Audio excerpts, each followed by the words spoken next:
No.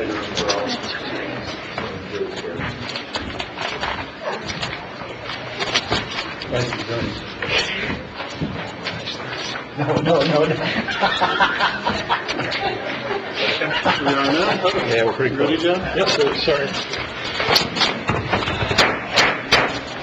Good evening, all rise. The Monday, October 24th, Common Council meeting is now in session. Our invocation is by the Reverend K. Scott Bowie of St. Peter's United Church of Christ. Thank you for coming, sir. Let us pray. Eternal One, Sovereign of the ages, font of life and source of peace, grant that these members of the South Bend Common Council gathered here might have wise counsel and bold vision, so that the deliberations undertaken and decisions made might nurture the lives and enliven the spirits of all residents of our community, regardless of age or race or status or custom. Remind them that in a world distorted by fear and fractured by misunderstanding, the eternal virtues of concord and unity of purpose yield consensus, and consensus yields change, and change breeds hope for all. May our community continue to be a place of welcome, and the people who call it home a people of reconciliation and healing, today, tomorrow, and always. This we pray even as we dare believe that because of what happens here in this place, here because of these civic leaders, our homes, our neighborhoods, our city, even our nation and our world might be made different and better and whole. Amen. Amen. Amen. Thank you. Pledge allegiance to the flag of the United States of America and to the republic for which it stands, one nation, under God, indivisible, with liberty and justice for all. Thank you. You may be seated. Clerk, follow the roll call, please. Councilmember Preston? Here. Ramsey Kelly? Here. Councilmember Broden? Here. Dr. Varner? Present. Vice President Davis? I'm present. Mr. Wardy? Present. Mr. Furlick? Here. Councilmember White? Present. President Tim Scott? Present. 9 present. Thank you. Report for Subcommittee on Minutes, please. Report of Subcommittee on Minutes to the Common Council of the City of South Bend. The subcommittee has inspected the minutes of the October 10th, 2016 meeting of the council and found them to be correct. Therefore, we recommend the same be approved. Motion to accept. Second. All in favor? Aye. All opposed? Thank you. Special business, 1683, please.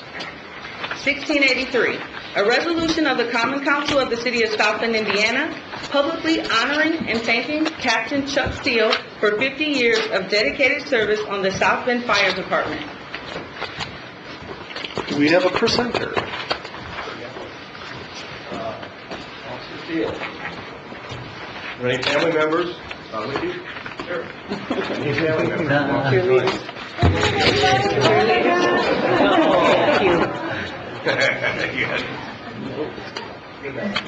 And who might these be? Aniston? And Kate, how'd I know that? Okay, very well. We're going to talk about your grandfather, I guess. We're going to talk about your grandfather here. He's worked for the city for many years. A resolution of the Common Council of the City of South Bend, Indiana, publicly honoring and thanking Captain Chuck Steele for 50 years of dedicated service to the South Bend Fire Department. Whereas on September 26, 1966, a lifelong South Bend resident was a John Adams High School Eagle graduate and U.S. Army veteran Charles Chuck Joseph Steele was officially sworn in as a member of the South Bend Fire Department at a Board of Public Safety meeting. And whereas October 1st, 1966 was Firefighter Chuck Steele's first day on the job, where he was assigned to Squad Number 21, Shift 2, and began working under the leadership of South Bend Fire Chief Cecil McHenry and South Bend Mayor Lloyd Allen, while Lyndon Spain Johnson was serving as president in the White House. Many major events and fires took place in Chuck's early firefighting career beginning in 1967. from seeing Mayor Allen sell the Central Fire Station, the Alarm Station, and Fire Station 3, with fires occurring at the Howell Construction Company, on Campbell Brugner Cigar Store in Washington, Eckler Lumber, and Scotty's Hot Dog and Sons, just to name a few, with a 4-alarm fire the next February at Whiteford Trucking Company on Sample. And whereas, on December 10, 1968, firefighter Chuck Steele was assigned to the ambulance as a medic, and on February 1, 1969, he was promoted to the rank of lieutenant, and in 1973, was in the first EMT class held in northern Indiana, while also attending Ivy Tech Night and beginning part of the first paramedic class in the northern part of the state in '74, graduating in March 1975 with Lieutenant Steele, helping mold and build the EMS system into what it has become today. And whereas, during the blizzard of '78, Fire Lieutenant Steele and Captain Ed Friend were first responders when persons were being transported to hospitals by my snowmobile and cross-country ski experts were dispatched via landlines.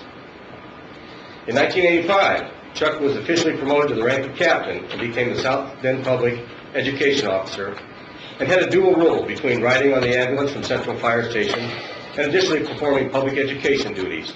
During his career, has seen 3 locations at Central Fire Station, 202 East Wayne, 701 West Sample, and the current location at 1222 South Michigan Street. Whereas Captain Chuck Steele is well known in our community as South Bend Fire Department Code Inspector. One of his many recollections, widely reported in the media, was from November 2008. A crowd was waiting to vote in the lobby of the County City Building. It was so large that Captain Steele was dispatched for his first complaint of the overcrowding at a polling place. Seriously, huh? Yeah, all right. Don't make this up, Dave. That's novel. Okay. It was so large that Captain Steele was okay. Captain Steele determined it was not overcrowded, had well-organized lines, and none of the exits were blocked. Now, therefore, be it resolved by the Common Council of the City of South Bend, Indiana, Section 1.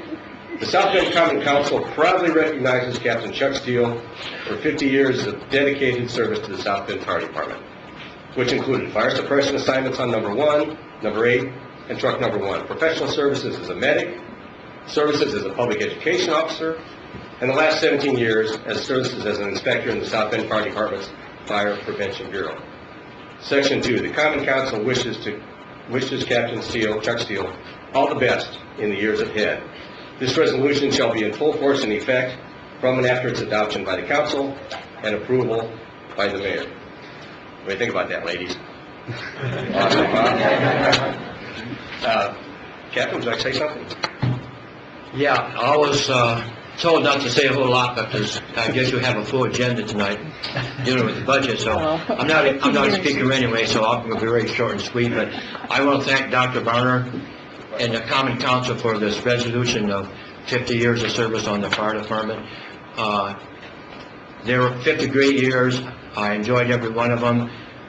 When I was growing up in South Bend as a kid, I thought I would sure like to be a fireman. So, this is a dream come true for me from the time I was a kid and wanted to be a firefighter. And of course, I never thought I'd be here 50 years, but it was a dream come true. Fire department in the city of South Bend has treated me very well. With the support of my family, which is sitting over there and behind me, and with the support of all my friends out there in the audience, they very well helped me to make a good career of fighting on the South Bend Fire Department. So all I want to do is say thank you. I'm very honored to have this resolution for me, and thank you very much. Dave, anybody else for your presentation?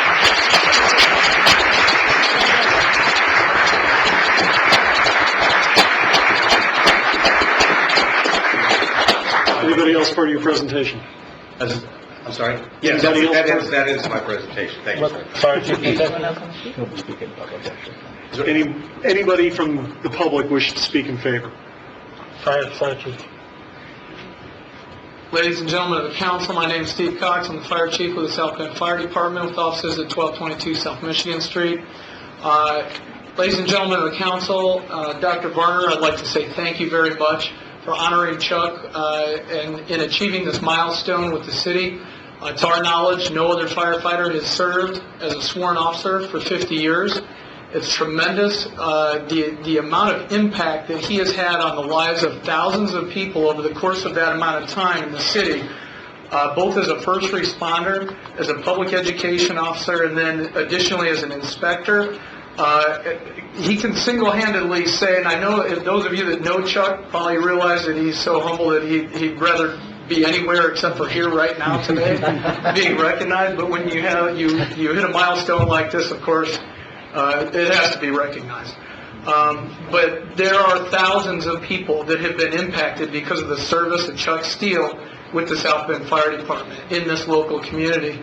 And it's amazing when we talk about somebody's career. Oftentimes we talk about their career in terms of years or even sometimes decades. But when we start talking about quarters of a century, it's truly, truly remarkable and amazing. The amount of time, the amount of effort, the amount of time away from his family that has impacted, or the impact that he's had on this local community has been tremendous. And from those of us that are on the South Bend Fire Department, we truly, truly, it's been an honor for us, Chuck, to call you brother. So, Sure. Thank you.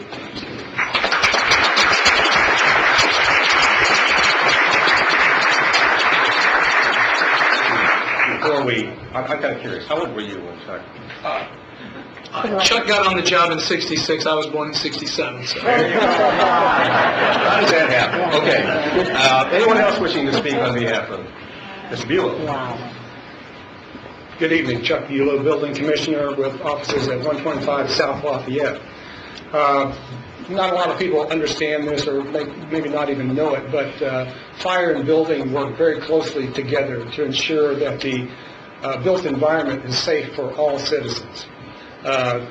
Just the fact that Chuck has survived for 50 years as a firefighter says not only is not only a tribute to his longevity, his dedication.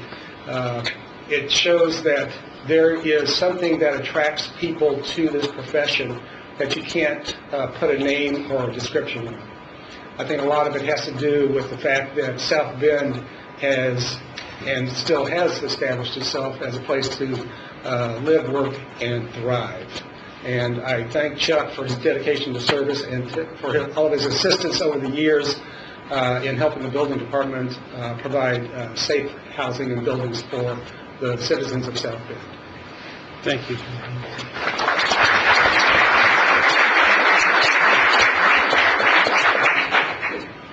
My name is Samuel Brown. I live at 222 East Navarre Street, City, South End. And I'm speaking for a working man. I didn't know Mr. Steele personally, but I take my hat off to him in every way to work 50 years on the job. I worked 34, so I would have to put in another 16 years to reach that milestone. And as a working man, that's an honor. So probably the only way I can get you shaking hands is come and say something nice about him. Congratulations.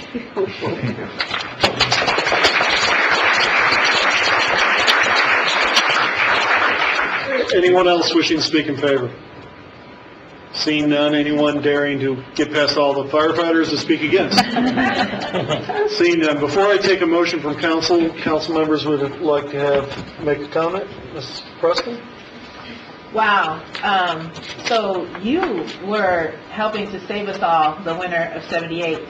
I was just a young child, of course. I barely remember it. But I know as a young person, I felt safe and happy, and it was a great time. We're off of school and tumbling through. But it's good to know that there were people like you there keeping us safe, making sure we had everything that we need. An amazing accomplishment. Thank you so much for your service. Thank you. Captain Steele, your life is truly an inspiration. Thank you for your service and congratulations. Thank you. Captain Steele, you've racked up the numbers in terms of this milestone, half a century. Also, just individuals impacted. I count myself as one of those potential individuals. I don't know if we ever connected this up, but I am a house survivor, a survivor of a house fire in '68. So, to you and your brethren, thank you for the whole force. But just one thing, no one or no item on our agenda tonight should trump the recognition of 50 years service of any public servant. So your humility is neat, but we need to recognize individuals who stick with this type of service in our community. So well-deserved, and also good luck, and just really enjoy your retirement. Well earned. Thank you. Yes, 50 golden years, and it's truly an honor to honor you tonight. When you look at the year 50, it is truly a golden eagles.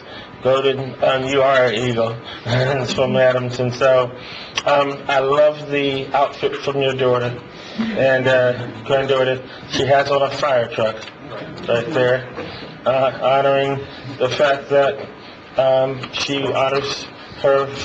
Yeah, right there. That's her happen. So I want to thank you for your service, and the legacy continues. Thank you very much. Chuck, congratulations on your exemplary service and commitment to the citizens of South Bend. 50 years, I thought I was around for a long time, but congratulations once again, and carry on. Thank you. Thank you very much. Yeah, thank you for your service, Captain Steele. Thank you. Captain Steele, what a legacy. 50 years of service, well deserved, and a legacy that speaks for itself. And on behalf of myself, Karen L. White, and I know the council, we sincerely appreciate you and thank you for your commitment to the city, but also to the profession as a firefighter. So just for the record, Mr. Simon, the gentleman's not retiring, we're just recognizing his 50 years of service. Is that correct? Not retired yet. Not retired. Keep it up, yeah, okay, I read the resolution. Captain Steele, just for myself, appreciate everything you've done. So you've been on the job 2 months longer than I've been on this earth. So we appreciate everything that you've done. Thank you so much. 50 more. Motion to adopt. Motion to adopt by acclamation. All in favor?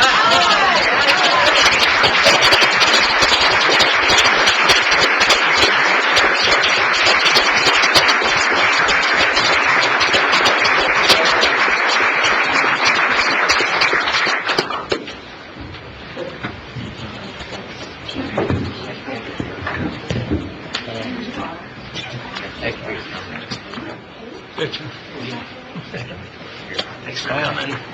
You're welcome. Thank you. Thank you. Hey, congratulations. Hey,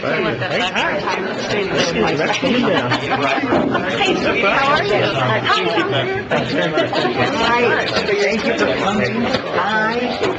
Hi, say hi. Congratulations. You don't see him at all. I'm kidding. Governor, stick it out. Take a photo.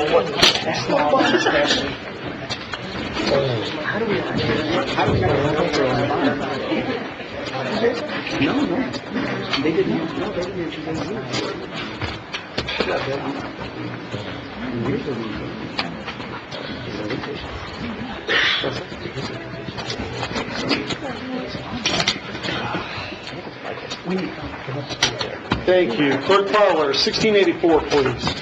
1684, a resolution of the Common Council of the City of South Bend, Indiana, publicly commending and honoring the Riley High School girls swim team for being named a gold level scholar team by the NISBA.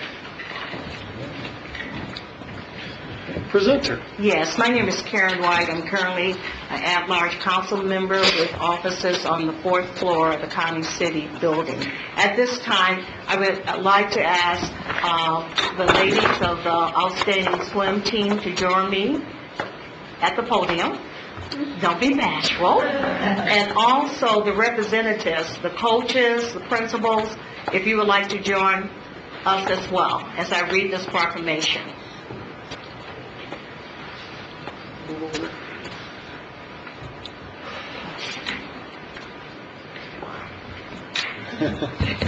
A resolution of the Common Council of the City of South Bend, Indiana, publicly commending and honoring the Roddy High School girls swim team for being named a Golden Level Scholar team by the NISCA.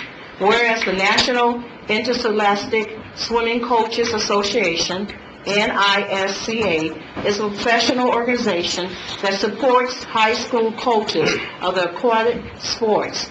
The NISCA is dedicated to coaches, education, and athletes' recognition throughout the All-American programs.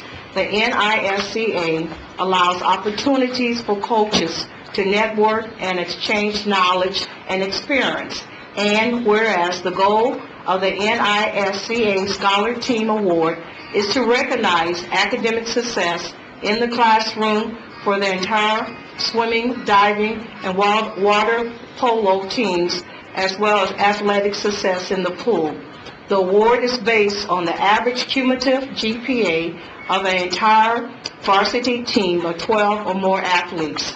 The three levels of recognitions are, for the Browns, GPA 3.2 to 3.499, silver 3.5 to 3.749, and gold 3.750 to 4 point.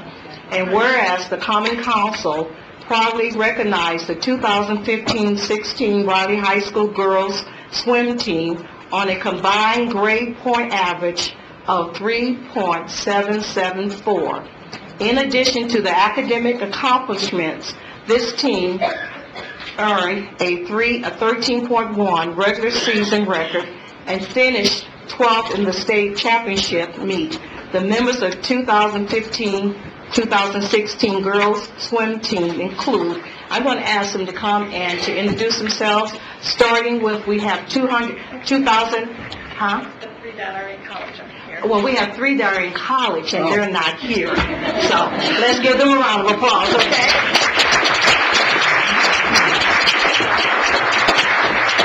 We're going to start with the seniors that are here. We're going to ask them to come and introduce themselves.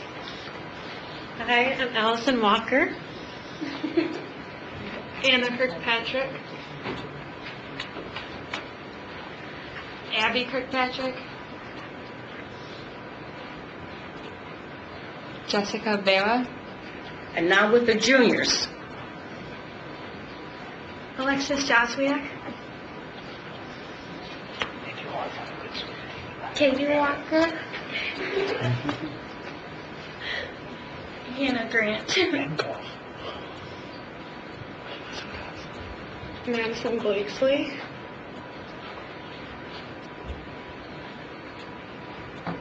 Anastasia Mitchell.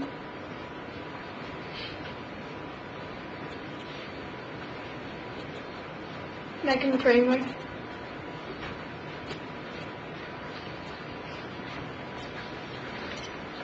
Sierra Blair. Sylvie Houghton. And now we move to the sophomores.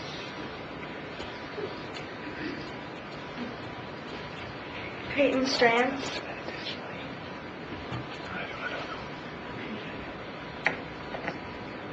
McKenna Mess.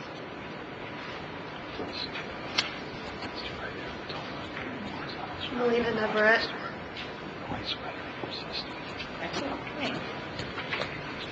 Now, therefore, be it resolved by the Common Council of the City of South Bend, Indiana, as follows. Section 1, the Common Council of the City of South Bend, Indiana, publicly honors and congratulates the 2015-16 Roddy High School girls swim team for their excellent example of what it means to be a student athlete. Section 2, the council extends their appreciation to the coaches, athletic director, and principals of their time, dedication, and guidance. At this time, we do have the head coach, Susan Walker, along with the principal, Mr. Bagana, and the assistant principal, Mr. Derek White, as well as special thanks to you, all the parents, family, friends, and volunteers who have supported and encouraged these amazing student athletes. This resolution shall be in full force and effect from and after its adoption by the council and approved by the mayor. I ask for your support. Great. Anybody else part of your presentation? And athletic director as well. And the athletic director is Marie Dorn. Okay. Anyone from the Raleigh High School, head coach and athletic director? Well, first, I guess I'd like to thank you for making that resolution on our behalf. Thank you to all of you for recognizing these girls and their hard work. Thank you to the parents for all of their support along the way, helping the girls to maintain everything that they managed to juggle in reaching these accomplishments. And thank you to the teachers and administrators at Riley High School for helping everyone to pull together to work to have a great committed group of individuals. So thank you for the recognition. Coach, just for the record, would you state your name and address? My name is Susan Walker. My address 50841 Woodbury Way, Granger, Indiana. Thank you. Francois Baingana, principal of Riley High School. Just 13378 Sorrow Court, Granger, Indiana. I just on behalf of Riley High School want to thank the Common Council for recognizing our girls, and we are very proud of them. This is not only an honor for Riley High School, it's an honor for the South Bend as a community and also for the South Bend schools. So thank you very much. This is also an encouragement for for this coming year. Hope we're going to come back here again to be recognized. Really very proud of these young ladies for the accomplishment, academically especially. Thank you. Thank you.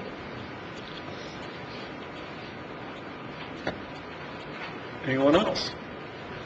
Good evening. Wanted to add the city's appreciation, as Principal Baingana so well said. This reflects great pride on the city as well, and so we're very proud. We're so proud of Riley High School, of South Bend Schools, and in particular of you and what you've achieved. Not only because of the intrinsic achievement, but because the discipline and the leadership that you show when you achieve these results bears well on what you're going to do in our community. So we would not be surprised if there's a future council member, a future mayor, maybe a future governor in the group, and we'll expect big things from you. I also just wanted to comment that this is part of a proud tradition of women's and girls athletics in South Bend that includes everything from the Symetra Tour and the road to the LPGA being right here in our community, to the homegrown talent that we've seen competing at national levels on the Notre Dame women's basketball team, and going back through history all the way back to the South Bend Blue Sox. And so you're part of a very proud tradition, and the whole city is expecting big things from you in the years to come. Congratulations. Sir? Your name and address for the record, sir? Tim Scott with Mayor Pete Buttigieg with offices on the 14th floor of this building. Thank you, sir. This time, is there anybody else from the public wishing to speak in favor? Seeing none. Anybody wishing to cross that line and speak against? We'll come back to the Common Council for comments before we accept a motion. Sure. Gavin Furlong. Congratulations. Tremendous honor. I'm really proud of you. Likewise, congratulations to everyone. It's a proud honor. Congratulations to each one of you, to your parents, to your teachers, to the administration, and just say thank you for all your success. Congratulations, lady. It's a lot of hard work and a lot of stuff to balance, and this year is very successful. Whatever you did this year, keep it up, and it'll be many years of success, so good luck to you. It's always great to see student athletes in front of us, but you guys have set the bar with, you got to beat you in the pool and in the classroom, and that's amazing. So keep it up, and just your leadership is great, and I love it that you're here and that we're celebrating this accomplishment at this point in your lives. Swimming takes such hard work and dedication, which is why I was never a swimmer. So it's not surprising that you're also exceptional students, but it's still very, very impressive. So congratulations. Thank you for all your work. What an amazing accomplishment. Did you say 3.777? I want to repeat that, and that's the average for this group, right? Yes. So absolutely amazing, and I'm glad that and I want to also thank Karen White for bringing this up, and just everyone here, because we often see, championship teams that are sports teams, and they did great, like on the court or in the pool. And it's so great to see that you're, as has been said, you're doing this in the classroom. So keep it up. Thank you for your hard work, and you're absolutely a model for other students in the community. Ladies, absolutely love swimming. The one motivation about swimming is if you stop, it's hard to breathe. So keep up the good work. What Dr. Varner said is absolutely true. You take those goals, that stuff that you practice, and you apply that on through life, you'll do very well. And thank you so much for what you've done, and congratulations. Motion to accept with acclamation. Second? All in favor? Aye. All opposed? Thank you.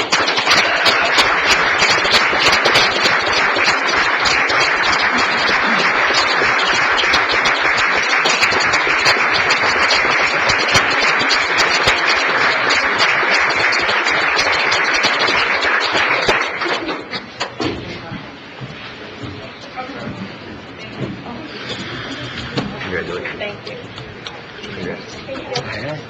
Thank you. Good job. Thank you for all your hard work. Congratulations. High five. How are you? Congratulations.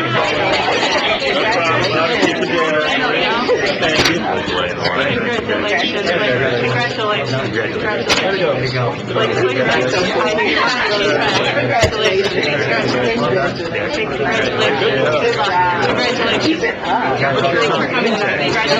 Keep up the good work. Thank you. Thanks for coming. Hey, good job.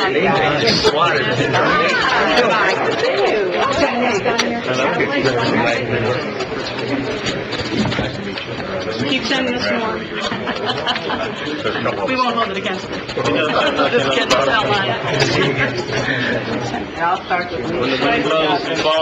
Way to go. And then we have an imbalance for... Hold on.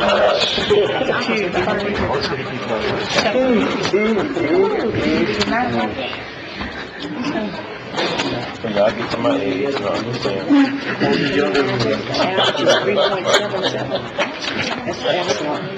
South Bend schools don't, they don't have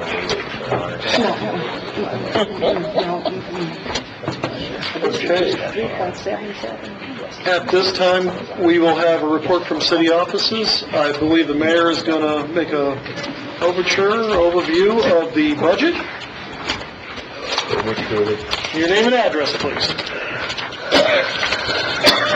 Good evening, still Pete Buttigieg with offices, still on the 14th floor of this building, thankfully.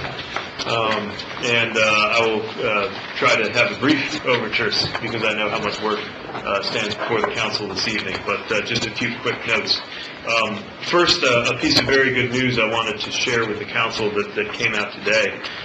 The city is one of a handful of cities selected by Bloomberg Philanthropies to participate in the What Works Cities initiative.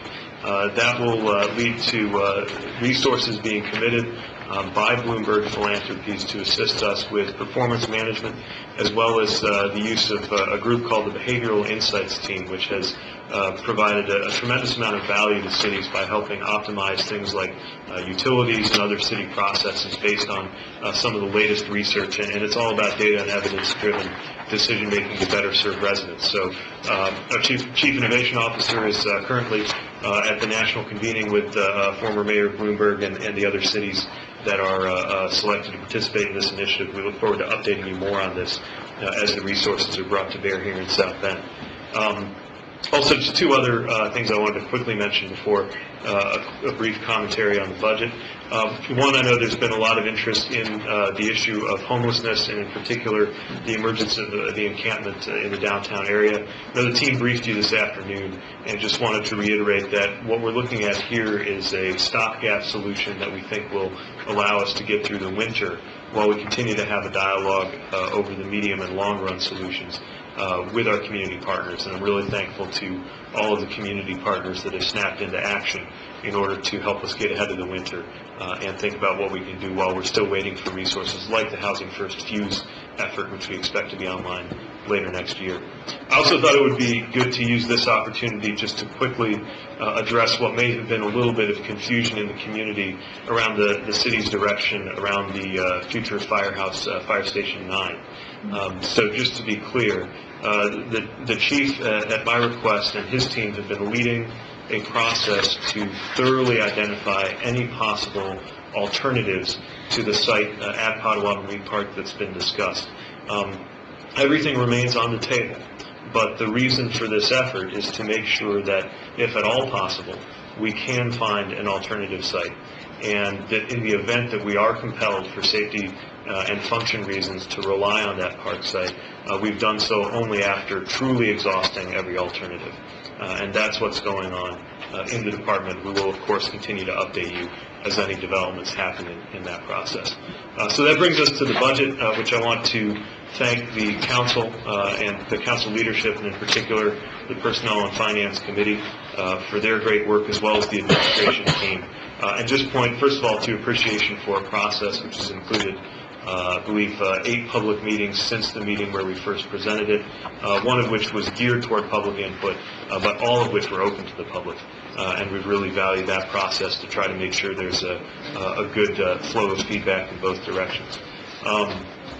We also, since the last time that I was able to speak with you about the budget, have the very good news of having had 2 contracts ratified in the police and the Teamsters Union. And I just want to comment that at least since my administration's been in office, this is the first time that we've had 4-year contracts. And in each case, I think that's great news. Provides certainty to the city, provides certainty to our workers, and it helps us reduce the transaction costs of what you all know is a very thorough and intense process to do the right thing there. So again, a big thank you to everybody who's been part of that. And also just to point to the information that was circulated, I believe last Friday, by our Chief of Staff, explaining some of the key changes that have happened since the initial version of the budget was presented to the council in August. In particular, making sure that we're boosting the minimum wage, which does represent up to a 23% increase for the lowest paid workers in the city, but we believe, for reasons we've already talked about, are the right thing to do. And I also wanted to mention, just because I know there was interest in this last time, some of the things that we're doing to make sure through this process that we're getting ahead of the what we've been calling the fiscal curve in 2020. The addition of 6 new firefighters to find out whether our estimate is correct that this will in fact lead to savings through reduced overtime. A reduced burden on general and income tax funds by making sure that the enterprise funds are paying their fair share.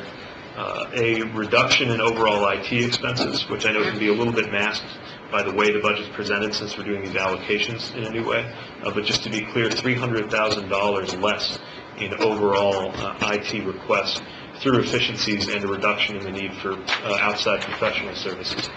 And the ongoing work on priority-based budgeting, which will, I think, bear even more fruit next year, because by then we will have been able to identify the cost and revenue associated with a complete catalog of literally everything that the city does. I also just want to point to the savings that the legal team and the admin and finance team have been able to deliver. The legal team, through the reduction in claims each passing year, I believe since 2013, we've seen less paid out, I think, through fewer mistakes being made and more and more capable legal representation of the city when there are legal issues. And similarly, the millions of dollars that have been saved through bond refunding, thanks to the good work of our finance team. I know the memo contains a lot of things that we need to look at collectively in probably the space of the next year to continue on that path, but just wanted to highlight some of those. I know there's attention to compensation. That's definitely one of the things we tried to get right in this budget. And again, just want to emphasize that everything that's been done with regard to compensation in the city has been done based on our best efforts and research on what is appropriate internally to make sure that different people within the administration doing similar work will get similar compensation, and competitively in an effort to make sure that the various positions in our city are competitive with similar positions with similar expectations in similarly situated cities. So with that, again, recognizing the work you have before you, I think I will conclude my remarks, and thank you again for the opportunity to be with you this evening. Okay, thank you. This time, we'll entertain a motion for committee of the whole. So moved. Second. All in favor? All opposed?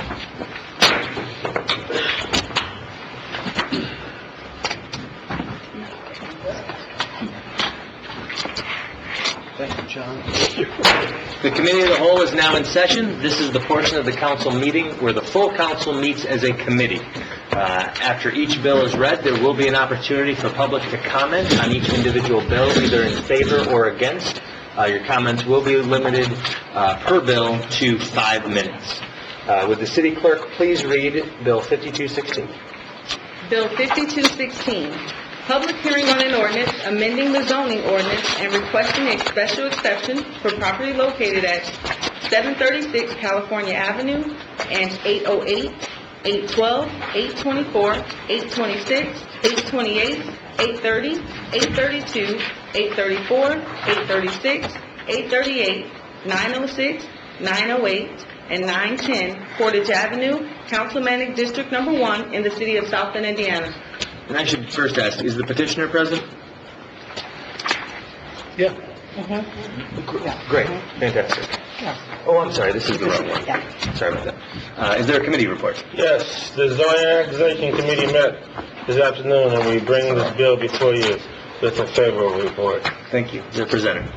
Good afternoon, Keith Chapman with Area Planning with offices on the 11th floor of this building. The petitioner is requesting to rezone from PUD planned unit development and MU mixed use to MU mixed use. On site is currently a building and vacant land. To the north of the site, there are single-family homes zoned SF2 single-family, two-family, as well as a parking lot zoned MU mixed use. To the east are single-family homes zoned single-family, two-family. And to the west are single-family homes zoned SF2 and MU mixed use. And to the south are single-family homes zoned SF2, single-family, two-family. This is a view looking southwest from the intersection of Rex and Portage. This is a view looking north across Portage. And this is looking southeast across the intersection of California and Portage. And this is looking south across California Avenue. This is what the proposed building will look like. And this is a site plan of the proposed parking lot. This comes to you from the Area Planning Commission with a favorable recommendation. Rezoning the site to MU mixed use will allow for the reuse and redevelopment of an underutilized building and vacant land. The special exception use will serve the residents and retail users of the site. The proposed development will fill a need in the neighborhood for affordable housing and local retail. And the special exception use comes to you with no recommendation. Thank you. Is there a presenter? Or petitioner, sorry. Good evening, Mike Dance from Dan Turner & Associates, 1643 Commerce Drive here in South Bend, representing the petitioners, the Fords in the city of South Bend, as well as basically the developers, which is the Northwest Neighborhood Association and Inglewood Development. As we had mentioned to council at the committee meeting, and as Keith had mentioned, what we're doing is taking the Ford distribution building, and we would like to take that and change it into a mixed-use project for residential development and some commercial development as well. This project, as I had mentioned earlier, has been before council before. That was the PUD zoning that we had done previously about 3 years ago. That particular development is almost the same as this one. The only differences are that before we had 42 residential units of commercial development. This time we're up to 56 units of residential development along with commercial development. The other difference is that now the property that's on the southeast corner of Rex and Portage has been added to this project site. That's the piece that's owned by the city of South Bend. That's going to allow for additional parking for this particular project. When we had gone through Area Plan Commission, we had received a favorable recommendation for the zoning portion of it. As Keith had also mentioned, we had asked for several developmental standard variances, which were approved by the Plan Commission. Those basically dealt with where landscaping would be allowed, streetscaping, the amount of parking that we have, the height of the building, those types of situations. Those were all approved. The one that had been modified was the amount of parking that we have for this particular development. Our original variance petition to the Area Plan Commission was from 137 spaces down to 37 spaces. And what we did was, through working with the Plan Commission, modified that particular variance. We now have 58 spaces that we were showing with this, so we added additional spaces that the commission was comfortable with for what we're doing on this particular development. The parking areas that were shown with council at the committee meeting had screening involved all the way around, so all the adjacent residential to the east of us, along Rex to the south of us on Portage, they will be evergreen screening along that entire parking lot. One of the other things we're asking council to do this evening as part of the rezoning process is to approve 2 special exceptions. And as I mentioned earlier in the committee meeting, the reason for those special exceptions is because we have off-site parking. The parking lot to the south and also the 5 spaces that are to the east on California, because those are not on the same piece of property that the building is located on, we have to have a special exception approved for off-site parking.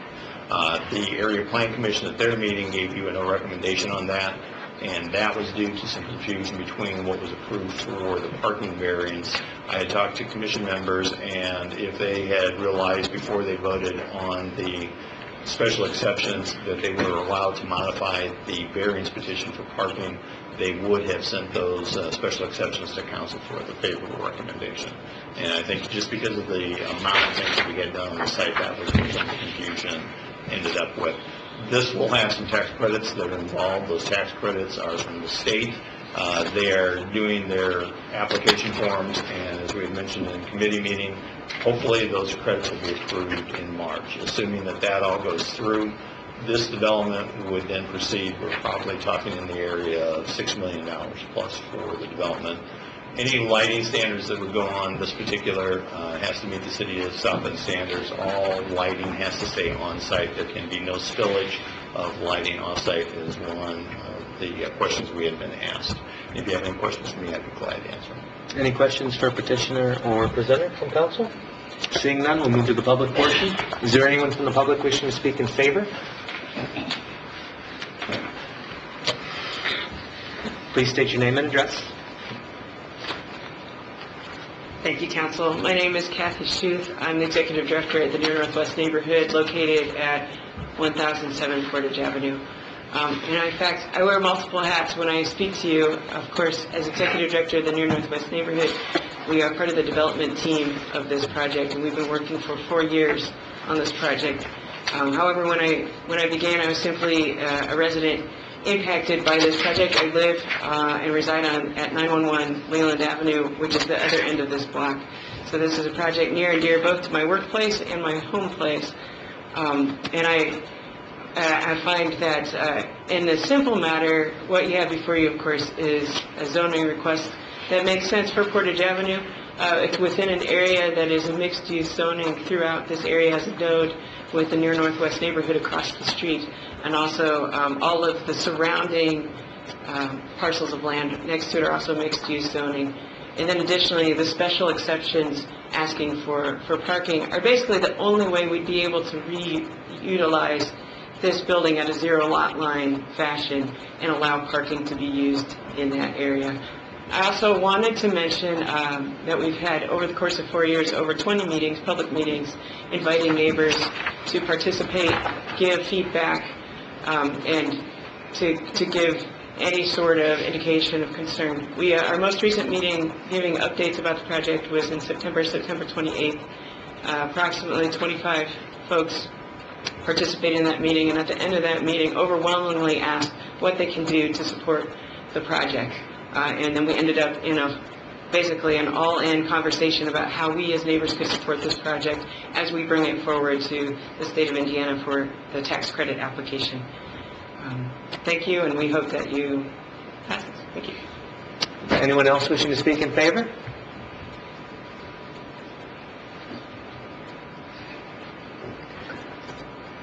Hi, Mike Griffin, 704 California. Basil Griffin, not his first council meeting, by the way. So we're right down the street, and as Kathy said, when we were talking about what we can do, I thought, well, I can push bedtime a little bit tonight and come here to speak in favor of our neighborhood. This would just be so awesome for our neighborhood and such a great development. There's a lot of other good stuff going on, and people are kind of in this all-in mode, and so hopefully not only will you guys support, but also just to go on record to say anything that the city can do to make clear its support for this, I think would really also help downstate so that they know that there's widespread support. So, yeah, and the neighbors who live right near there, we all think that this would be great and certainly will be an improvement over what is now really a bad eyesore in the neighborhood. So hopefully you guys can support it. Thanks so much. Anyone else in favor? Seeing no one, anyone in opposition? Seeing no one, back to the council. Comment? Sure. This isn't my district, and literally 4 blocks from my house. Been involved with this since the day one. The one thing that you have here is a building that could go 2 options. It could be completely torn down, probably another brownfield site, just because everything that's going on with the building or probably underneath the building, or a good repurpose. You have a building that has actually a huge, large basement under 95% of it, which is incredible. So there's a lot of energy going on at NNN. That's been kind of the mission of repurpose of the buildings and the homes around there. So I'm very supportive of this and I'll be voting for it. Great. Dr. Barner? Just to say clarification, this was brought to us several years ago in similar form, and we found out after the fact that there were competing elements for those same tax credits. With regards to the city's position, so we may have to look to someone from the city, has this risen to the top in the city selection process or support of? Because the gentleman said anything the city can do to show support is going to be useful. If the city's behind this 100%, I think a public statement would be good. I don't really want to see us dealing with 2 or 3 proposals a year without knowing the support is there. So, yeah, and if someone wants to address that, if they don't, we'll go from where we are. Okay. Is there any action from the council? I make motion to send this to the full council favorable. All those in favor? Aye. Anyone opposed? The motion carries. Could I entertain a motion to continue 5316 to November 28th? So moved. Second. All those in favor? Aye. Anyone opposed? The motion carries. Would the city clerk please read 5416? 5416, public hearing on an ordinance amending the zoning ordinance for property located at 1037 Elmer Street, Councilmanic District Number 2, in the city of South Bend, Indiana. Do we have a petitioner? Is the petitioner present? Once more, is the petitioner present for 5416? Seeing none, could I entertain a motion to continue 5416 to November 14th? So moved. Second. All those in favor? Aye. Anyone opposed? The motion carries. He was the same petitioner. Is the petitioner present for 6016? Once again, is the petitioner present for 6016? Could I entertain a motion to continue 6016 to November 14th? So all those in favor? Aye. Anyone opposed? The motion carries. City Clerk, would you please read 4816? 4816, public hearing on an ordinance of the Common Council of the City of South Bend, Indiana, repealing certain sections of Chapter 17, Article 10, regarding compact fees and assessment, and replacing such fees and assessments with systems development charges. Could I hear a motion to accept the substitute? The most recent substitute filed this afternoon, which includes a new page 5 and 6, on file with the city clerk. So moved. Second. All those in favor? Aye. Anyone opposed? Is there a committee report?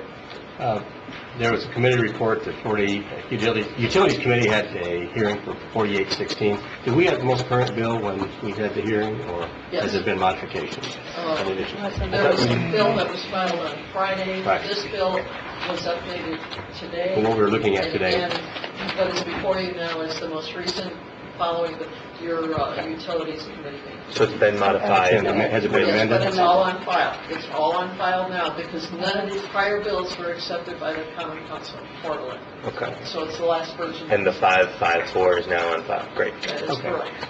As understood in the committee meeting, that was our understanding. We gave a favorable recommendation to 4816 as filed. Is there a presenter? Please state your name and address.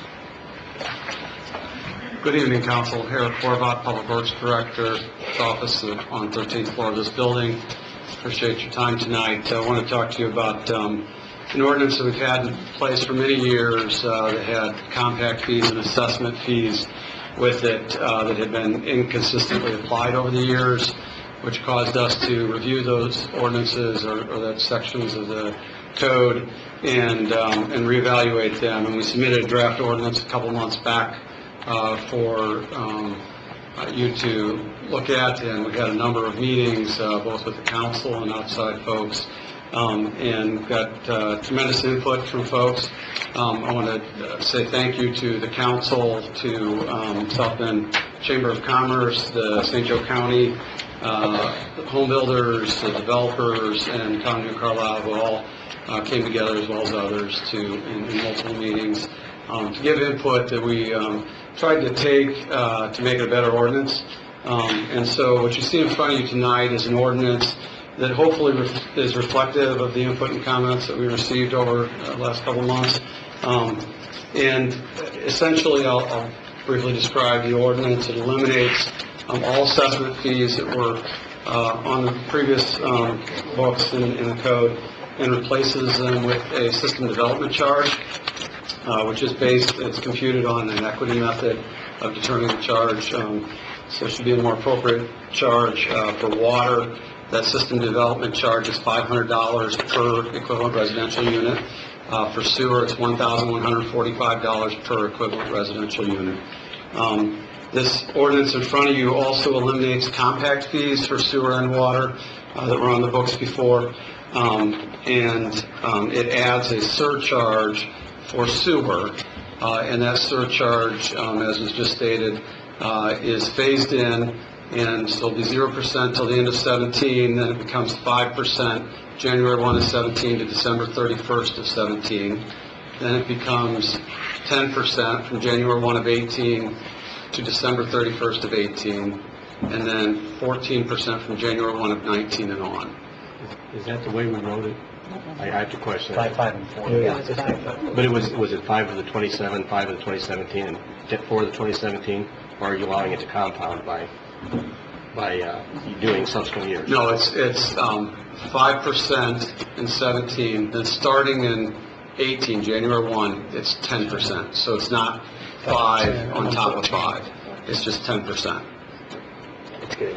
So it's not compounded. If that's the understanding, okay. Yeah. That's how I understand. And then the final thing I'd like to mention is that it also has a provision in here that provides for a credit for Indiana municipalities or special districts that have these sale for resale provisions that's defined by the Indiana Code. And so specifically St. Joe County Regional Sewer District and Town of New Carlisle. And with that, I'll be happy to answer your questions. Are there any questions? Yes, Mr. Davis? In a nutshell, what's the key reason why we are doing this for the public's sake? Why are we really doing this? What's the importance of doing it right now? And why hasn't it been done in the past? So as I mentioned, the previous ordinance was inconsistently applied. We had compact fees in the book that were essentially if you were outside the city and connected to one utility, whether it's water, sewer, you had 30% of the difference between the tax you pay in the city and the tax you pay in the county. If you had both utilities, 50%. That fee wasn't collected in time since 2002. And so we're either needing to start enforcing the ordinance or revise the ordinance. And so as we started looking at it, we wrote some drafts, and that's when we got quite a bit of input. We went back, we talked to financial advisors as well as legal advisors and asked them what other communities were doing in the state of Indiana, and then we drafted a new ordinance which had the system development charge instead of the assessments, and had a surcharge instead of the compact fees for outside the city users. And then, from there, we had a number of meetings, and a number of revisions later, this is the bill in front of you. Has that shown to be successful in those other cities, areas where they've done that? Yeah, so I think the system development charge, the fact it's based on the equity method, is really defensible. So on any of these cases that we talked about before, when you're trying to assess a fee, we try to create a formula that works as best it can for every situation. And there's never going to be that perfect formula. And we know from our previous formula, the sewer side is based on square footage, and the water side is based on lineal foot of frontage. And so if you had a big property, you had a big assessment, and even though you may not have been a big water or sewer user. And so using the equity method, essentially the more impact you have on the utilities, the larger your system development charge would be, the greater your capital buy-in will be. And then in terms of the surcharge, for one, it makes it much, much easier for our staff to calculate and figure out. It can be part of the ongoing bill. Having the difference between the AVs was not an easy system. We probably would have had to calculate that once a year to figure it out, and send billings once a year, which would then have been larger bills, since they were, instead of being spread out over 12 months, you get one time a year. So I think it is a much better system, and I think it'll benefit pretty much all the parties that are included here. Last thing, the key is, this was already on the books back in the 2002. And so the council at that time did that, and everything else, and the mayors and did it. We're just fixing it all up, putting it together, making it more equitable. Yes. Thank you. Seeing no other questions? Oh, yes, I'm sorry. Yeah, just for the record, there's an examination done of the cost using the old method versus the cost of developers using the new method. And in 3 of the 4 projects, it actually turned out to be substantially lower than under the original project. Now, admittedly, we weren't administering it the way we should have done, but this presents a solution which appears to be easier to calculate and can be applied more consistently, and I think that's very important. We walk away with that. Could you address, Eric, if you would, the notion that there's a history of some special rate contracts, which, if they continue as are, would actually result in perhaps a 30% discount for a user of a special rate contract holder, I guess, for lack of a better term. That will be addressed in what fashion, so that what's the means to address this so that we don't have for lack of a better term, a double dip, where you receive a special rate contract and then a waiver of the surcharge? Okay. Yeah, I'll try to address that. And first, let me thank you for pointing out the assessments and system development charges, how they impact on projects. And before I answer your other question, I'd also like to say on the residential side, in terms of assessments, we had caps in there, but our average assessment was over those caps. So then, if you're in the city, essentially, the average resident for a sewer connection was $3,000 per connection. With the SDC, it's now $1,145. On the water side, our average was $2,000 with the cap, and it is now $500. So thank you for pointing that out. I probably should point that out.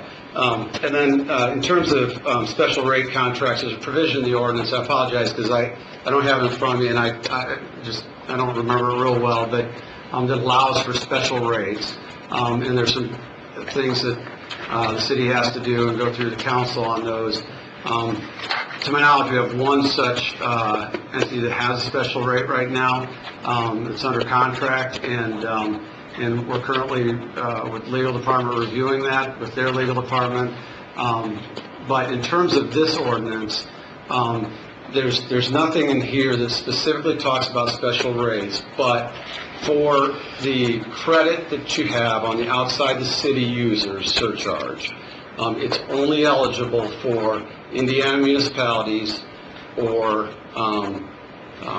regional sewer districts that fit within the code of Indiana code for sale to retail customers, so that they actually adopt their own rates and would maintain their own systems, their own billing and things like that. So it would not be for, so that credit would not be applicable to other large users. However, having said that, the special rate contracts may have provisions in there that, and this is where I should step aside and let our legal folks talk about, how that would impact. But essentially, in this ordinance, there are no provisions for allowing for that automatically, with the exception of the Indiana municipality or regional sewer district. So that would be under the special rate provision. I think if this, I would be more than willing to look at this again sooner rather than later if we can't find a solution, perhaps include or an amendment to it at some point in time which precludes more than one beneficial reduction. I'm not sure that's the correct legal term. By any entity or user. They can take their choice, but so that it doesn't compound. And I don't have to tell you that the wastewater and need lots of resources to do the program we have, so it doesn't seem that we can allow this to continue. Thank you. You're only getting one coupon at a time. Thank you. Is there any way for that, Dr. Warner? I'm sorry? Is there any way for that to be included with language tonight? Right now, I think the issue is that by virtue of the contract, the entity is entitled to it, and it requires a readjustment of the contract and understanding of both parties that there will only be one, and it will be no greater. I think we have to defer legal on that, but I think it's important that there's an understanding of that.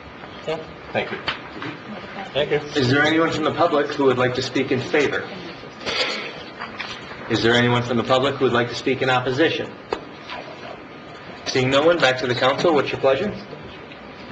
Move that this full council favorable recommendation. Second. Substitute. Thank you. Second. All those in favor? Aye. Anyone opposed? The motion carries. Would the city clerk please read 5916? 5916, public hearing on an ordinance of the Common Council of the City of South Bend, Indiana, fixing the annual pay and monetary fringe benefits for sworn members of the South Bend Police Department for calendar years 2017, 18, 19, and 20. Is there a motion to accept the substitute? So moved. Second. All those in favor? Aye. Anyone opposed? The motion carries. Is there a presenter? Wait. Oh, I'm sorry, committee report. Health and Public Safety Committee met this afternoon, accepted the substitute, considered the substitute bill, and gave it a favorable recommendation to full council. Thank you. Is there a presenter? Please state your name and address. Oh, great.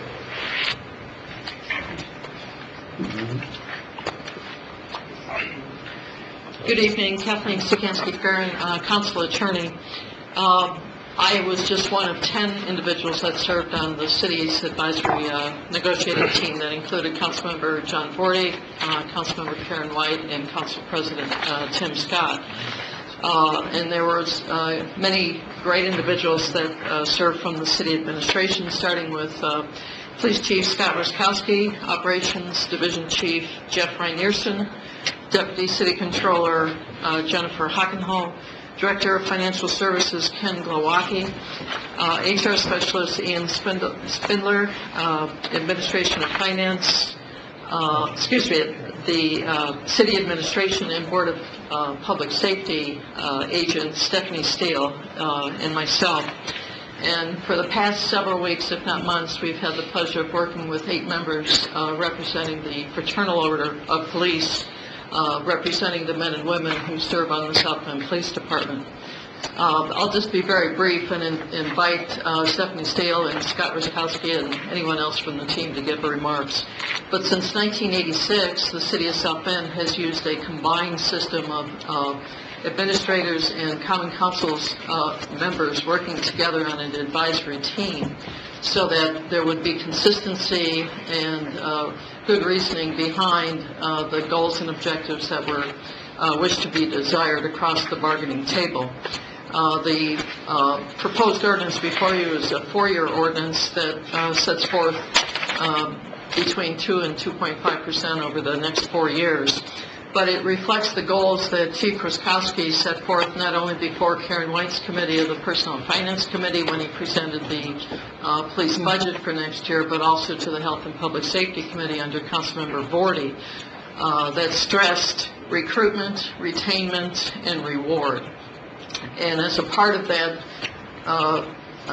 the chief and his staff worked very closely with Ken Glowacki, and this is the first time that Ken worked prior contracts. He worked behind the scenes and did a ton of number crunching and was never given due credit. This is the first time that publicly his works and his knowledge and his expertise were on display for everyone to see, which helped toward the ratification that is before you. But I will defer to the administrators to talk about the longevity goals that they had and which were reached, as well as the shift incentives that were so necessary, in light of the fact that now we have 241 men and women serving on our department, with 80 officers that could retire next year that have met the 20-year requirements. So in light of the need to move forward and to get men and women that want to serve on the South Bend Police Department, I will now hand it off to Stephanie Steele and Chief Ruskowski.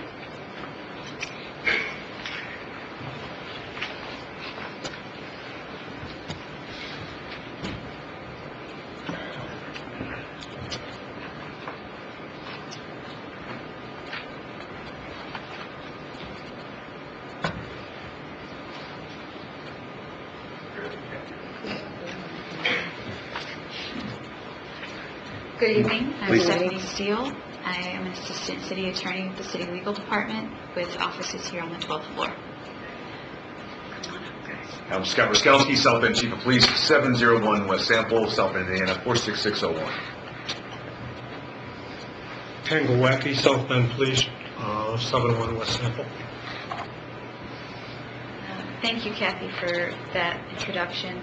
As she said, we came into the bargaining with 3 things really in mind, and it was the same points that Chief shared at the earlier committee meetings, which was a focus on recruitment, retention, and rewarding our officers.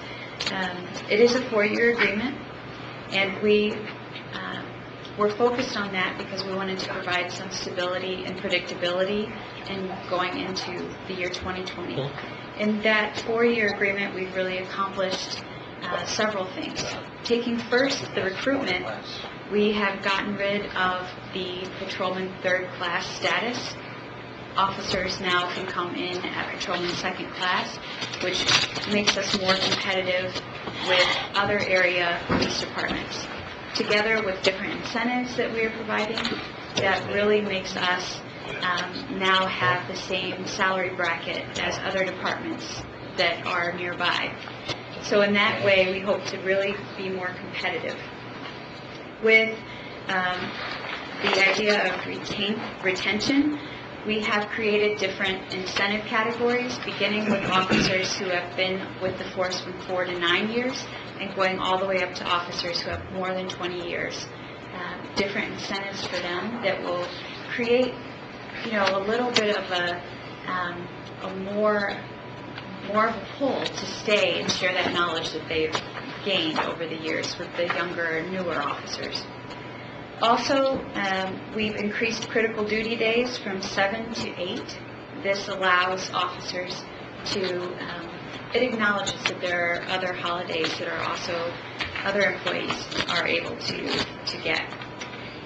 We've also included an incentive for sign language proficiency, which actually was suggested by your own Kathy Sikansky-Farron. And with the goal of rewarding in mind, we have really taken a look at what were the needs of the department. Where do we want more officers to not only be attracted to go, but where do we want them to stay? So with that in mind, we have put a lot of the incentives into the 2nd and 3rd shifts, which experience a higher volume of the violent crime than some of the other shifts. We've also increased the pay for the field training officers, again with that idea in mind that we want to reward those who are doing a wonderful job in training the newer officers. The other incentives that you may or may not be familiar with, but which would include the military incentive pay, those do stay.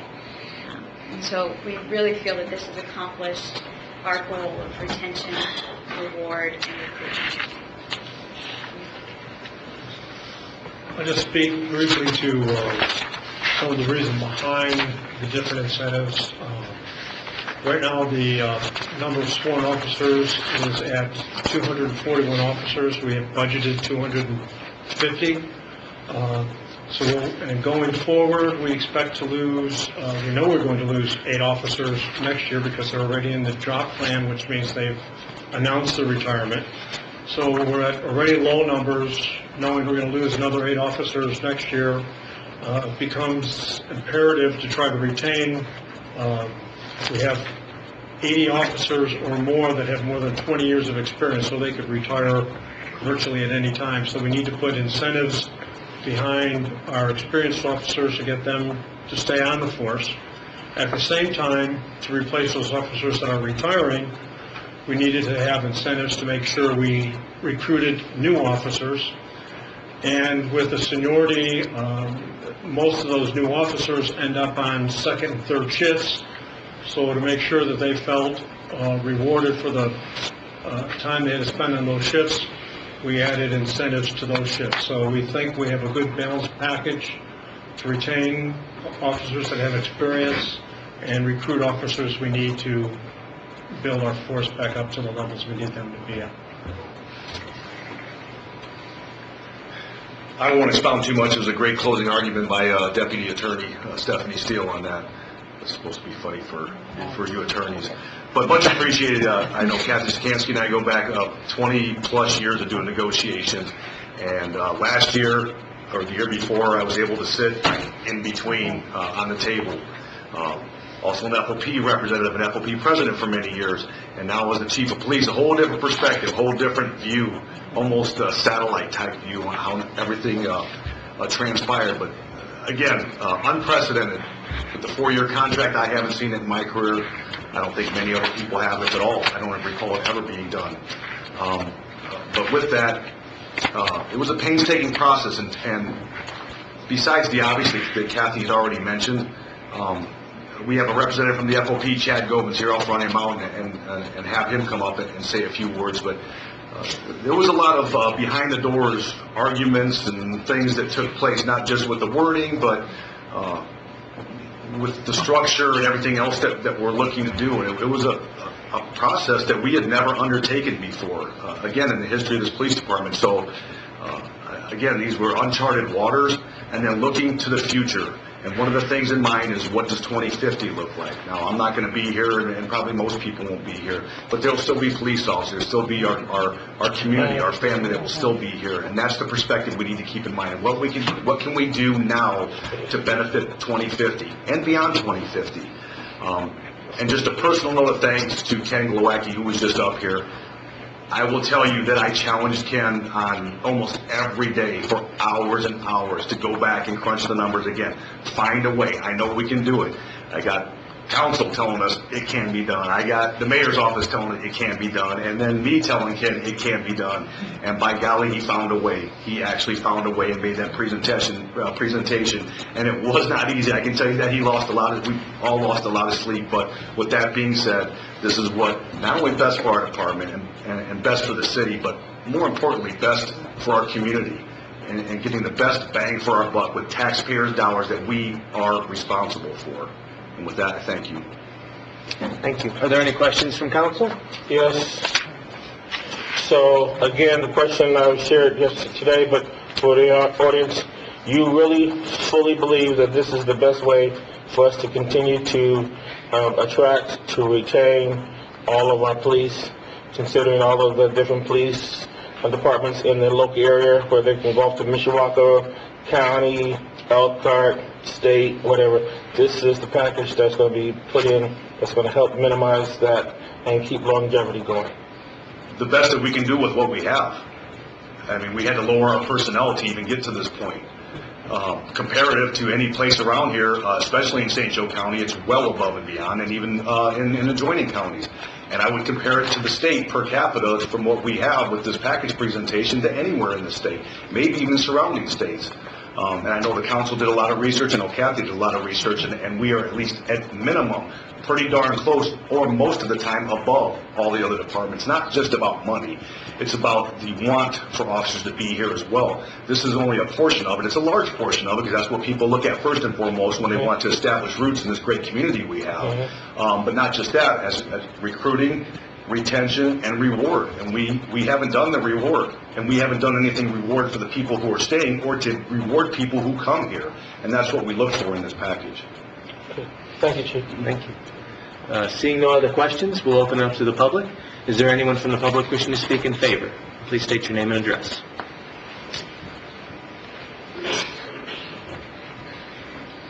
Chad Gilman, FOP 36. My office is at State Road 23, 25327. I'm the treasurer and OH team member. This is my second go-around. As Chief said, this is a pretty comprehensive package. It was very painstaking for us to go through with the council and everybody to get to this.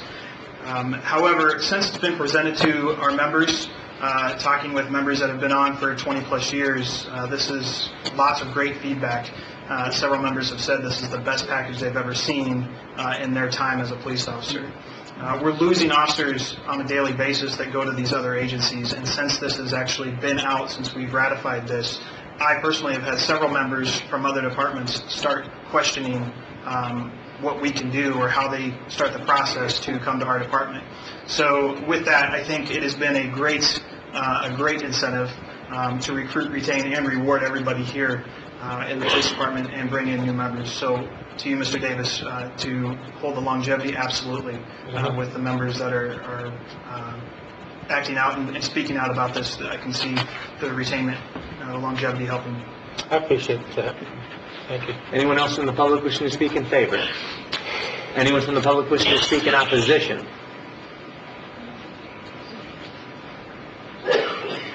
Please state your name and address. Sharon Benecki, 3822 Ford Street. While I'm not opposed to the raise, I'm opposed to the small amount of raise in light of the fact that you're looking at 10, 15, and 20% increases for other special groups of people. To give them so little is just abhorrent. They are more important than all these special people that are looking for the double-digit raises. Look deep inside and remember, who do you call when your house is on fire, when you're being robbed, when somebody's chasing you down the street? 2% is the best you can do? Shame on you. Anyone else from the public wishing to speak in opposition? Seeing no one, back to the council. What's your pleasure? Move for favorable, recommendation to the full council for the substitute version of Bill 59-16. Second. All those in favor? Aye. Anyone opposed? The motion carries. Would the city clerk please read 6116? 6116, public hearing on an ordinance of the Common Council of the City of South Bend, Indiana, fixing maximum wages for Teamster employees for calendar years 2017 through 2020. Is there a motion to accept the substitute? So moved. Second. All those in favor? Aye. Anyone opposed? The motion carries. Is there a committee report? Yes, there is. Personnel and Finance Committee held a committee meeting on substitute Bill 61-16. We send this bill to the full council with a favorable recommendation.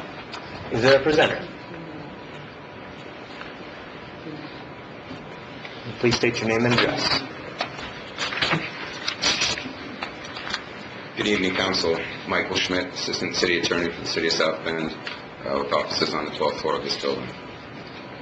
It's my pleasure to come to you this evening to ask for your support of the agreement that's been negotiated with local Teamsters Union.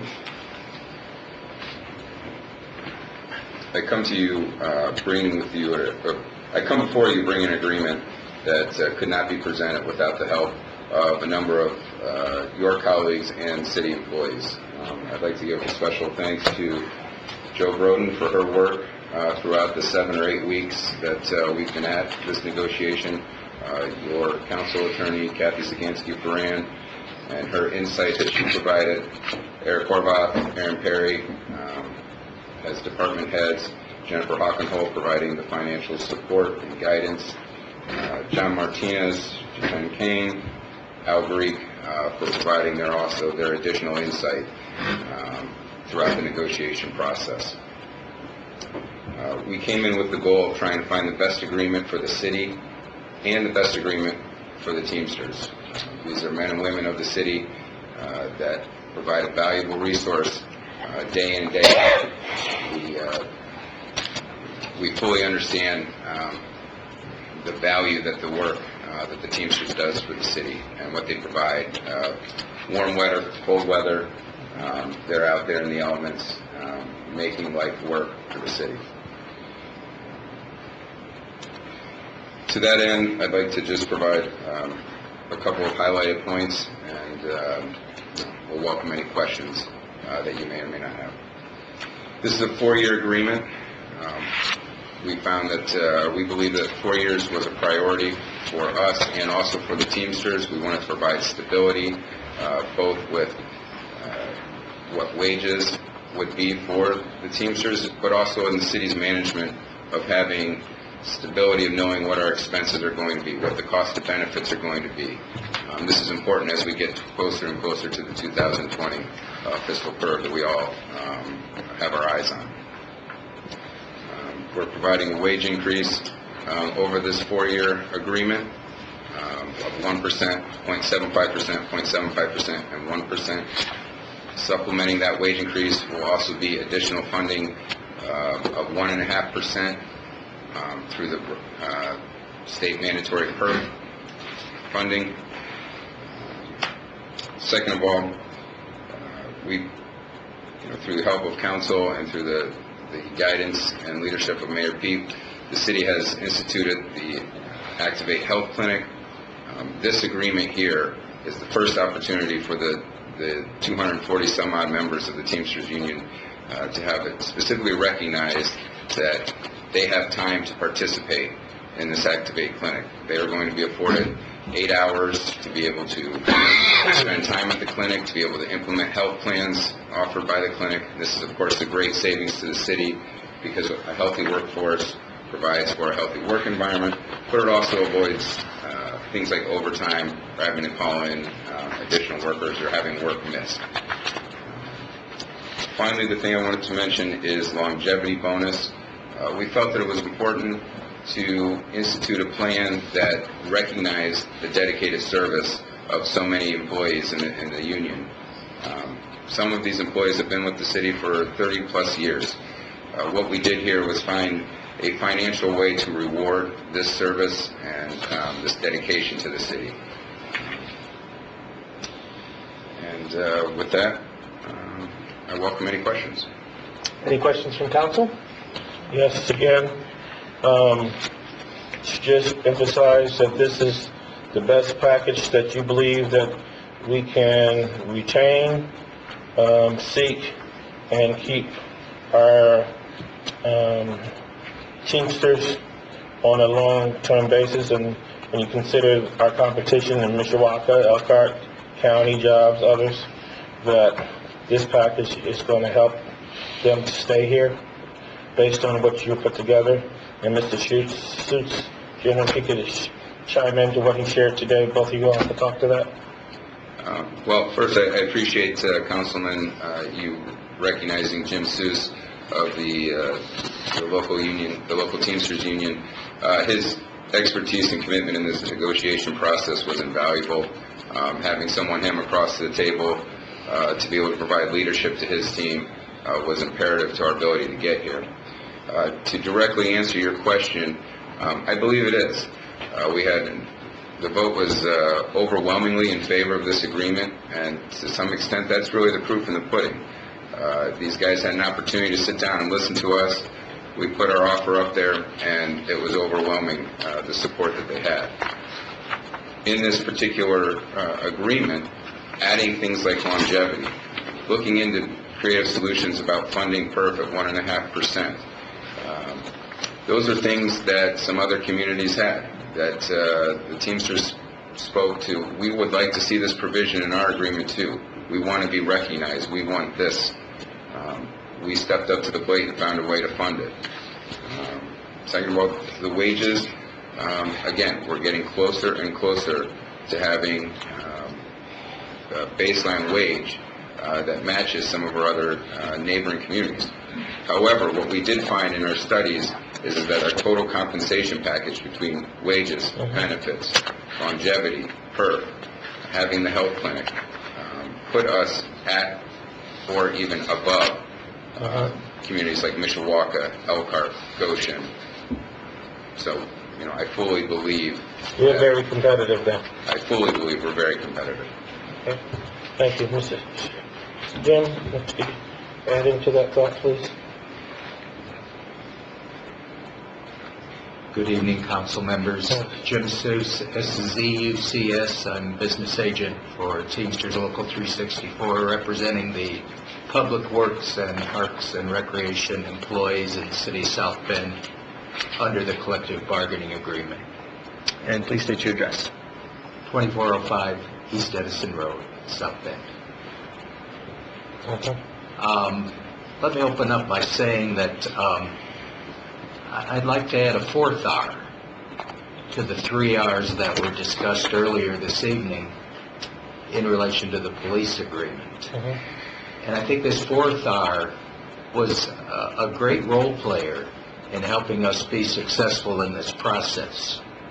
That fourth R is respect, because both parties listened, both parties were flexible and open-minded, and although the wage could always be higher, no doubt about it, the respect that the parties showed each other in listening and reacting to each other's needs, I think was unparalleled in any negotiations that I've been in since 1995, when Kathy and I were at the table with many other negotiators who are no longer with us.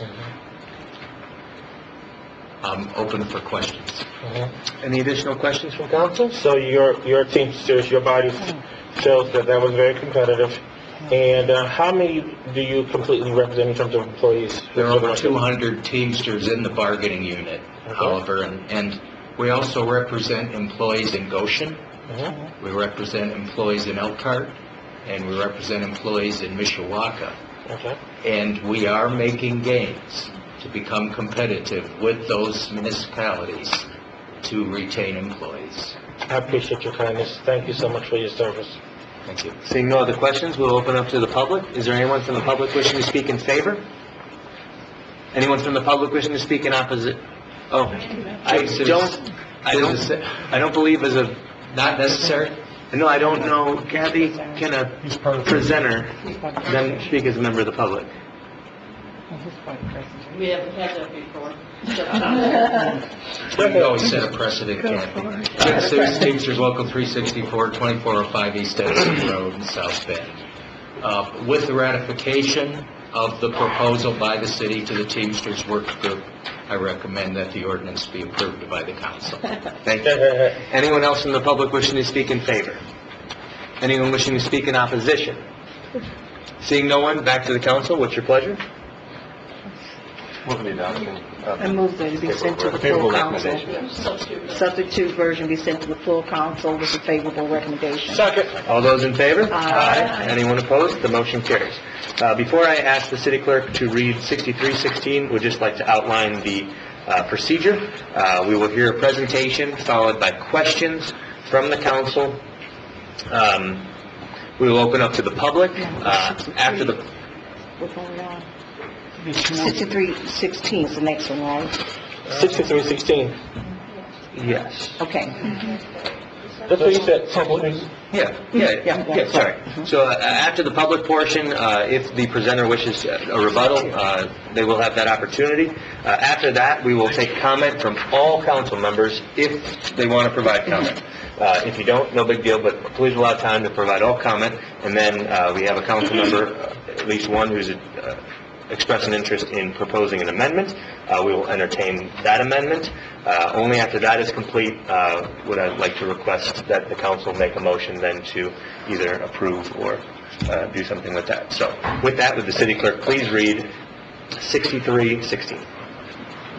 6316, public hearing on an ordinance fixing maximum salaries and wages of appointed officers and non-bargaining employees of the city of South Bend, Indiana for calendar year 2017. Is there a motion to accept the substitute? So moved. Second. All those in favor? Aye. Anyone opposed? The motion carries. Is there a committee report, please? Yes, the Personnel and Finance Committee held a committee meeting and public hearing on substitute bill 63-16. We send this bill to the full council with a favorable recommendation. Is there a presenter? John Murphy, City Controller with offices on the 12th floor. This bill fixes maximum salaries and wages of appointed and non-bargaining employees for the City of South Bend for 2017. The bill mandates a 2% for every position in the ordinance as a minimum. There are certain positions that are different than that. Important to realize that this sets maximum salaries. It's been the procedure to not always, in many cases, not to receive the maximum. It's based on performance and job productivity and so forth.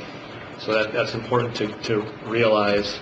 The budget, this bill is fully funded in the budget, as are the police department and Teamster ordinances as well. As far as our budget goes, we're fully balanced with respect to our main operating funds, being our general fund, COET, EDIT, and public safety LOIT. That's the first time in several years that we can say that we are, so we're pleased with that. Mayor Pete laid out some reasons for the salary ordinance, one being internal and external equity, which is important. We're not a bargaining group, but, wants to provide an ordinance that is equitable. And we had good discussion in the committee meeting on the ordinance, so we'll be happy to answer any questions that you may have. Thank you. Are there any questions from council? I have a quick question. Is this the bill that we're actually increasing the salaries for the hourly workers to $10? Is that included in here? No, that's not included in here. Okay. That's already factored into the budget. That's just in the, so we'll talk about that. Got it. Okay. Yeah, there's no position in this non-bargaining ordinances that's lower than 1010, if that's your question, so. No, that was my question, Okay. but that's good to know. It's taken care of. Let's put it Right. that way. When you pass the budget, you'll be passing the 10. Yes, Mr. Davis? Yes, it is clear that some of these salaries are being reimbursed, or you shared today, or paid for through tip dollars. Could you please explain that? Right, and I think you may have received a memo from our legal department regarding the use of tip and reimbursement of professional services like this. And so there's certain positions that relate to redevelopment activities that will be reimbursed through tip. They'll be paid out of, like, their home department, which may be engineering or legal or something, the home department, but then reimbursed.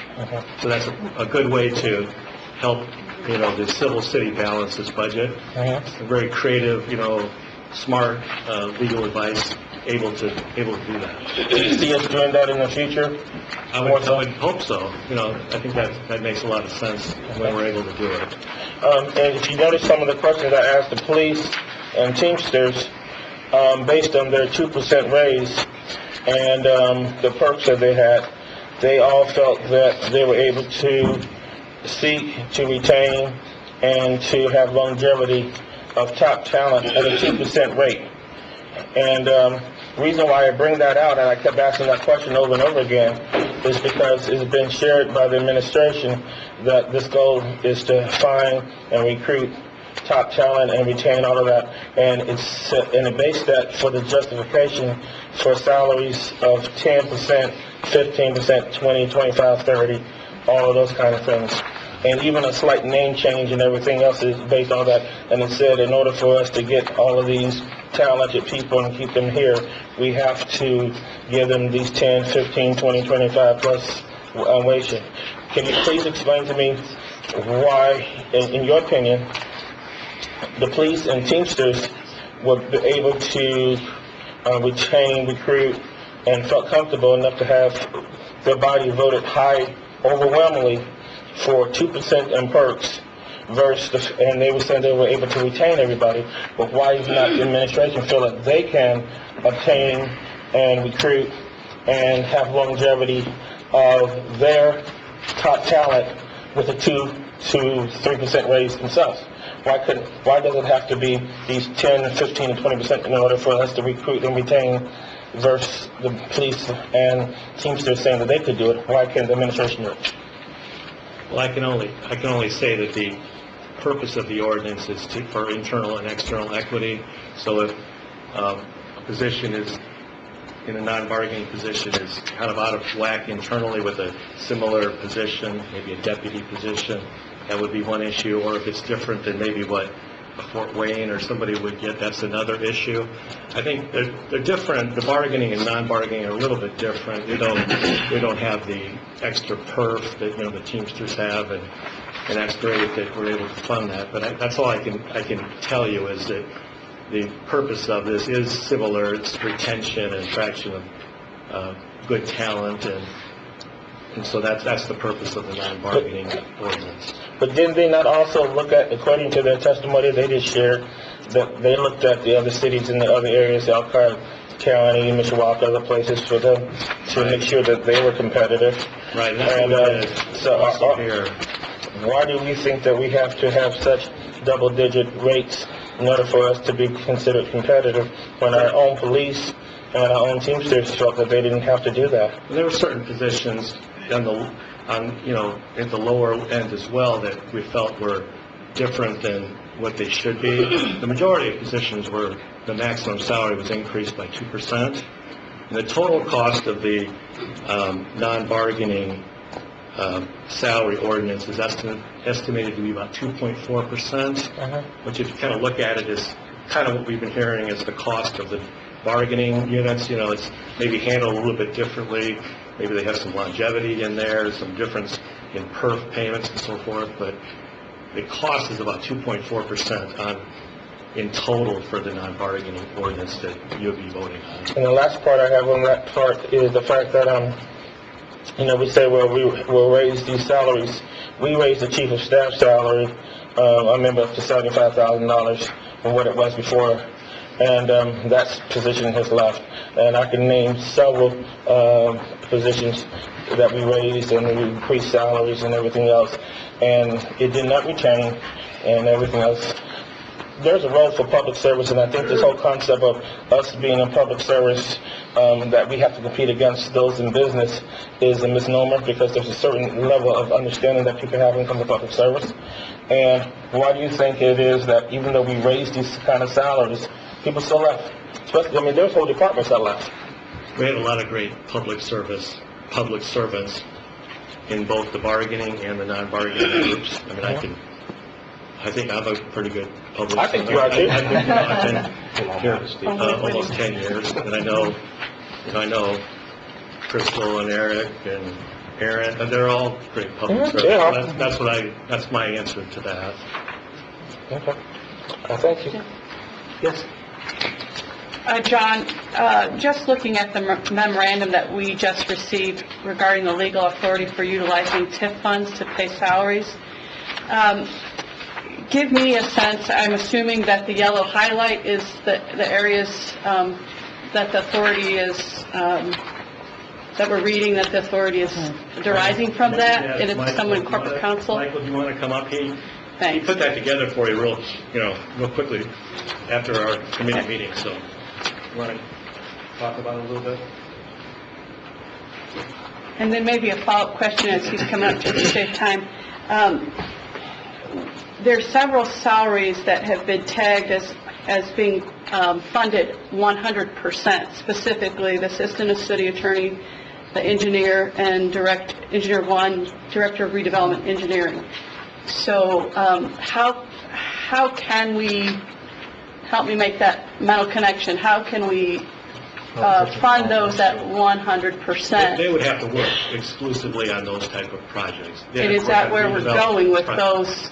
Because that wasn't my understanding, that those individuals will be employed into those tasks 100% of their time. So help me connect the dots here, please. Ethically, they would want to work 100% of those projects. Sorry, They would work on those projects exclusively. They would? Right, because there are a number of redevelopment projects in place that would be able to keep them fully occupied. Okay, and then, Mike, if you don't mind Can you addressing? please, I'm sorry, Michael Schmidt, again, Assistant City Attorney. Can you again, specific question? You handed us something here on our desks, and it's the legal authority utilizing TIF funds, and you pulled that together between our committee and here. I assume you've looked at it previously, and you've highlighted areas in yellow. Are you deriving your authority to pull on these TIF funds from this area of the commission, the statute? Does that make sense? And Yes. then are other cities, I guess the second follow-up question, are other cities doing similar in the state of Indiana? Is there precedence for this? Or are we out of the gate first? I would say that yes, this is the legal authority giving us the legal pathway to be able to have specific salaries of specific positions addressed through TIF TIF funding. Councilwoman, I can't be completely responsive to your question about what other municipalities are doing within the state. My guess, based upon the treatises that I've reviewed, the city of South Bend is not the only one pursuing this avenue. There's a fair amount of research out there from reputable law firms in the state providing advice and counsel to other municipalities on the same subject. I just can't tell you specifically by city who's adopted such a strategy. And to follow up what John had mentioned, in order to use TIF funds, the position would have to be absolutely specific and exclusive to the TIF project. So, you just simply can't have someone fully compensated with TIF funds and then spending any time in another area. In our time studies that were conducted as part of the priority-based budgeting would align with these different allocations? Well, I would say there are plenty of TIF projects that would be able to be directed toward these professionals to work on. The TIF, as you know, the TIF budget is around $50 million. It's a very significant capital-driven budget, so they have projects that they're working on. And who is the final authority whether this passes muster or not, this type of funding? Do we send this down? Let me be more clear. You're rolling. Where's she going with that? This goes downstate, I assume, as part of our budget. I think that if challenged, we would provide. That's what I want to get to. We would provide the State Board of Accounts with what we believe to be very comfortably and confidently believe to be the legal authority to do this. We do not have any reservations putting this forward to State Board of Accounts if they ask. And it's not unprecedented. And I see there's a burden of accountability, too, as well, from the Redevelopment Commission in terms of time studies or hour studies or something. I'm sorry, I quickly read this, so I apologize if I'm not articulating all my questions as clear as... Yes. But I think there was accountability piece here somewhere. Section 13A7, reimburse the unit for expenditures made by it for local and public improvement in that allocation area or serving the allocation area in counties other than Marion County. And then I think it was...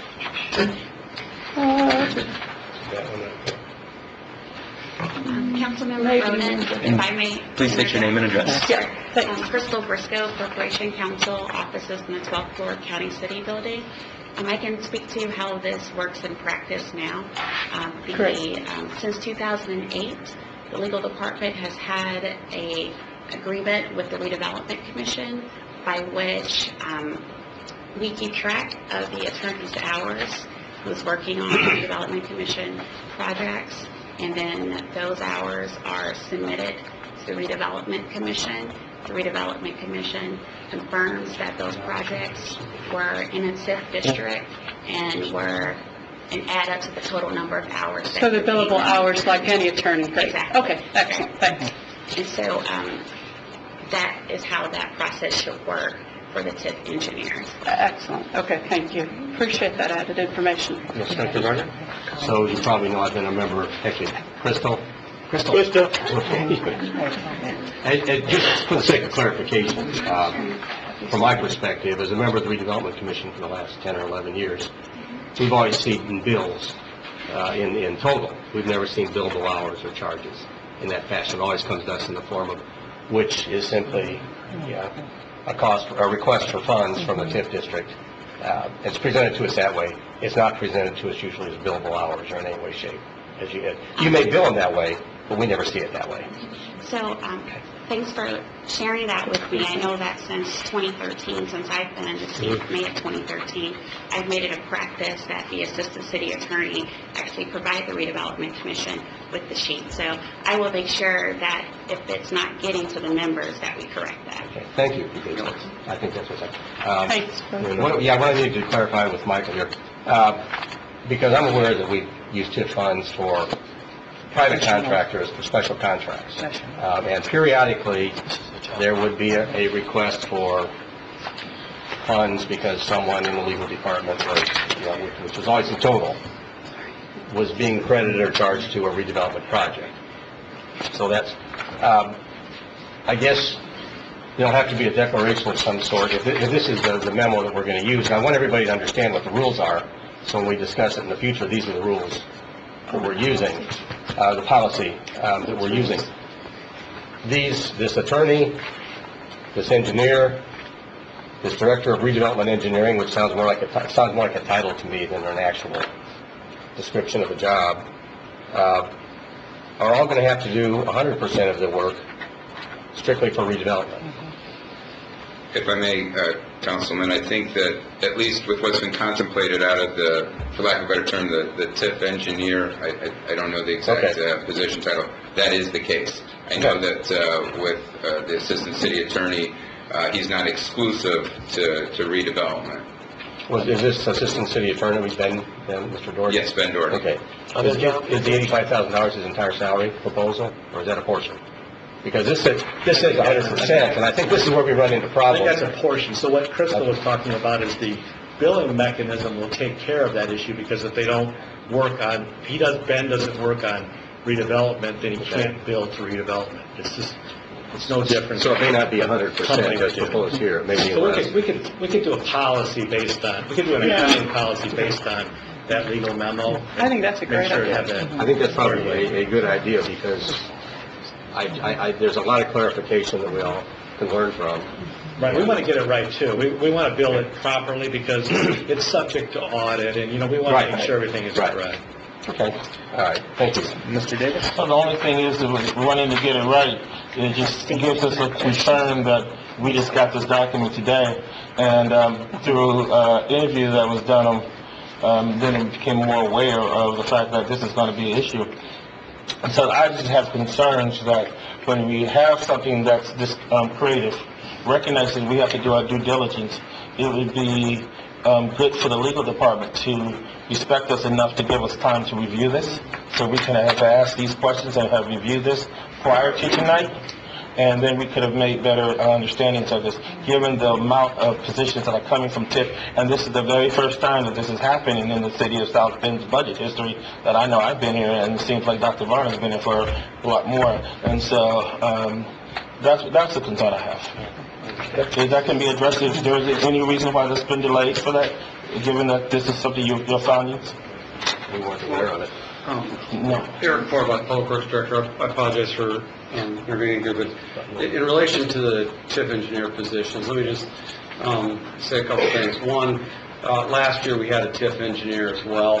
It was 80-20 money, and 80% was covered by TIF, 20% by Civil City, and we allocated their hours as much as we could based on that formula and tried to keep within that formula. And so that one is again in this budget, so that's your engineer one, your TIF engineer one. In addition to that, we have a director of redevelopment engineering, which is the additional position that wasn't in there previously. And the idea there is, quite honestly, to hopefully save TIF dollars in the long run. There are a lot of needs that are engineering needs that can be met by having staff do it. And we did our best, our engineering staff, to meet those needs, but typically when these development projects come up, it's a real quick turnaround time. And so if we've got a long turnaround time, it's easier to build them into existing staff allocations.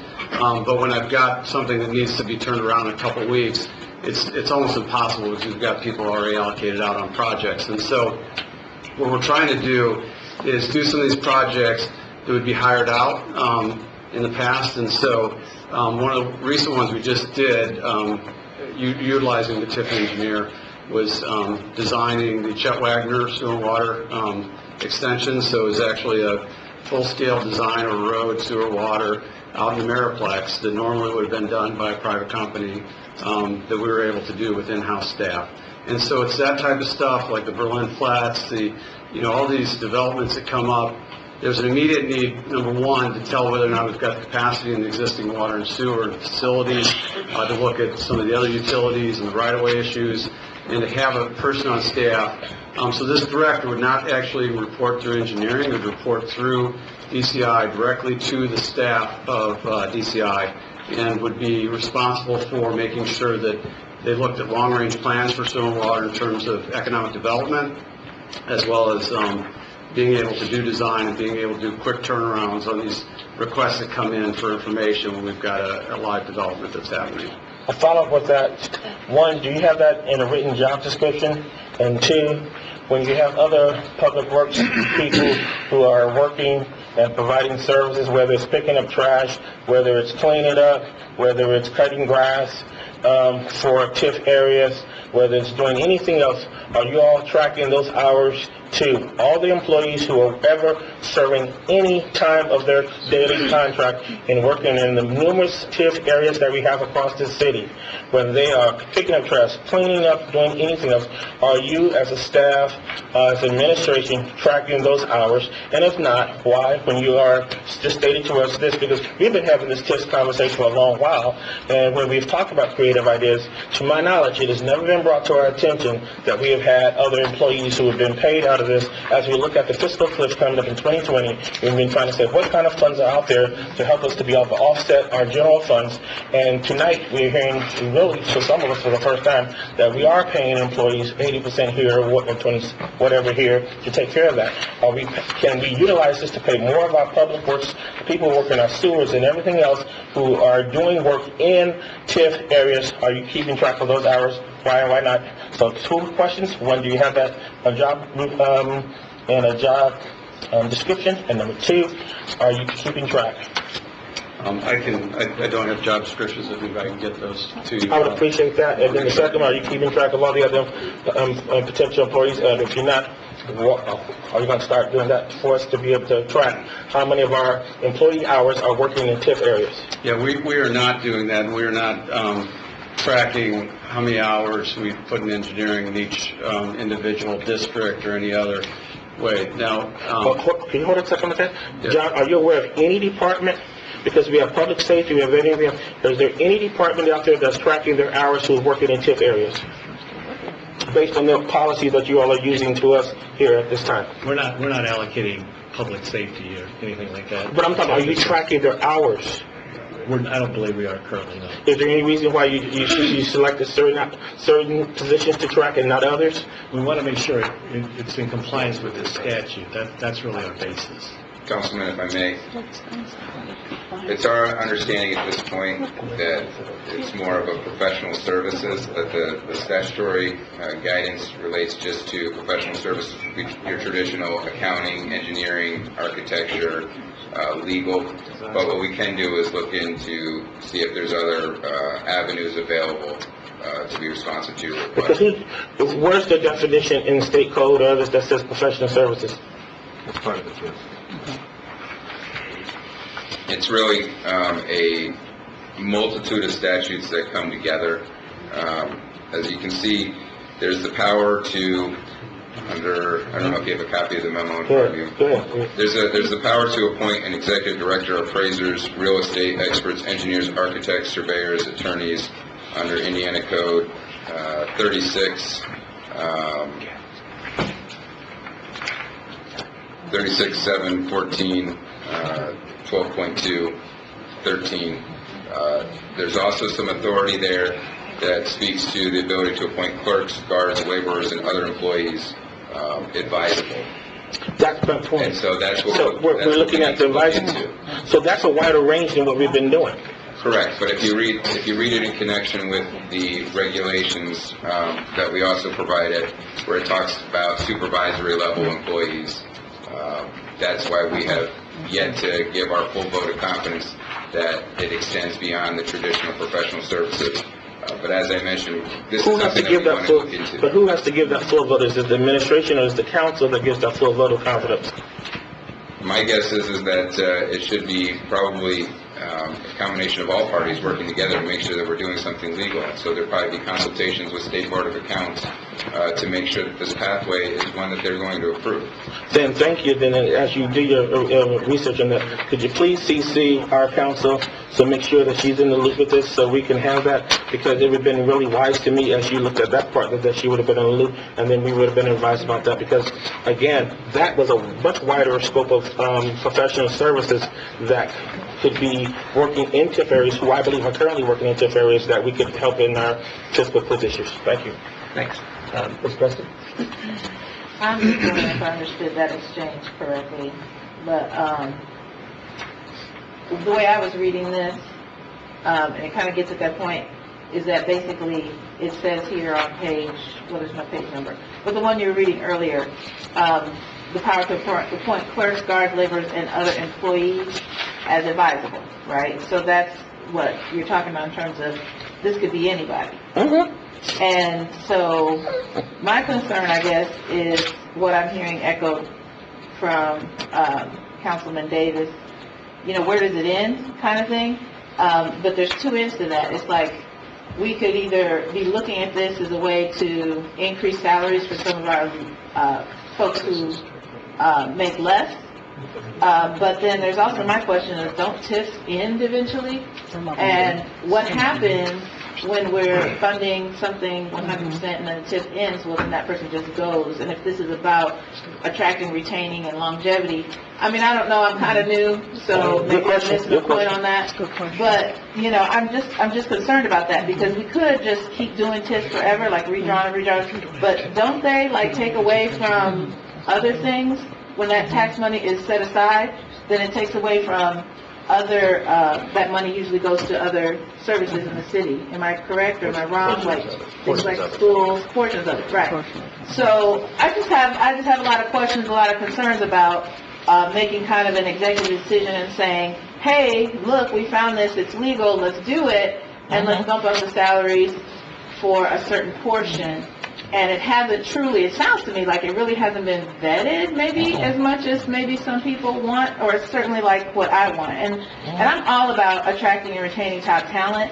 I'm just saying, you know, again, as people have said, kind of, you know, trying to understand this at the last minute. And, you know, I'm hearing people say, well, we should have a policy around it, but we're being asked to pass this now without a policy around it. Correct. So I don't know, that whole thing about decent and in order kind of thing, I just have some concerns, that's all. And I know, like I said, I'm new, so maybe there's something I missed in this process. No. But that's just one of the things I'm concerned about. Councilwoman, may I respond? Yes, please. I just want to, again, reiterate that the city is very comfortable with its position that professional services are a reimbursable, their salaries for professional services is a reimbursable, it's a proper use of TIP funds. What we're not certain yet is does that power extend beyond what are your traditional professional services? And that's the aspect that needs to be looked into further per Councilman Davis's request. But we don't want to give you guys any pause. We want you to know that we believe that the city's legal team believes you have the absolute full authority, and we've done this for a number of years dating back to at least 2008 to fund professional services through the use of TIP funds. And that's all we're funding. And that's all we're funding, yeah. And that's all, yes. So, and then did I hear, I thought I heard, so please correct me, Mr. Horvath, did you say you don't have job descriptions written for the jobs that we're looking to fund? No, we do have them. I just didn't have them with me today. Oh, you I just don't have them with me today. Oh, okay, thank Yeah. you. Thank you for clarifying that. All right, those are my questions, essentially. Seeing no other questions, we'll open up to the public portion. If I could just concur with the legal staff that there are 5 positions that are of record with Councilmember White's Committee on Personnel and Finance that are currently funded either 50% or 100%, all of them fall into that professional category. The second test is when you broaden it, is that you have to have a merit system in place. That would engage the administration as well as the council if you're going to have a true merit system. And until you do that, you're taking a narrow path, and that is the professional services. And I would concur with the methodology that you're using. Merit system with regards to what? The merit system, could you explain that again? The state law is very clear that, you know, the laborers and all that, you can only appoint those individuals who have TIP funding, whether it be reimbursement or tracking it, is if you have a merit system in place. Based on performance. How you're going to do that? So possibly some confusion because we have highlighted 13 and 14. So, I mean, maybe we can put this to rest. You've restated several times that we have the legal authority to do this. It sounds like the documentation is in place in terms of at least the legal department. I assume that we're going to do, not assume, the expectation that it'll be, you know, documented by way of billables, whatever, for any other department that's falling under these other positions as proposed in the budget. That is correct. Move on. With that, we'll open up to the public. Is there anyone from the public wishing to speak in favor? Thank you all, by the way, for your comments on Is that. there anyone wishing to speak in opposition? When do I get to speak later? Yes, and then comments. Yeah, great. Then I have a comment. I have comments. Thank you. Please state your name and address. Jesse Davis, P.O. Box 10205, South Bend, Indiana. I don't think the big issue here, especially with the public, is where the funding's coming from, because you always find ways to fund it. My shirt says it all. This is from about 8 years ago with the Lowit tax. It says our council's gift, you're reaching in our pocket for more money. So our concern's not where the money's coming from. Our concerns are the amounts of these ridiculous raises. We heard several years ago when the mayor was first elected, he wanted to give these enormous raises, many of them to the same exact positions that we're trying to get them to again.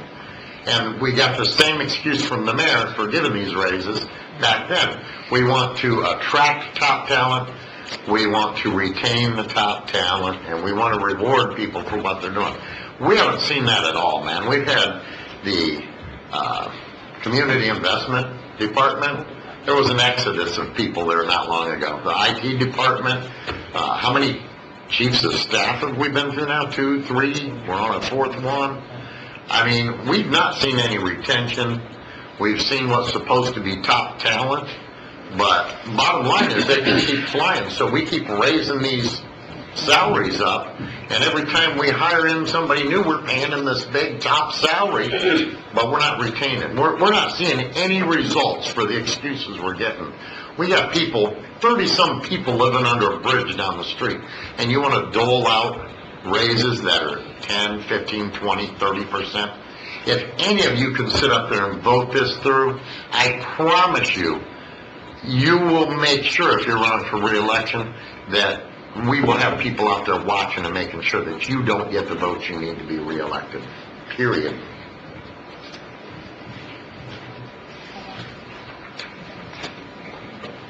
Steve Francis, 54174 Judy Lake Drive, South Bend, Indiana.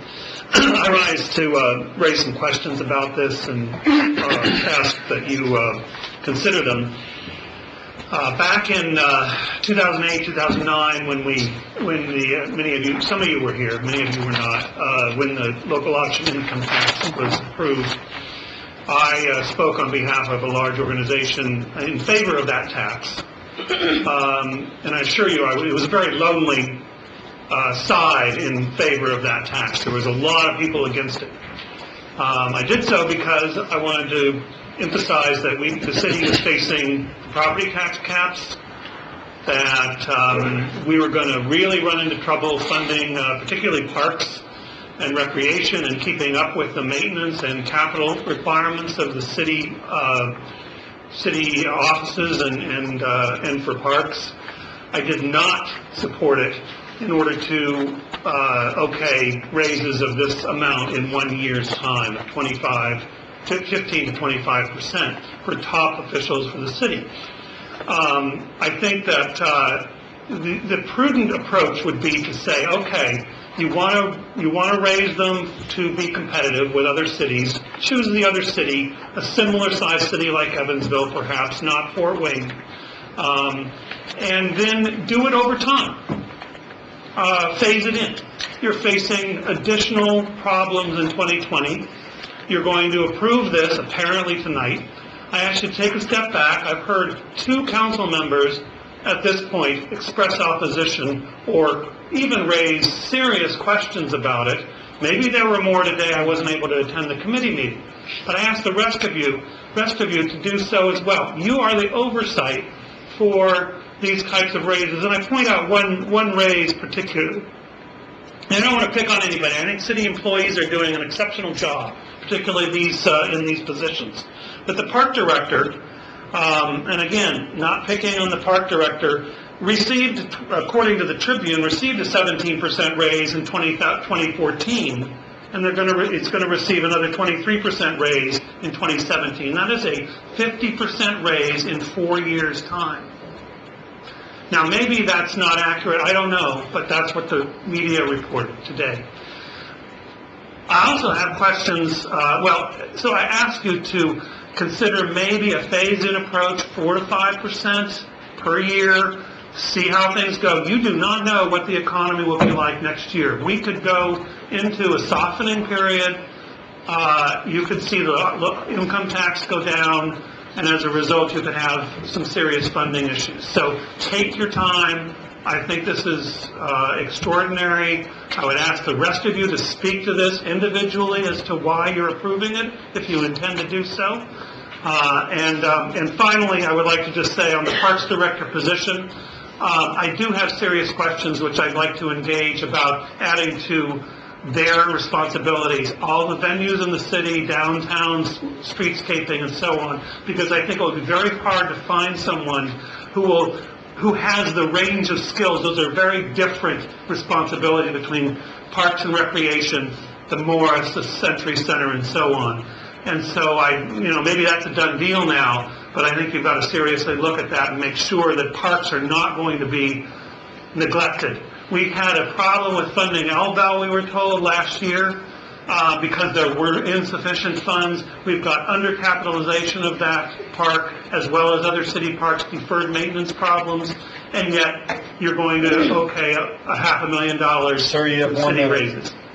Excuse me? You have 1 minute of time left. 1 minute. Okay, I'll end early.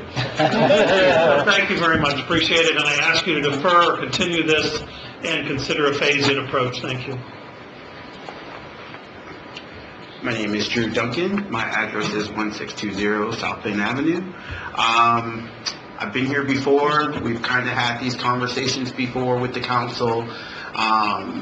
And I've gone from being a citizen that's curious to concerned, and now this is something that is kind of upsetting me because I'm a young professional that the city says that it's trying to attract, and I'm watching these things happen, and every year our city is put on the map because we have to have these types of discussions, and some of the raises on here are egregious. So we've added responsibilities to Park and Rec, which took his salary up to almost mimic our mayor's, but we haven't cut the budget anywhere. So if he's taking on responsibilities, who previously held those responsibilities, and do they still have jobs? So I'm seeing that we're handing out a lot of money, but not very many places are we slashing money. So if we're consolidating positions and adding responsibilities to positions, by all means, yes, they deserve more money. But then that means that someone inherently should lose a job, and there should be money being saved elsewhere. And from the documents that I've reviewed, there's not a lot of that. So also with the things that have been going on with the city, so the smoking ban this year and other things, there's kind of this cloud of distrust between the citizens and the city workers and the people that we have elected.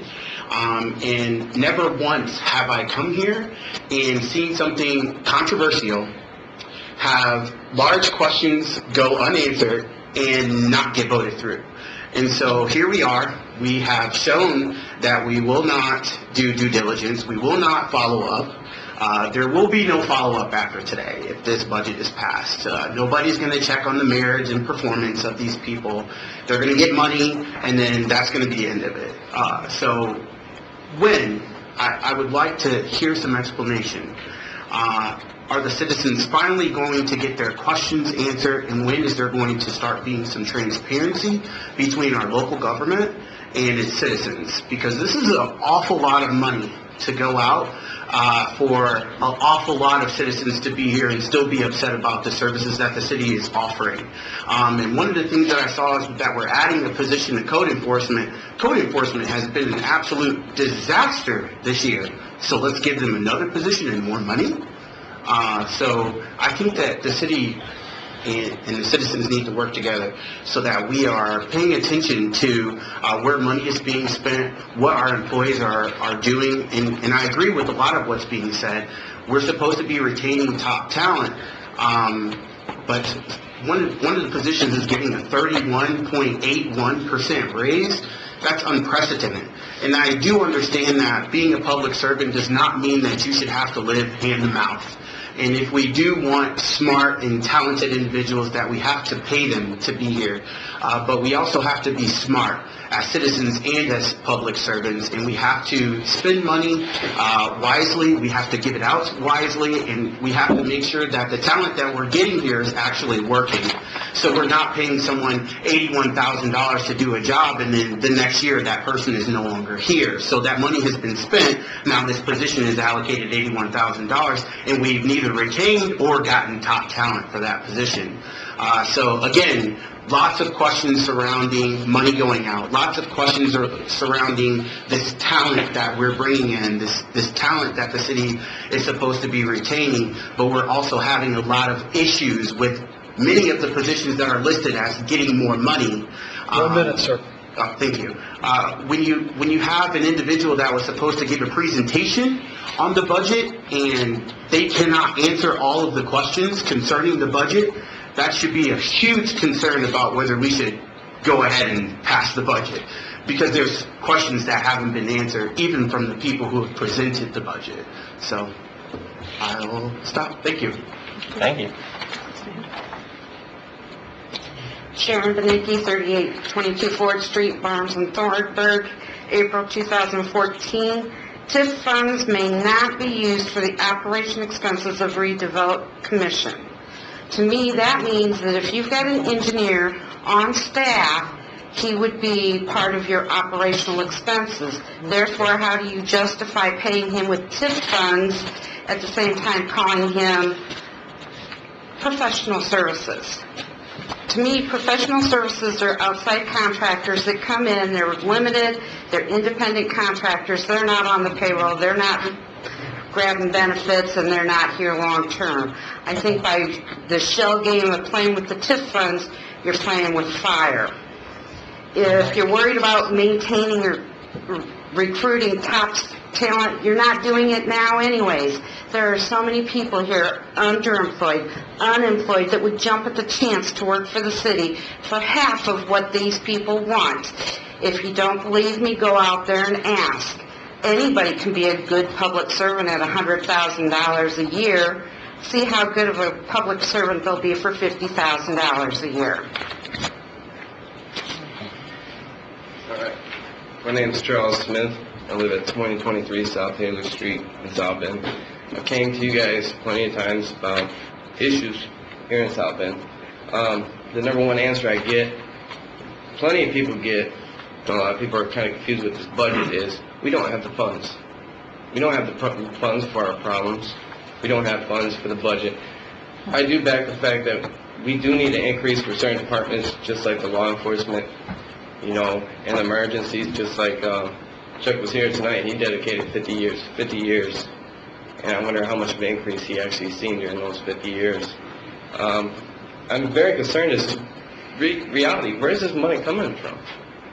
Because here you got, as Mayor Pete stated, you have 30-plus people staying on the bridge, and there's only 3 leaders in this room that I know of that has actually visited that location down there.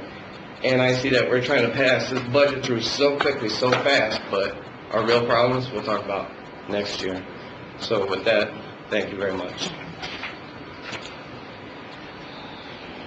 Hi, I'm Eileen Sullivan. Sitting here and listening to this stuff, I live at Pyle Avenue in South Bend. I think we should pretty much give an increase all the way across the board to a fair increase. Why such a radical difference? I think our people that protect us and people that stand up for us and keep us safe should get the same increase as what other people do. And it's very upsetting to me that somebody can make $117,000 a year. That's $9,000 a month. But our law enforcement gets 2%. That's disturbing. I'm sorry, and I'm disappointed, very disappointed in the city of South Bend. Thank you.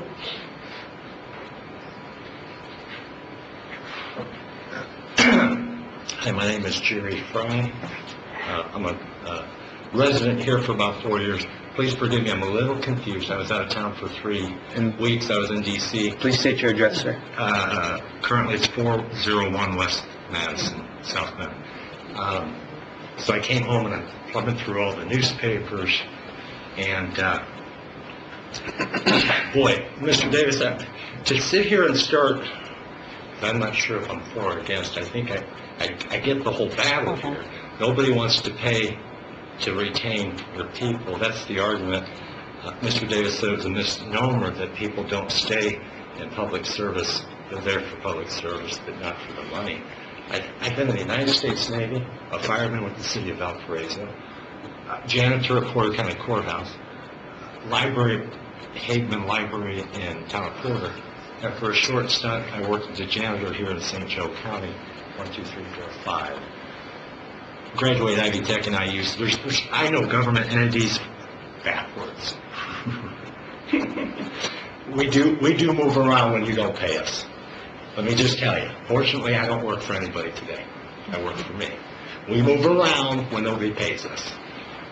You got to accept that. And if you have good talent, you better pay them to keep them. Period. As this city grows with Notre Dame, you better pay your employees to be a part of it. If you're controlling $369 million, you better have good quality people here, not based on if they left before or not. Game's changing here. Game's changing. I remember one time Karima Fowler, I think that is her name, Karima, she intercepted me in the city county building one day. Thank God she did. I get pissed and I get angry, and then I go, I'm an arrogant pig, whatever. She diffused me. Our paths crossed in the elevator. She diffused me. The problem was diffused. The problem was diffused. It wasn't corrected. And I left there. I forgot all about code enforcement and all of the issues until I wrote a long letter and a month later it got resolved. But she's, I got a buddy that's got 90 employees. I don't have one. He has 90 employees, he says. He's got a name for all of them, except the keepers. He said, when you get one to keep, you better pay whatever it is to keep them. Boom. This guy's got 90 employees. He doesn't even keep track of his employees. His manager keeps track of his employees. But he's got 90 of them, so he knows all the names for employees, except if you got a keeper, you keep them. You keep them. Because if they don't, I'm going to say to them, if you can't pay to keep them, I'm going to tell this girl here, you know what? There's a lot of great cities throughout the whole United States. I've been to 48 states. And while this city is strongly going to be a great city, just wait. That's going to get very complicated. But I would say to other people, you can get a job at another great city. And if you're going to get more money, public service is public service. If you're financially able to do public service 100%, then you're probably your money supports you. What do we got up here? Doctors, surgeons. We got a lot of high-end people. I don't mean to be disrespectful. You can put more time into public service. But when you're a lower-end employee, that's a job. And if they don't get paid right, if they don't leave on their own, I'd say, you know what, y'all, take what you can learn here in a couple of years. If they don't treat you right, there's plenty of places to work. And this job market here is enormously strong. Enormously strong. There's so much work here. There's a lot of work here. So, you know what, do what you got to do to keep your health. Seeing no one else, again, we're going to turn it back to, I'm sorry, there's an opportunity for rebuttal. Mr. Murphy, you have 5 minutes.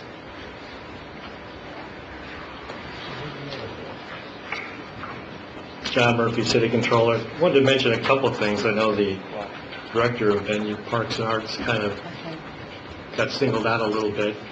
As you know, that's a big increase in responsibility.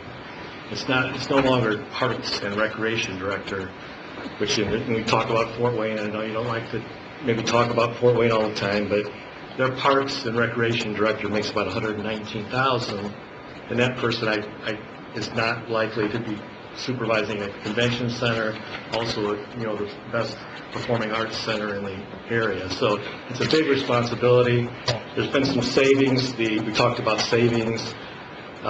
Dennis Andre is retired. That position is going to be now a deputy position. There'll be some salary savings when that position is filled. So I think it's fair to say, on Aaron's behalf, that he's taken on a tremendously difficult position and deserves to be compensated for all his work. So I would say that. Number two, I think the young man was concerned about, are these increases funded in the budget? And yes, they are. We talked about it earlier. We're fully funded. Our operating budgets are revenue neutral. Revenue is equal to expenditures in our key operating funds. So yes, we are fully funded in the budget. We have the issue with the fiscal curve, and we're working on that, but it's an annual budget that we have, and we are fully funded for 2017. The other comment was the transparency, and our office and other offices, we pride ourselves in transparency, and you know that we do. We have tremendous number of reports that we send out to you. Our IT department has some interesting items on an open data portal, and so government is all. Some people don't believe it, but government is a lot about transparency. We're trying to do better every time on transparency. So those were some of the comments that I wanted to make. And, our department, and Mayor Pete mentioned it, we've saved some significant number of dollars in refunding, $8.9 million in refunding since 2012. And then the legal department has saved considerable amount of money on preventing lost claims paid out. I mean, the claims the last several years have been hundreds of thousands of dollars less than traditional trends would indicate. So there is some benefit that we've been able to achieve the last few years, working together. So those are some of the comments that I wanted to mention. Thank you. With that, we'll turn it over to the council. Again, I'd like to remind council members we're going to go down the line, take comments from each council member. After that point, we will entertain a motion for an amendment, and after that point, we will entertain a motion for passage to feet. So with that, we'll start with comments.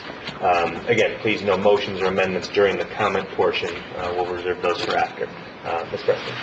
I think one thing that I want to say that's been made clear tonight, but then through my email, through my text, through talking to folks, I think this is a beautiful example of why we really need to engage the public and also engage the council a lot earlier and all along the way when we're creating a budget, because there were a lot of questions tonight. I still have some questions, and I think that the city may have some really reasonable answers to those, but I think doing it kind of all at once makes it really, really hard, and it adds to, I think, the frustration that we may have, and that I certainly hear from people in the community. I think that that's something that I'm going to look forward to, certainly in the next budget cycle, and I'm saying that now because this being rushed, it feels very rushed, I think, to my constituents, because that's what I'm hearing all the time. And so, to me, that's something that we really need to, because we end up, with all this frustration at this point, whereas if we had engaged way back in January, we kind of worked through all of that stuff. So I think it's going to be really important that we kind of begin to work together, not just as a council or as the city administration, really, who's been working on this all year, and really engage everyone in these conversations so we're all clear about why the administration is putting forth things that seem so unreasonable at some point now when we're asked to vote yes or no. So that's my big concern. And so, yeah, I'm feeling it. It's really going to be hard for me to vote for it as is. Just a couple of very brief things. I'm in support of this, and Mr. John, our city controller, spoke to some of the reasons why. I think when I first saw some of the increases, it's daunting. You see some big numbers. But we've been having budget meetings for months now, and then you get into the weeds and you start to understand what some of that's about and the reasons behind it. And a couple of things jump out at me. The overall non-bargaining increase is 2.4%. So it's, in line with what we're seeing for police and fire and Teamsters. As Ms. Murphy pointed out, venues, parks, and arts, it's a big increase, but it's a big increase in responsibilities. That's changing, and we saw some savings to lead to that with, as he pointed out, Mr. Andres retiring. We're seeing increased efficiencies in these departments. It was also pointed out, John stole most of my lines, with regard to millions of dollars of savings in his office, hundreds of thousands of dollars of savings in the attorney's office. We're seeing unprecedented might be the wrong word, we're seeing development throughout our city in numbers we haven't seen for decades. So that speaks to what they're doing in community investment and in public works, and that's because we have good people working in these jobs. And again, even with these increases, they could make a good bit more money in the private sector. So there's still a big service element, public service element to this. So I think it's so important, again, that we retain these people, that we have salaries that if they do choose to leave, there's salaries that will attract other people on that level. So again, for those reasons, I am in support of this, and I hope to see it go through. Just really to simplify this, it's a combination of my two prior council members, having gone to, first time around on this whole process, every budget meeting, every director coming before us and having to, justify what they're doing in each and every department across the board. So I've had plenty of opportunity to pick and prod and poke at all of this stuff, which I do, and it's our responsibility. So similar to Councilmember Kelly, who stated it so eloquently. I mean, efficiencies, value of the given positions, savings that they bring. I know many of these increases were looked at in terms of the private sector, and let's face it, many of these will never meet what people earn in the private sector. So, but at least, approaching that, it's important to fund these positions so that when people do leave, we don't experience vacancies for 6-8 months at a time in key positions within our city. To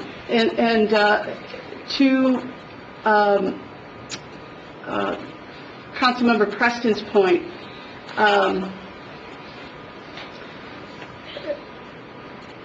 this is a difficult, it's a difficult decision. The complexities of our workforce. From the person at the street department. I mean, all the way up to legal, to Mr. Perry, who will be taking on considerable responsibilities within that broadened department. There's definitely a need to bring along each other. But having said that, I feel very confident on my first run through on this, deep in the trenches, that one, the administration has made a good case. I also, appreciate the fiscal responsibility of balancing these budgets and funds, and so I will be supporting it for those reasons, with the understanding that there is a lot of work to be done. Again, from wearing the hat of a new council member, that it shouldn't be so difficult to make this understandable to the general public and why these. And I will have to say, at the same time that I was at every single budget meeting, working through the numbers on this and hauled around these books for for months now, and going back to the process that did actually begin in February, Councilmember White, am I right? Yes. Okay. So, despite all of that heavy lifting by so many people, there is a tremendous need to make this intelligible. Enough said. Dr. Varner is the council member who has requested to make an amendment, so he's going to save his comments for last as we go down the line. I'll just say a big thank you to Chairperson White for the budget process, as well as members of the administration, especially John Murphy, for countless number of meetings and a lot of time put into answering our questions. I will be supporting this. I think many of these positions are what I would call evolving roles, taking on many different responsibilities. And while I do realize it's public service, we're still competing with the private sector, and I do think it is necessary to compensate positions appropriately to compete. Good evening. Several things. Number one, it was interesting that when it came down to the lower echelons in terms of salary, the administration wanted to do a 10-10 over 3 years. And I advocated that that be done in 2 years.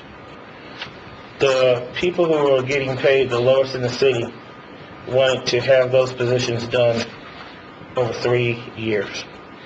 The people who are getting paid at the top, they wanted to do those positions immediately. That's, to me, I question values when people do that. Why in the world would we want to take care of the top so quickly, but yet phase in those who are getting paid at the lowest level over a 3-year term? Making less than $10 over 3 years, to phase it in, to brag about it all over TV, to say how great we all have this, have press conference over the 10-10. Really? Are we going to phase that in over 3 years? Are we going to brag about that? But yet, we're going to rush to have all these pay, several of them who have gotten pay raises of enormous raises in the past. That's not the city eye. No. Number two, salaries over 5% raises, I'm just not for. And I'm looking forward to hearing from Dr. Varner and some of those things later. Because again, when we were clearly told by the police, by the Teamsters, that they were able to recruit, to retain, and to seek all of their talent, and they're not getting these kind of raises. And the police said that they voted overwhelmingly, the Teamsters did, but somehow when you work in administration, you got to have these high salaries in order to stay here. Somehow you got to do this. Even though we live in South Bend, Indiana, not Fort Wayne, which is several times larger than us. And then my colleague there who worked in public services, bless his heart, I worked in it too and everything else. You can go in the private sector and make a lot of money. Go for it. It's a free country. And so, position title changes. I worked with Mr. Phil St. Clair, and I worked with Mr. Andres. There is no way in my right mind, even in a half-tired mind, that one man can do what those two men did for the city of South Bend. Both of those men gave a lot of service. We honor them here. And to sit up here, with all due respect to Mr. Perry or Oliver Davis, couldn't do it all by themselves. And what we're really sneaking in doing with there, we're going to give everybody, we're going to give Mr. Perry a title, and yet we're putting a deputy under who's going to really be doing the other job. But we have a big fancy title up here for the deputy, because you cannot do the Morris, you cannot do the park system right, you can't do all of that. The largest thing and run 60-something parks and be in charge of all these other things, and then have all the musicals and everything else that Mr. Dennis Andres gave his life for. I mean, we came in here on pain. There's no way that man can do that. I just don't believe it. We can fix up a beautiful big-time salary and say how much he's going to do it. That's not even fair to our citizens of South Bend. Then we're going to sit up here. I was here. I fought. I got cussed out here. I was hiding out in Walmarts and Kroger's and every Flat Martin's and going all over the place because we raised those taxes. Some of my colleagues here were not there when we raised taxes. But I did. And I did not raise taxes for us to be having high salaries coming up. That was to take care of the city's basic needs and everything else. And now we were barely making it. Several of us, we skipped raises, we skipped this. I mean, we were doing a rough time when we were doing that. Now, we raise these taxes, put it all on the city of South Bend, and everybody's going to the bank. That's just disrespectful. And so now we're going to be asking you to raise your water rates. We already did the parking rates last time, that's why I voted against coming downtown. I mean, we're going to have all this confusion coming downtown, and then we get downtown and we're going to raise parking rates. Really? And then sewer rates. We don't even have a plan in place, definitely. The sewer rates are going to be going up. I mean, and we don't even have it all. That's the biggest crisis coming up in the city of South Bend, is the CSO plan. You can have more money coming in having to pay for your water and your sewer, that it's going to be more impossible, or more difficult to stay in the city of South Bend. It's going to be cheaper to live in Mishawaka, St. Joe County, Niles, every other place around here, than to stay in the city of South Bend. People are going to not be able to stay here. Anybody who stays here is going to have to pay more money living here in the city of South Bend because of the CSO and these water rates and all this other stuff. And at the same time, we're talking about raising the salaries. How in the world can we do that? How in the world can we vote to raise all of these taxes and at the same time all these rates? These are still taxes when we raise rates. Or fees, and all the code fees, all these fines, and all these fine here, and a fine there, and a fine there, and a fine there. Those are the hidden costs of fees, too. We've been doing that a lot as a council. This TIF issue is amazing to me. A lot of wording have to be done on that, and how we have to deal with everything of that. If we don't have after all the meetings that we've had with that, and then to quietly come around the corner to give us that's a great concern for me. So, there is no way. And then, to top it off, the administration, with all due respect to our clerk, everybody in this community was fussing at the clerk's salary as a diversion.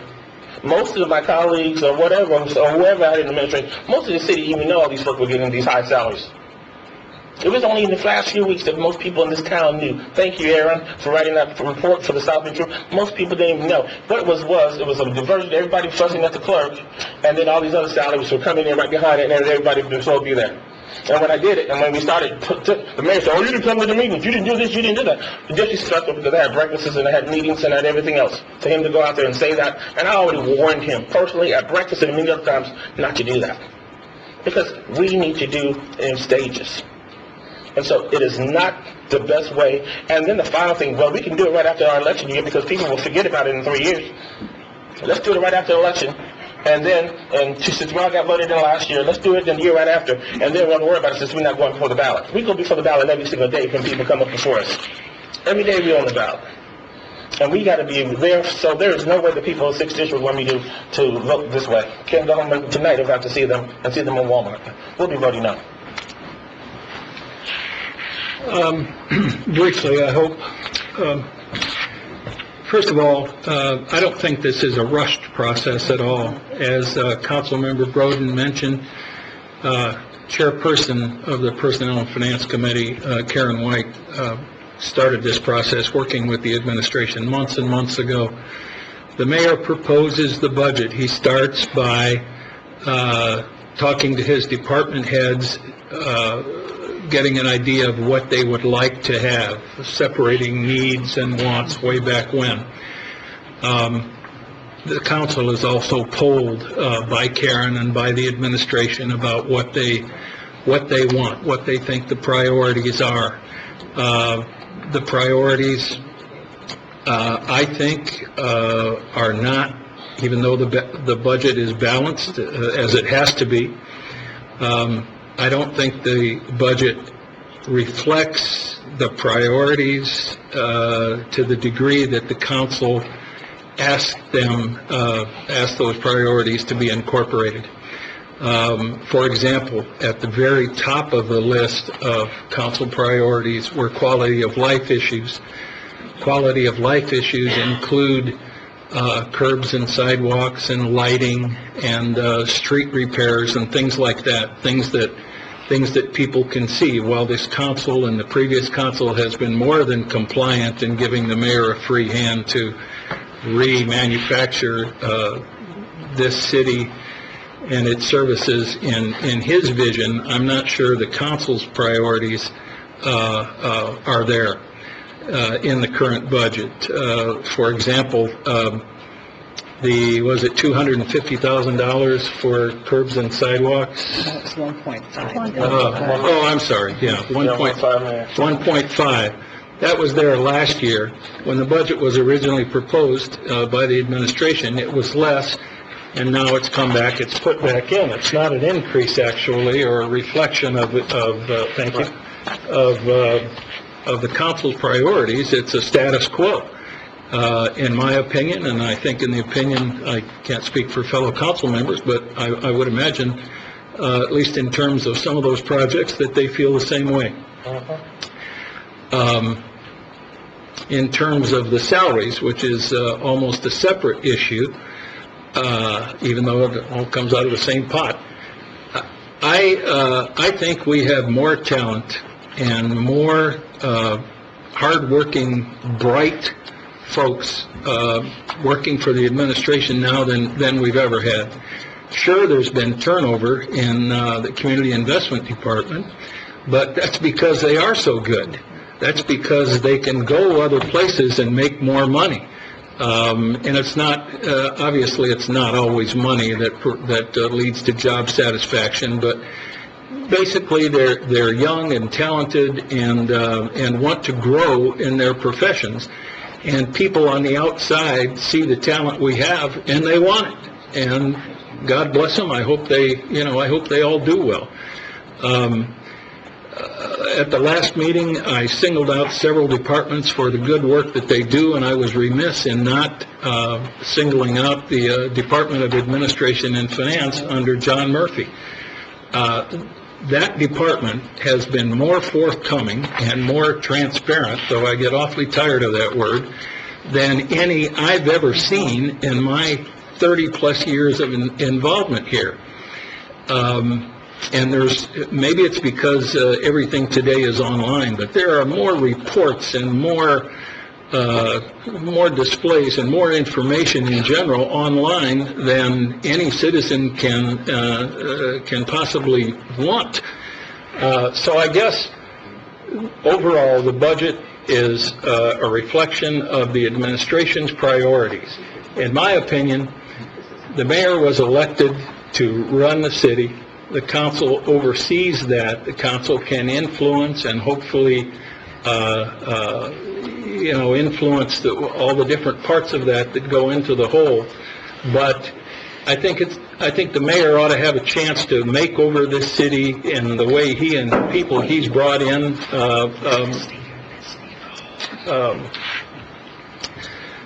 see fit. We don't vote on the budget tonight, but okay, we do. And I was going to say I'm ready to vote right now, and that's a good thing because it's that's right. We've got an end of October deadline. And in terms of the salaries, I'll just make one more comment. I wish I had a little more than internal and external equity. That information may all be there, but I don't think it's been adequately, to my mind, at least for me. Maybe I'm a little simple in that regard, but nobody's come to me and said this is why we're doing this, other than to say it's internal and external equity. So for me, it's going to be a leap of faith. I'm probably going to, I am going to support it. Count me amongst the supporters of both the budget and the salaries. But I tell you, when we come to that fiscal curb or cliff, whatever you want to call it, nothing should come as a surprise. The St. Joe and Lake counties were given a pass when the new funding system went into place, and we got a few extra years to make adjustments. I don't know that. So when these things actually come to fruition, the cuts we make shouldn't be a surprise. And as long as I'm here, maybe it'll only be 3 more years, Lord willing. But it's not going to be in basic services, and it's not going to be in quality of life issues. If we have to make cuts, and if we get $4 million less, like they say we're going to get, it's going to come out of, we're going to have to look at people. That's just how I feel about it. So I'll support this because I generally support the mayor, and I certainly support the good people he's got working for him. So I'll leave it at that. Thank you. So I've been around the country quite a bit. I almost travel weekly. I talk to a lot of other people, a lot of other city governments. I've talked to a lot of county governments. I talked to a lot of our local ones as well. And I agree with a lot of first-time council member John Vorty just said, that we do have a lot of good, talented people. And just like the police department, when we talked about retainment, we put together numbers that will help retain. The one thing that we did when we did the police budget with different beats, different specialties that you could do, education, military, whatever, really the raises between 4 and 7%, some almost pushing 8% on that, which I thought was a really good packet. You look at that, and the one thing that always stuck to us was retainment. We're trying to keep people, and that's the same thing with administration. I've said publicly on news reports that what you got to do is, we are a public entity, but what we got to do is try to compete as much as we possibly can with the private entity, because that's where your talent is. You're not always going to win. I mean, there are companies that will pay incredible amounts of money, but there's what we call a return on investment. What is that return on investment? And I know, talking to Dan Connor and Santi Garces about IT, which I'm the head of the IT committee, is we're going to be discussing that return on investment going into next year. What are those metrics? What are we getting back, the bang for the buck? My company, there's 400 and something employees, and every one of them is crucial, or we wouldn't have them there. They're paid at different levels, and they have different work experiences and different responsibilities. Sometimes you do have to pay someone a heck of a lot more money to come up with $1 million, $2 million deal versus a guy packing a part in a box. And when it comes down to it, they're both as important. And we try to do what we can to pay people to retain them or help them stick with the company as much as we can. We also, what we do is try to have a longevity with those people any way they can, help them with education and whatnot, you know. So, on the non-bargaining, that's the way I feel. The salaries are what the mayor's asking for. There needs to be return on investment on that. As far as the whole budget process, to me, I want to thank Chairperson White for her due diligence on this, keeping the thing going. You know, it's not only that, it's with Jen Hockenhall and John Murphy to schedule these meetings and put this together in public process and with the clerk's department, make sure everything is legally announced. Budget kickoff was on 6/7, June. It's when they did the kickoff, where they started this whole process. So if you think about it, a lot of our resources in government is around dealing with this budget. Budget overview for this council was on 8/15, and we've dealt with this from 8/15 until now. I think there's a whole heck of a lot of other things that we could be doing, but it is important. There are other meetings, other neighborhood things, priorities that sometimes don't get done because we're meeting on the budget. And I want to thank the council members that did show up on the budget. I know I missed a few of them. We didn't have everybody there, but as many people tried to make it, and the ones that didn't make it did their darndest to try to get with department heads, the mayor, or other council members to learn what they can. And it is a learning process. And I haven't had one department head not give me information that I've asked for, or wasn't willing to help anybody else out, or help the public out with that. So, that's pretty much my comments on this, and it is a process.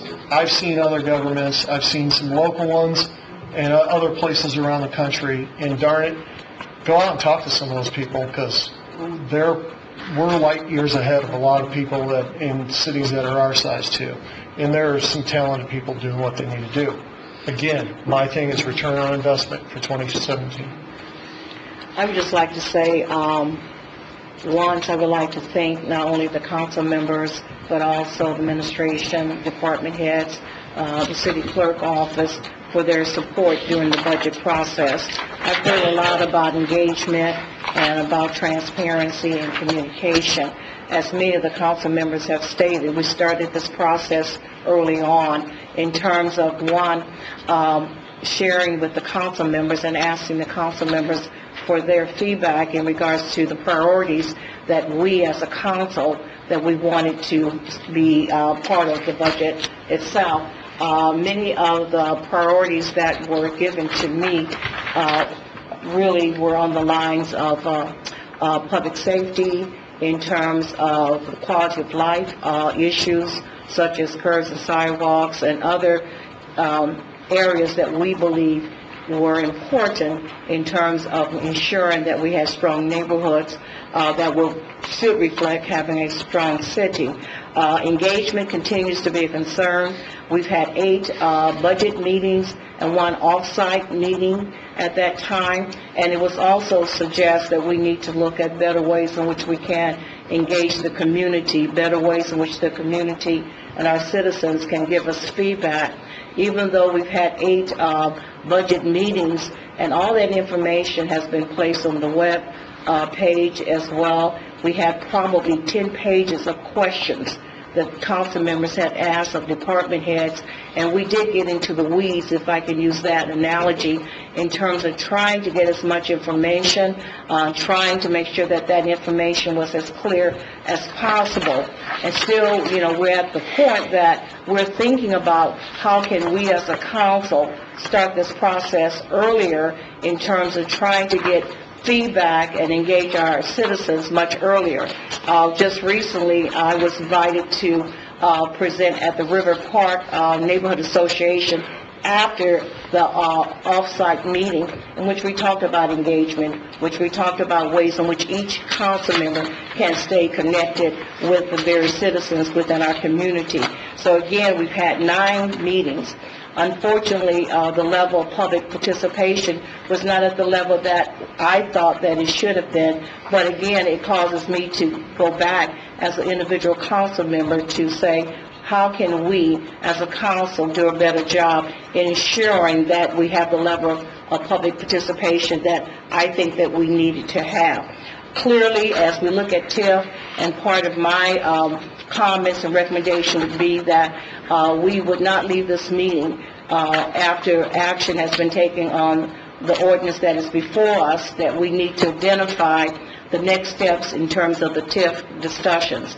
It was indeed the council, through one of the budget or committee meetings, that we asked to have further information about TIF, and that the administration did bring forth to the council an expanded mechanism by which to utilize TIF. The question remains, are there other areas that we can have utilization of TIF funds? Clearly, the need to have the salary study that needs to be done or completed. That will also include performance evaluation and the look at merit as well. As we look at the various positions that are being asked for increases, if you look at the overall ordinance, the average comes to 2.4%.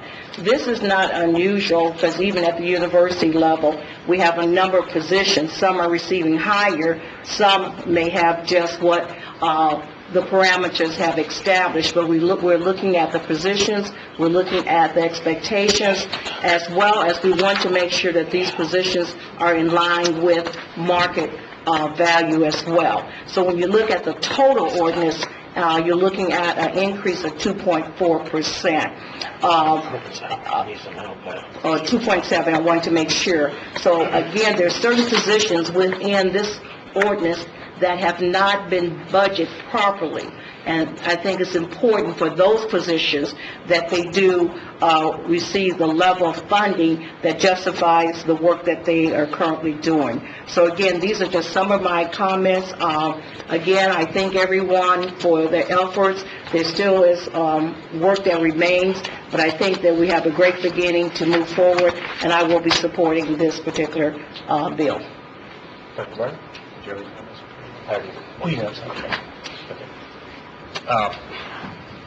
So I've sat through a lot of these budget processes also. I've sat through a lot of these budget processes over the years. And the first thing I want to emphasize is that in this 20-odd years, I would concur with Mr. Vorty. The amount of information that's available is extraordinary, and Mr. Murphy and his staff do an extraordinary job of getting the information out when it's proposed. My proposal doesn't have anything to do with an objection to any member of any city staff. It doesn't have any objection to any departments. I think we have, as some other people have stated, some really great people on staff. I wouldn't for a moment suggest anything less.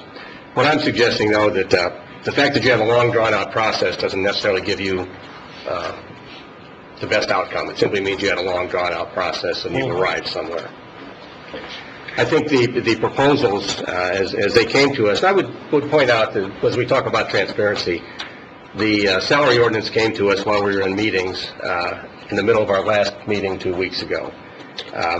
If there were going to be, and everyone knew there were 20, 22, 23, whatever the percentage increases were out there, that could have been on the table 2 weeks, 3 weeks, 4 weeks earlier, so we could have had this discussion far in advance. We were put in the position of having this discussion for all practical purposes now.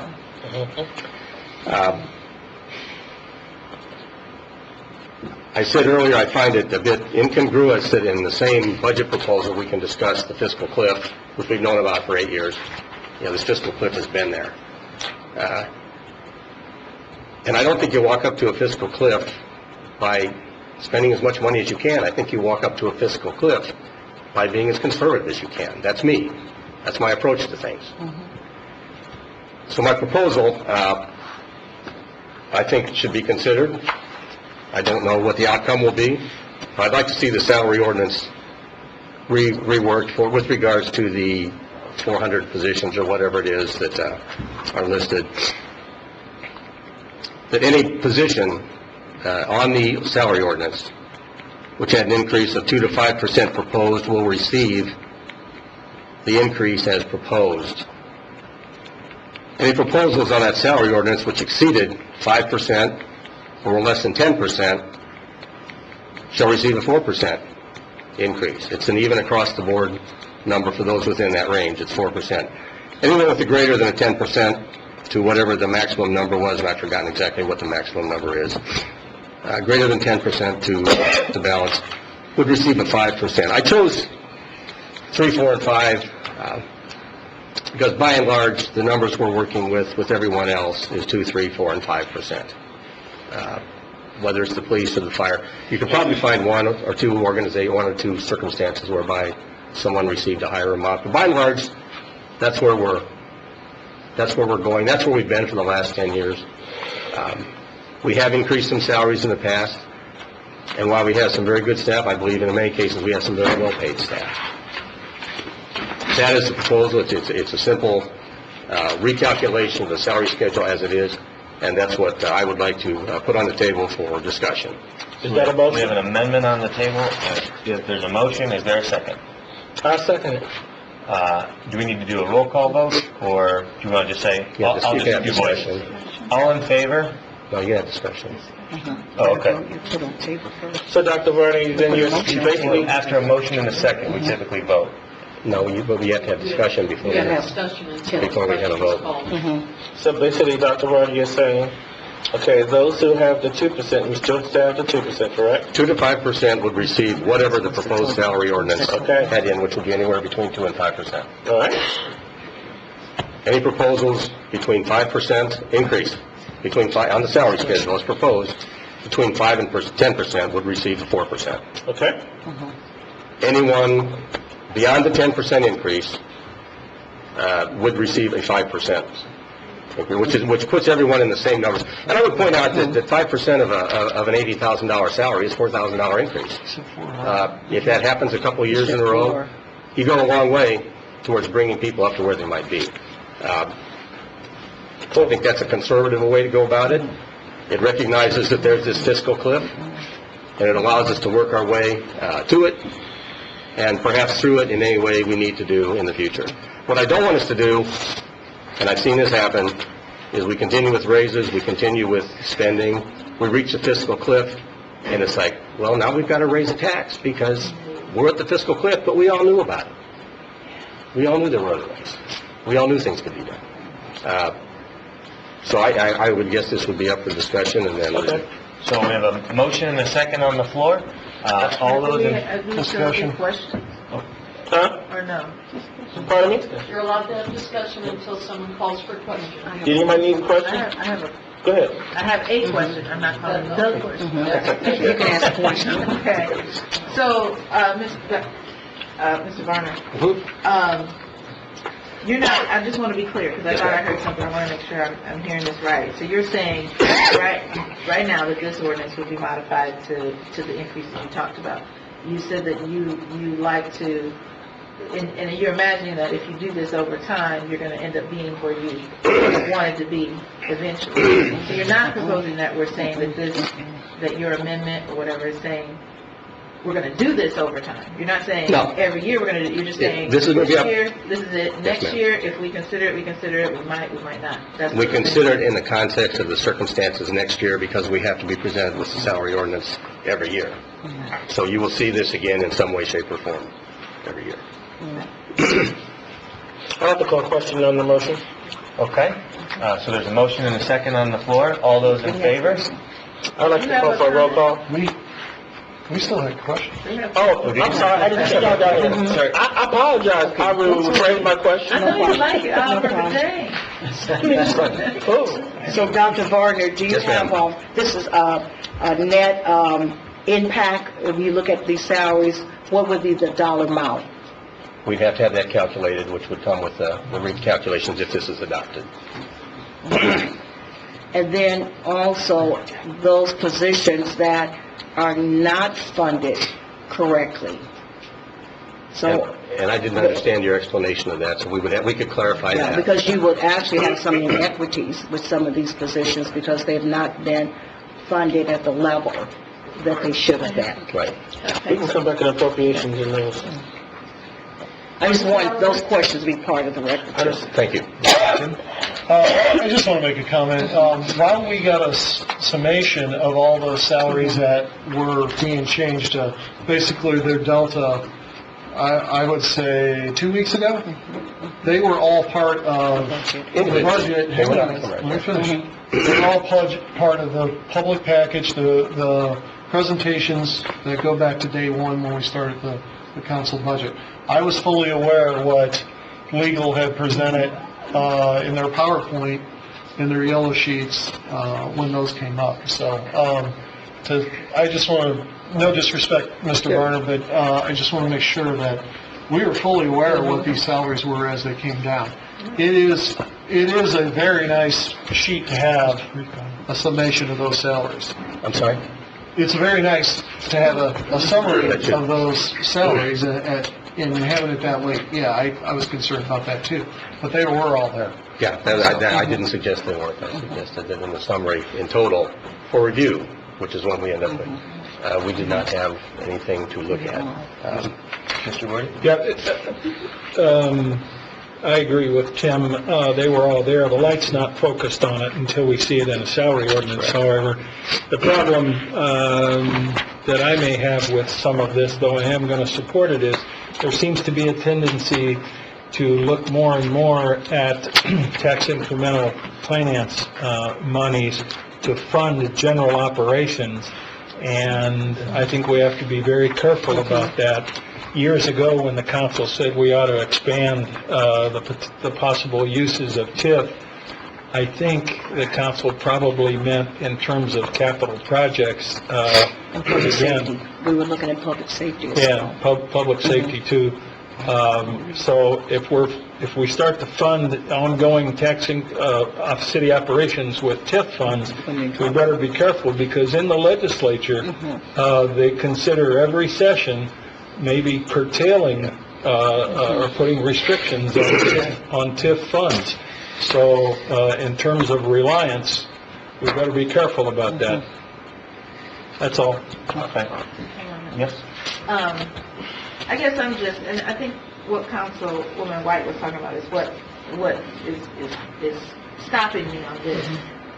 Whereas I like the idea of kind of refiguring it, I feel like it's hard for me, and maybe I may be slow, this is my first budget process, it's hard for me to really be able to say, oh yeah, that's exactly what we should do. Let's just cut it and do it like this. Because I feel like there's probably somewhere in this document that we got in terms of the salaries, you know, all of the increases all together at once. There probably are some that, okay, well, this makes sense to increase this amount because there was actually a change in, you know, whatever, and responsibility. So to me, it would seem hard to just say, all right, let's just do this across the board. I feel like I just need more information. I don't feel like that's quite the right way to go about it either. And I'm not sure what to do, but I'm not sure that's it. Okay. So with that, we have motion. Question, please. Call question. Question's been called. Okay. So we have a motion and a second, and I believe there's a request for a roll call A vote. roll call. So the motion's on the floor for an amendment to this ordinance, as Dr. Varner explained. And a vote in favor will be a vote in favor of amending the current ordinance to reflect what he said. Not passing it, but amending it to reflect it. Exactly, just amending it. Councilmember Preston. Why you always got to first? I'm number one. Okay, well, I'm going to have to abstain. I just don't feel like I can't abstain. Lord have, well, then I'm going to have to say no. Nay. Ramsey Kelly. Nay. Councilmember Broden. Nay. Dr. Varner. Aye. Vice President Davis. Aye. Mr. Vorty. Nay. Mr. Furley. Nay. Councilmember White. Nay. President Tim Scott. Nay. Could I entertain a motion for the substitute version of 6316? Motion to defeat. I'm sorry, what motion is on the floor? Sorry, I didn't... Well, motion to send unfavorably. Is there a second? Hearing no second, is there another motion? Motion to send, I forgot the bill number already. Substitute. Substitute 6316 to the full council with favorable recommendation. Is there a second? Second. All those in favor? Aye. Vice President Davis wants a roll call. Randy Kelly? Aye. Councilmember Broden? Aye again. Dr. Varner? Nay. Nay. Vice President Davis? Nay. Mr. Vorty? Aye. Mr. Furley? Aye. Councilmember White? Aye. Councilmember Preston? Nay. President Tim Scott? Aye. Would the city clerk please read 5716? 5716, public hearing on an ordinance of the Common Council of the City of South Bend, Indiana, setting the annual salary for the South Bend City Clerk and for calendar year 2017. Can we get 5716 at this point, or is she... Not yet. Not yet? Not yet. Not yet, okay. Not yet what? Yeah, I sent it. No, go ahead. Go ahead. Okay. Is there a committee report? Before we do that, can I entertain a motion for a 5-minute break? Please. Would that be okay? Quick follow-up with just a 5-minute break? Yes, I'm fine with that. Okay. We are going to take a 5-minute recess to... Make a motion to... Oh, yeah. Make a motion to take a 5-minute recess. Second. Second? Motion. So moved. Second. All those in favor? Aye. Anyone opposed? Okay. 5-minute recess. Back at 10:20. I told my mother it was 12 o'clock when we get home. I said it was 12 o'clock when we get home. That's right. Okay, so. How you doing, man? Great to see you. Don't you say hi. Oh, well, I'll get it. One a day. All right, just one a day. I remember that. When you guys have 2 seconds. You wanna do it? Nice to meet you too. Go ahead, do it.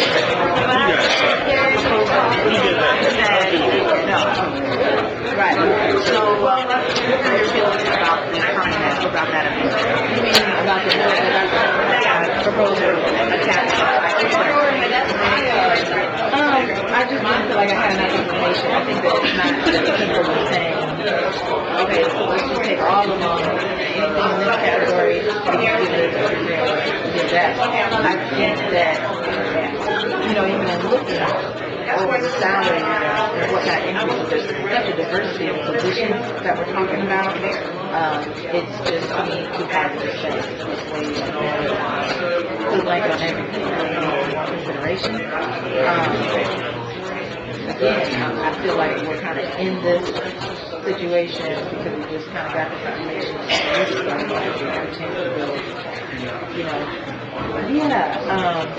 And it's true that it may have been in the budget, but if y'all see what that looks like, it's hard to really parse it out. But to have it all at once, which we've been asking for a month, well, since the beginning of the budget, we have been asking for all of the salaries, all of the increases, and what it was last year, what we're proposing this year. We only got a percentage, and we only got it like this year. So that is what I'm concerned about. So now I'm looking at it, it's kind of jarring when you see it all together.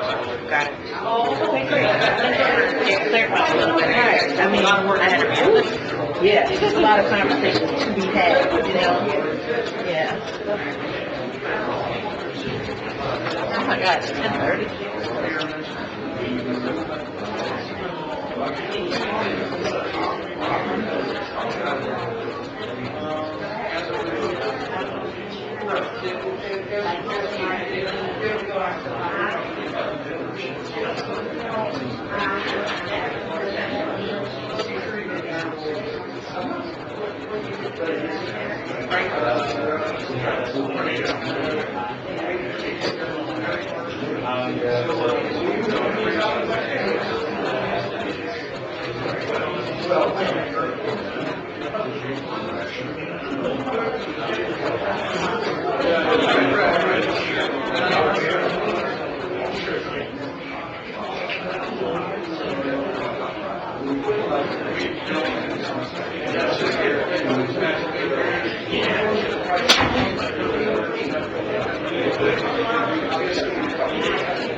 Oh, my God.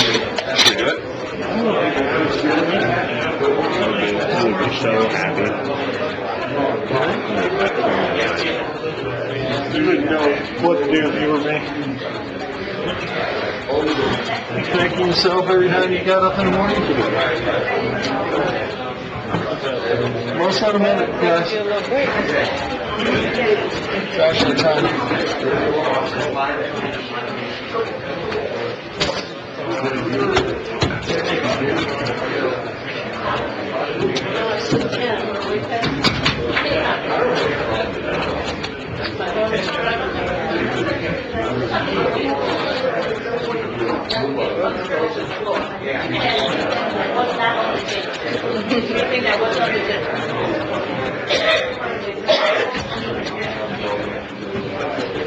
Has it got cold in here? It's been cold. It's been freezing all day. I can't get cold, no, I can't, ooh, it's cold in here. Did they tell you, what's happening? I love it. And so I would say we need to get our own building, but we can't afford it. Don't you start. Well, I think we need our own building, but we can't afford it. I pray God, my air is coming down. I hear my voice, but you got my throat pregnant now. I'm getting my shirt all over. During the meeting, you would get up and start wandering. It's still not appropriate. Can you make it Keeping with fourth district traditions, Joe is just going to start monitoring, talking to people. How much more can you do? What's that? More. That's right. John, we're going to start in November. I'm going to write back about neighborhood, and they can bring more money, and they're going to make more money. I'm not kidding. One of the reasons I ran was because of YouTube. All right. Gonna do it?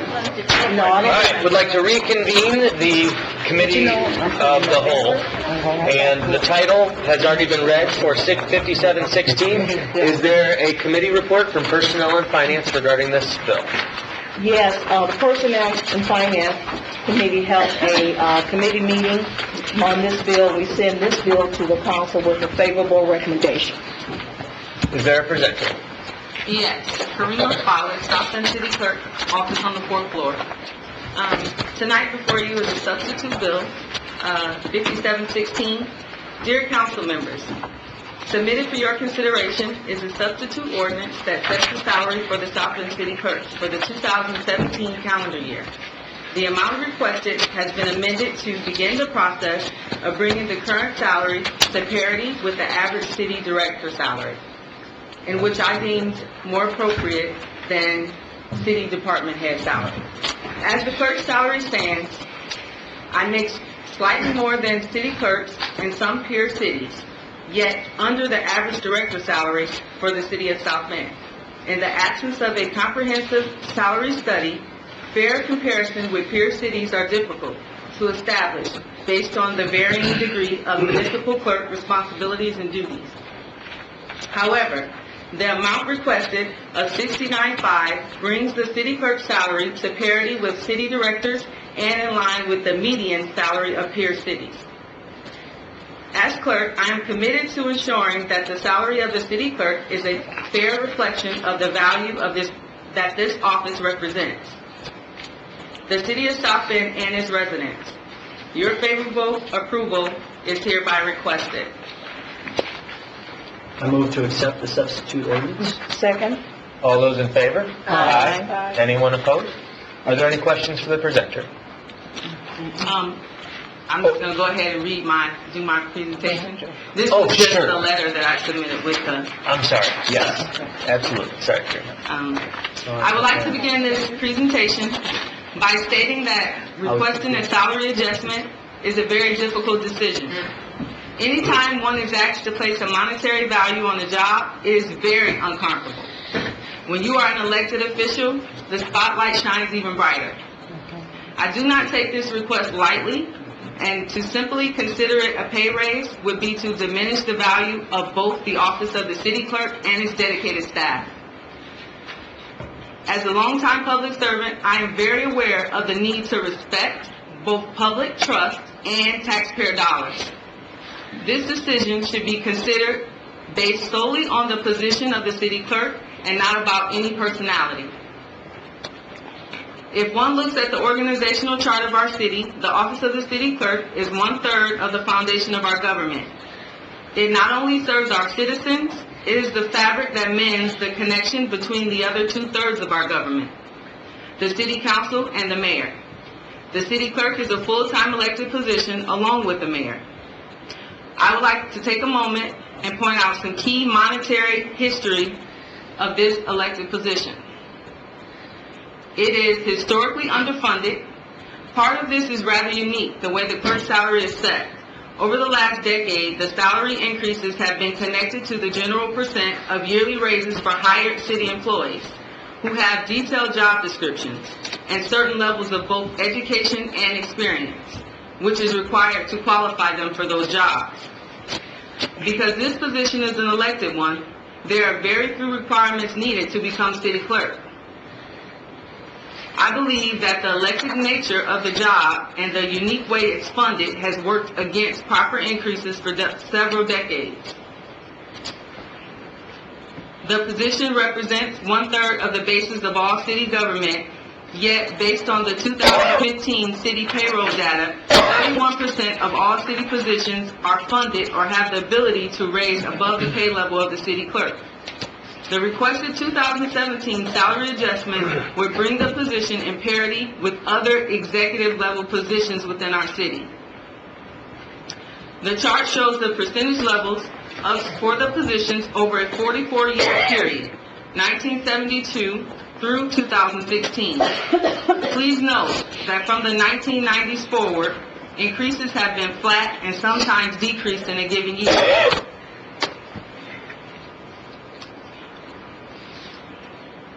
You have in this presentation two other graphs which provide levels of compensation based on other Indiana cities and the disparity between the city clerk's position and other non-elected city executive positions.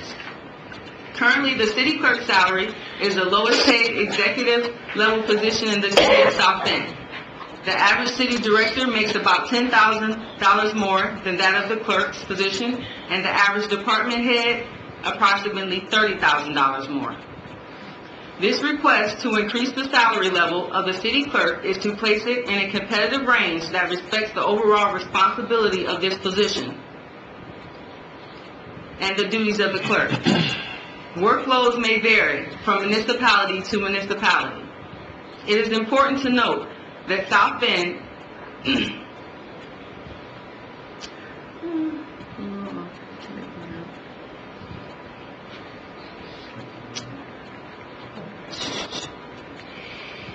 go to the next part.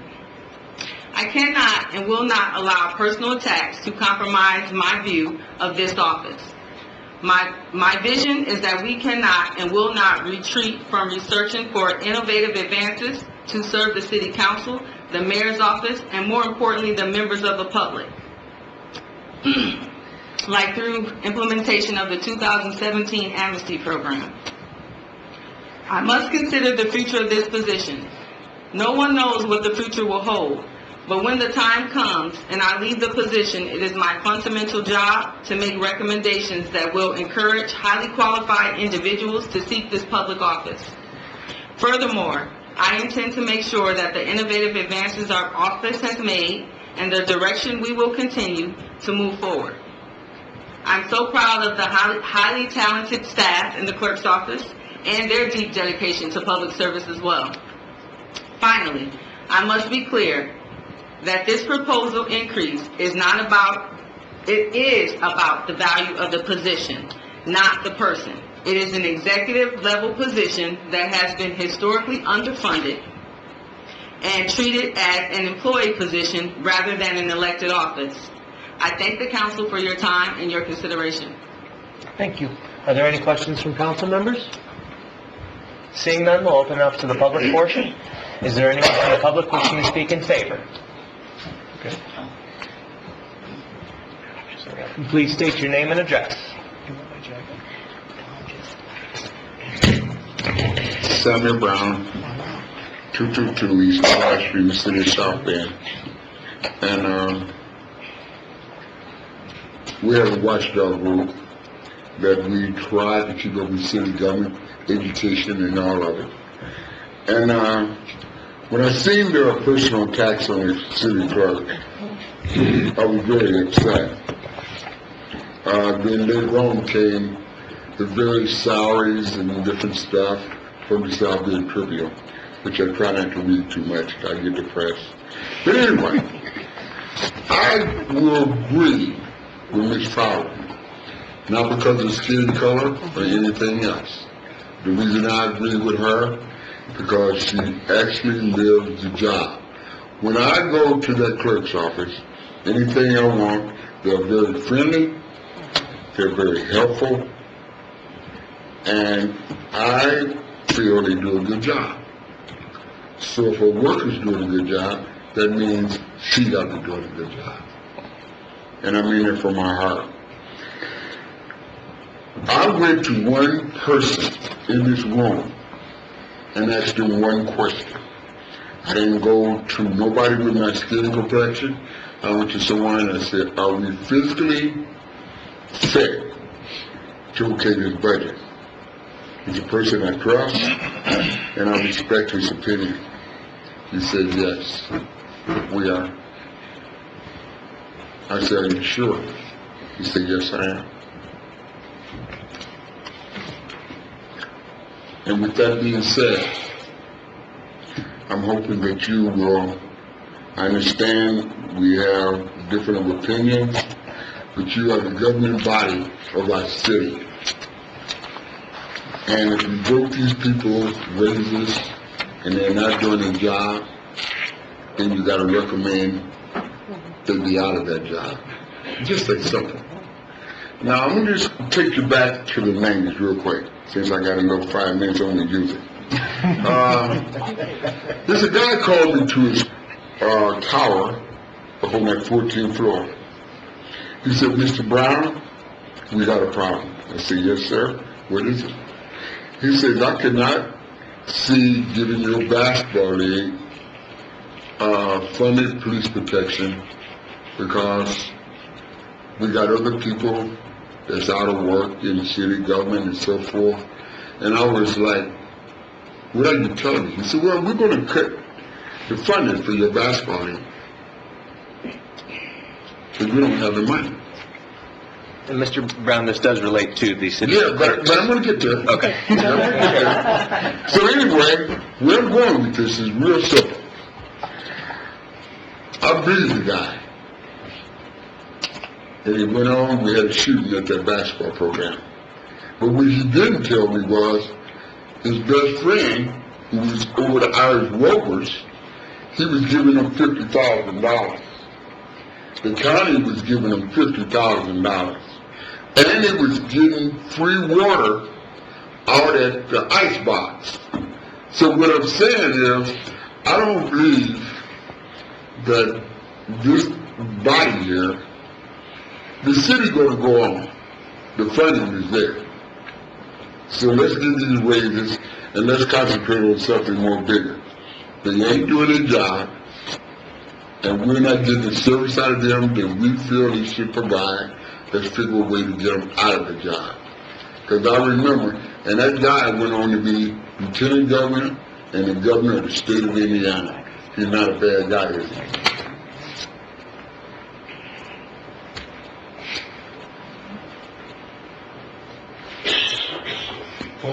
Greetings. My name is Dominique Granger. I stay on Colony Drive in South Bend. And just want to say people are raising some important issues about the pay increase that I think are critical to consider when making a decision on these concerns of salary increase. As we're all aware, the city clerk position is not the only salary increase under consideration. We are told that these salaries are required in the competitive job market.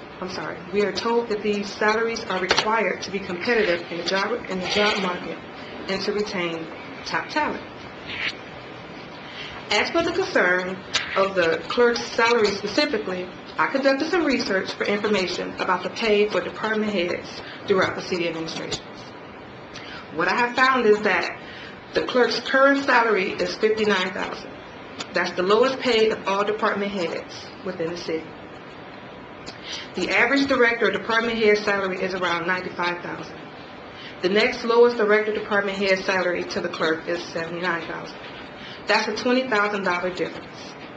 Amongst other duties, the city clerk's position is also the head of an entire department.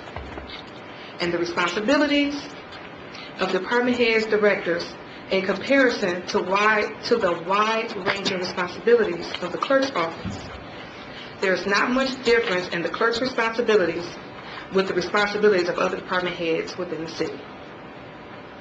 With more pay increases comes greater responsibilities. And in my opinion, the new level of pay is certainly not extravagant. And I think that the increase will put the position more in line with the similar department heads within the city. A part of the mayor's diversity and inclusion initiative is about making sure that we are living our values when it comes to equal pay. How do these issues come to play when we evaluate our salary structure?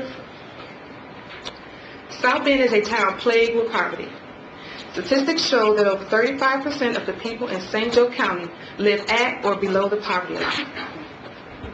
I believe change, true change, starts with what we do within our city government first. Mr. Borlake, an honorable and great man who has served our city for over 30 years and have done it well. He noted that he didn't feel the position was underpaid. Respectfully, as an elderly single citizen, he may have not considered the position versus the responsibilities and the pay overall. Younger professionals may have. When it comes to the raise, let's not put a face nor a time frame on how the person has been in the office or how long they've been in the position. Rather look more broadly at the issues of the salary indifferences, the responsibilities, the duties, and the pay equality within the city's administration. Because of their experience and talents, these well-qualified individuals are deserving of this pay increase.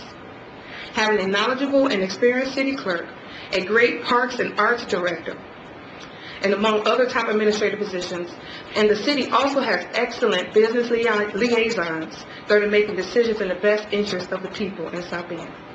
If we attract and retain good people, the individual levels of expertise, the individual level of expertise and the knowledge that they will pay for themselves. And in the long run, they will save the city and taxpayers dollars. Thank you. Thank you. Anyone else wishing to speak in favor? Please state your name and address. Apologize, I'm not prepared. My name is Jerry Fry, 401 West Madison.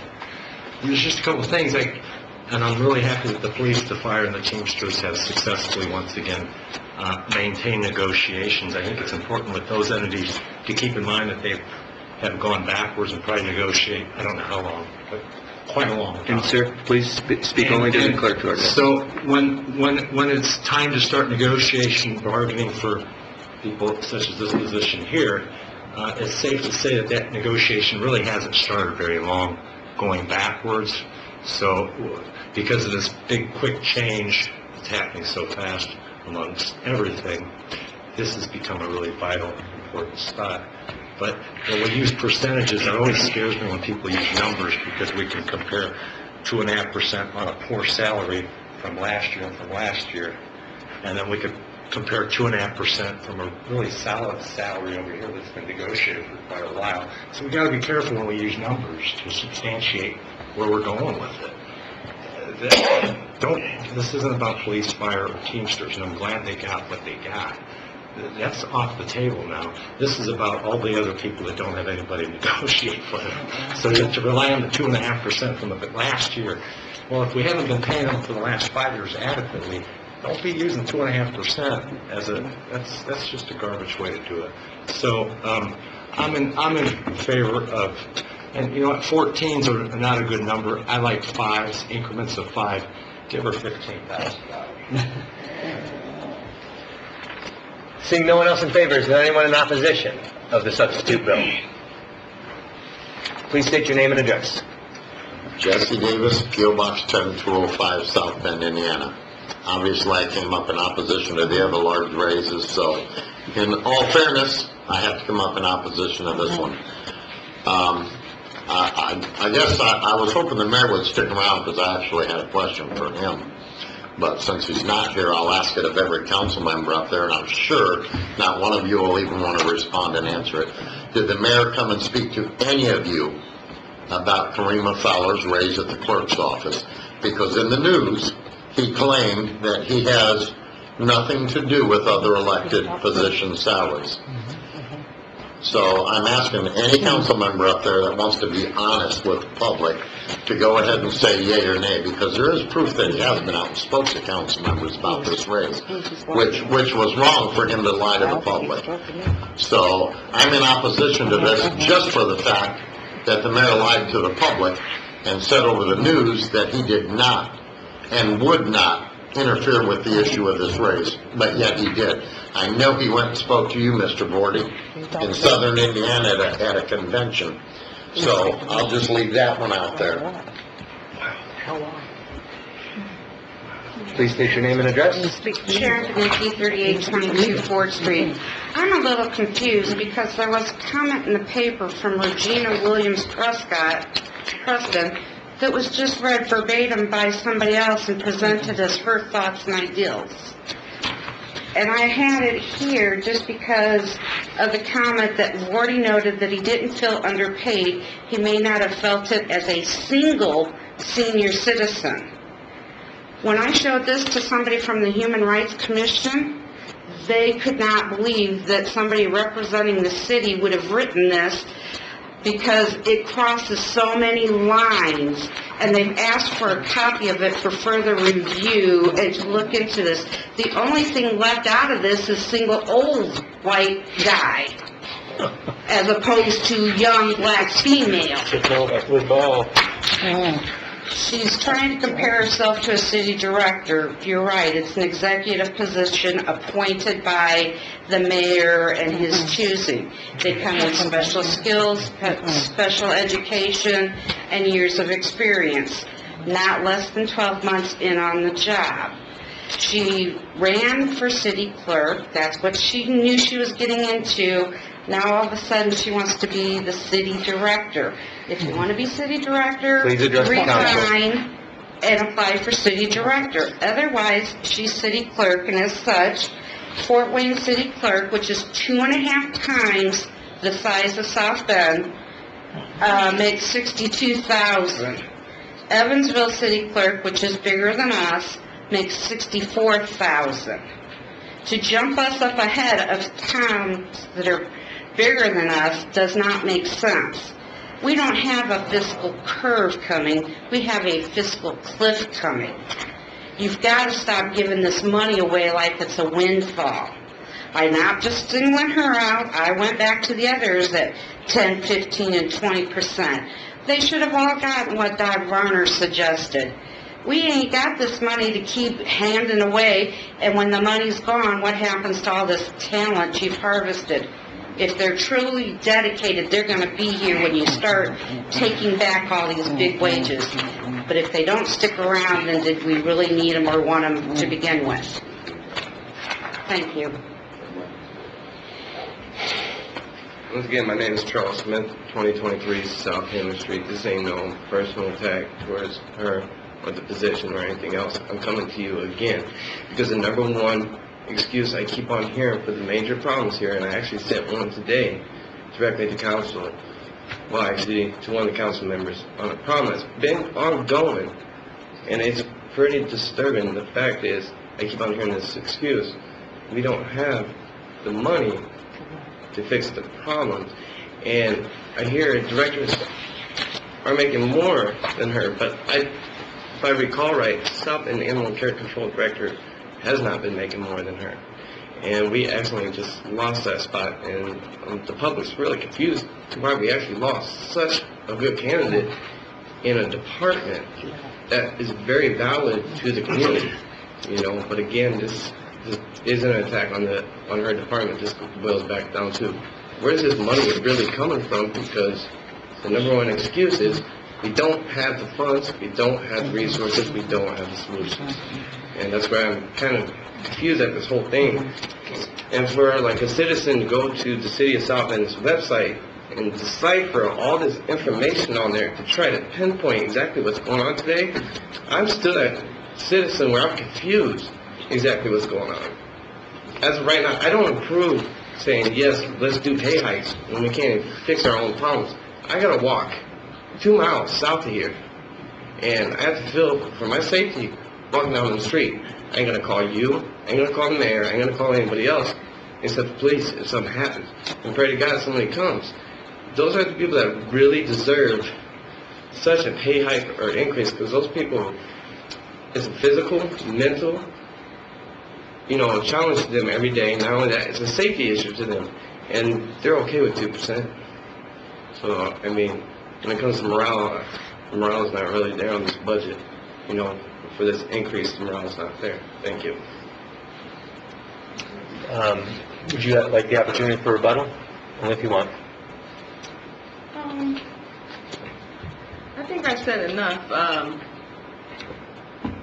don't know. As far as some of the other accusations, I don't even know if I should comment, but I'm unaware of the mayor meeting with anybody on my behalf, so I'll clear that up. And then as far as some of the other things, we did get our numbers straight from IAC, and then we also, the clerk's office, we called each individual municipality and got their information, and they were able to send us documents offline. So I know some of the figures that were just quoted here were very inaccurate. They're not even accurate with what was put in the paper a couple of weeks ago, so. Okay. Back to the council, what's your pleasure? Do we have comment or no? Oh, yes, we do, sorry. Anybody that would like to comment? Regina? I appreciate the comments from the community. I wrote a Facebook response to this issue, and I did hear it almost verbatim from a person in the community. I'll say I didn't know. I was kind of surprised. I was like, wow, that sounds familiar. But maybe I felt like my comments were well vetted, and it was actually absolutely what I felt maybe somebody in the community also felt the same way, and it was an inspiration for them. So be it. I guess it's, Michelle Obama, hey, whatever. This is, you know, it's the way it works.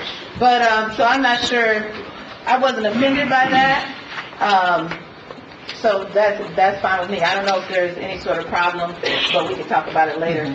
As for the issue, and I think it's going to warrant more discussion and maybe something published in the Tribune about it, I think we need to be very, the mayor has asked us within the Diversity and Inclusion Initiative to begin to have the courage to look at issues of equity along many different demographics. That includes race, that includes gender, that includes SES, all kinds of things.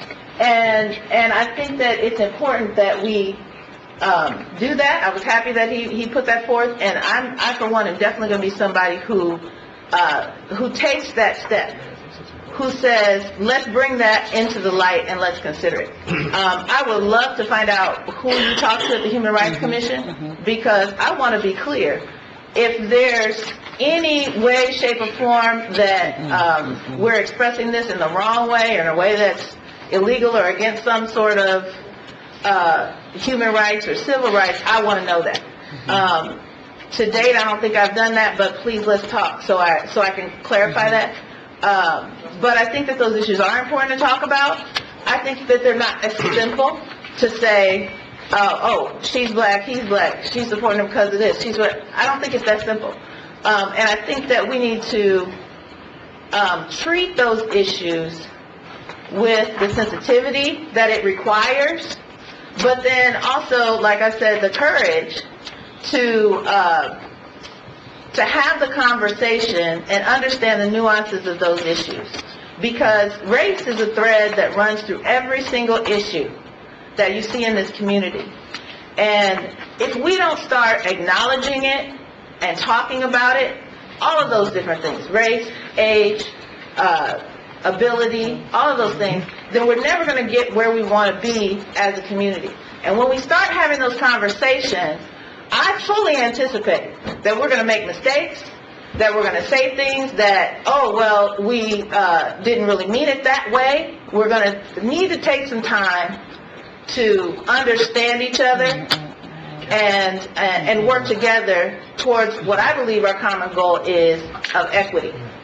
So I welcome that conversation. I welcome those challenges. And I also encourage us all to kind of up our game in those areas so we really know what we're talking about when we're talking about it, myself included. So there'll be more discussion on that, I guarantee you, so that we make sure that those issues are talked about in the way they need to be talked about, and it's really along the lines of equity. Now, with regards to this particular salary increase, I think that's a separate issue.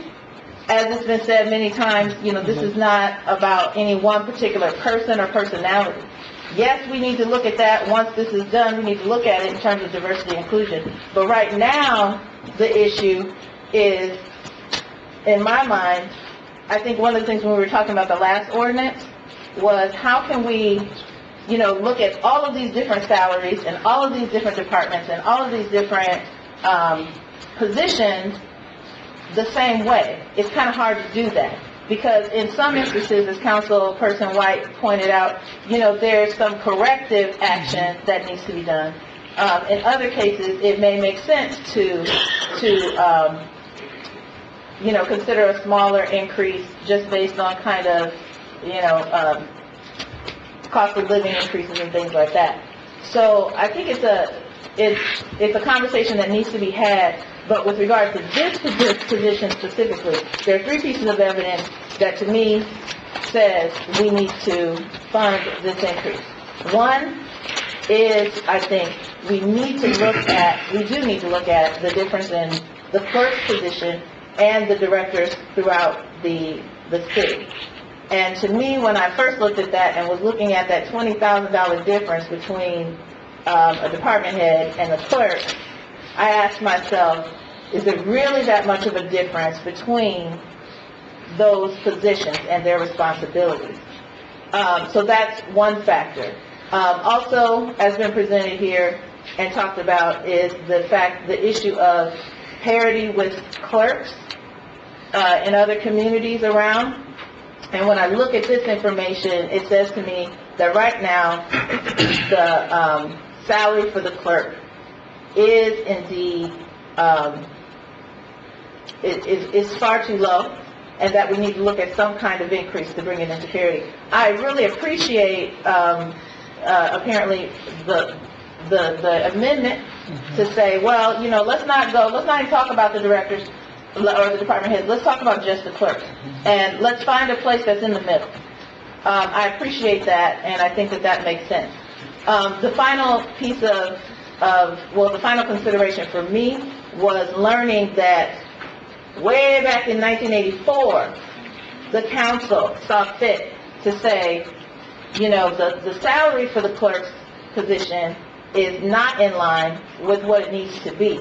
And there was actually a resolution or an ordinance or something that was written to say we need to start the process for increasing that over time so that it will come into parity. And when I looked at the little graph, apparently that they kind of did it there. Thank you. Wow, magic. They kind of did that in 84, and then it doesn't look like that was followed through. So I think that we're not the first council to be asked to consider this idea of bringing it into parity. I think it's something that probably should have happened a long time ago, over time. It hasn't, and I think now it warrants some bump up, and then we kind of see what happens in the future. So I will be supporting this increase tonight. One other thing, somebody made a good point, and I didn't quite catch it in terms of in code enforcement, And make that sure you lost the director. Make sure we're focused just on the city clerk's ordinance for the Oh, comments. I'll talk about that later. Thank you. Mr. Scott? I make a motion that we send 5716 to the full council with a favorable recommendation. Substitute. Everybody still get time to talk? Do other people, I'm sorry, I didn't realize. Okay. I'll just say quickly that I'm also in support. I could go on and on about the exceptional job that Ms. Fowler and her staff do every day. We talked in a council meeting recently when we were talking about our own increase, how there are increased responsibilities for council members. There are more and more meetings, more and more of those kinds of things. The clerk's office has to be at all of them.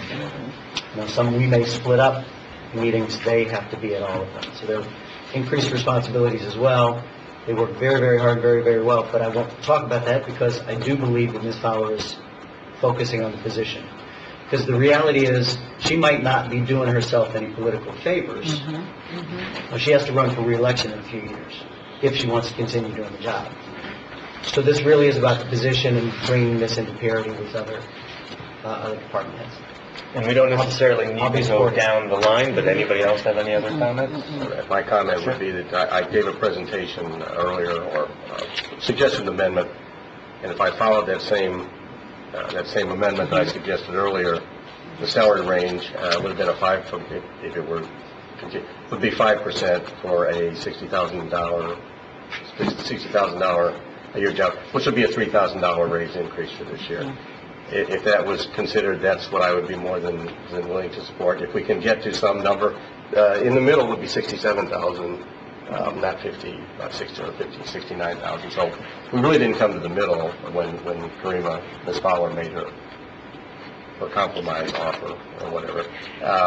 But I think we get ourselves there by working our way to it over time. If we all agree that that's where we need to be. I don't think we've all agreed exactly where that needs to be. And so while I won't support the 10,000, I would consider something else. In the paper, I think there was a little mistake, but it said that I was willing to do the 4,000 along with John Gordy. The actual words that I said is I was willing to do 5%, and which is not exactly $4,000. I too agree with Dr. Varner. You have to do that one.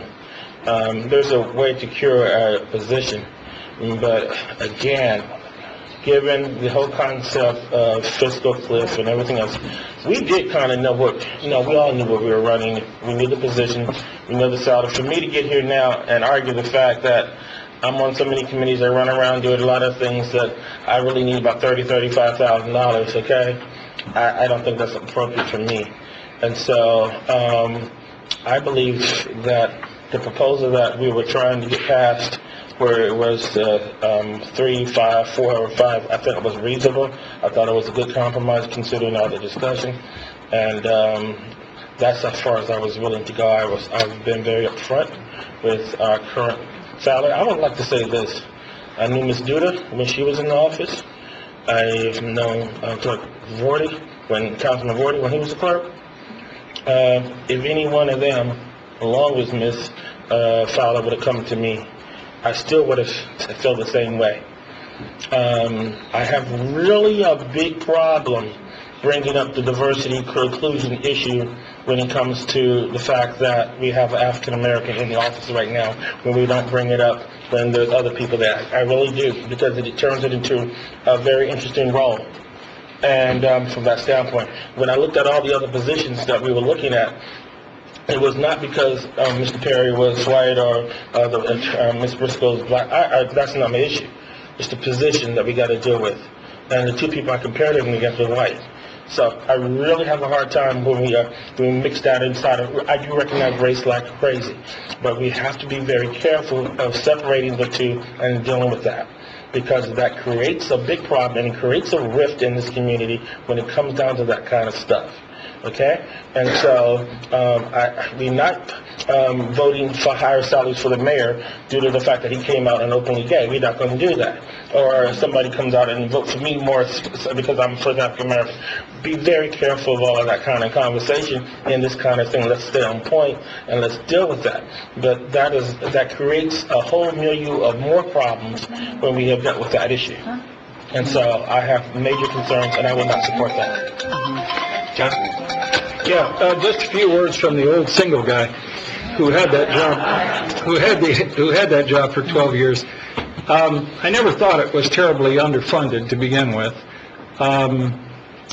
When I see the facts laid out in front of me, I can see where perhaps only taking what the other city employees got over that 12-year period, and not even that sometimes, that it may have slipped somewhat. I don't think, well, let me first say it's very hard to separate a person, especially the incumbent, from the position itself, because I will say, for Karima's benefit, I'm the one who hired her into the office. I promoted her twice. I've never been disappointed in any of her performance. I think she did for me and continues to do an excellent job. But let's look at the position itself. I don't think the position warrants, certainly not a department head, not even a director's position. She supervises currently 4 people. It probably ought to be 3. And I say 3 because I think the Ordinance Violations Bureau, though the code book says that, and state law says, as a reflection of that it ought to be under the city clerk if the city council adopts, passes the appropriate ordinance. As a function, Ordinance Violations Bureau, I don't believe ought to be under the city clerk. It ought to be under Administration and Finance or Code Enforcement or DTSB or somebody other than the clerk. Not because I was trying to dodge work in that position, because I thought, what relevance does it have? Does parking enforcement and anything under $150 or $250 have to do with the job? Having said that, I will concede that perhaps an adjustment for the position is necessary, but I'm glad that the request dropped from 23% to 16%, but I think even that's double what it warrants. What does the clerk do? The clerk keeps accurate records for posterity. The clerk keeps minutes of proceedings of anything that goes on. Karima knew well all the responsibilities, and she knew the time that it would take to cover all of those meetings, and so nothing should have come as a surprise. in the profession of clerk, or clerk treasurer in some cases, in smaller cities and towns, there's an education, there are education requirements that one can achieve, and achieve different levels of expertise that reflect those, that you've taken all these courses. CMC, MMC, CMC, Certified Municipal Clerk, Master Municipal Clerk. Karima hasn't, she could certainly achieve those, but she hasn't had time to do it, quite honestly. So, I think within mind that we might make other adjustments in the future based on excellence and innovation and all these kinds of things, and performance-based budgeting that we're getting more and more into. I think at this point, I would like to, if it's appropriate, make a motion that... Let's finish up comments, and then if you'd like to make... And then I'll make a motion. Yes, sir. I initially made a motion that I deferred for comment. That's true. So. Can I get a second? No, we haven't called for a second. No. But we have already accepted the amended version. No, I made a motion to send forward favorable. This new one has been accepted. So I'm just, to Mr. Gordy, my motion's on the table before his. I have no comments. The only thing I would like to say is that I do appreciate the city clerk coming back with amended version. I've listened to all the comments and the rationale, and at this point, I will support her request. We have a motion on the floor. Is there a second? Second. What was the motion? Restate it. Motion send to the full council favorably the amended version. Second. All those in favor? Aye. Anyone opposed? Nay. Okay, so it's on... Can we take a roll call, please? Sure, 6-3, but if you want to do roll call, you can.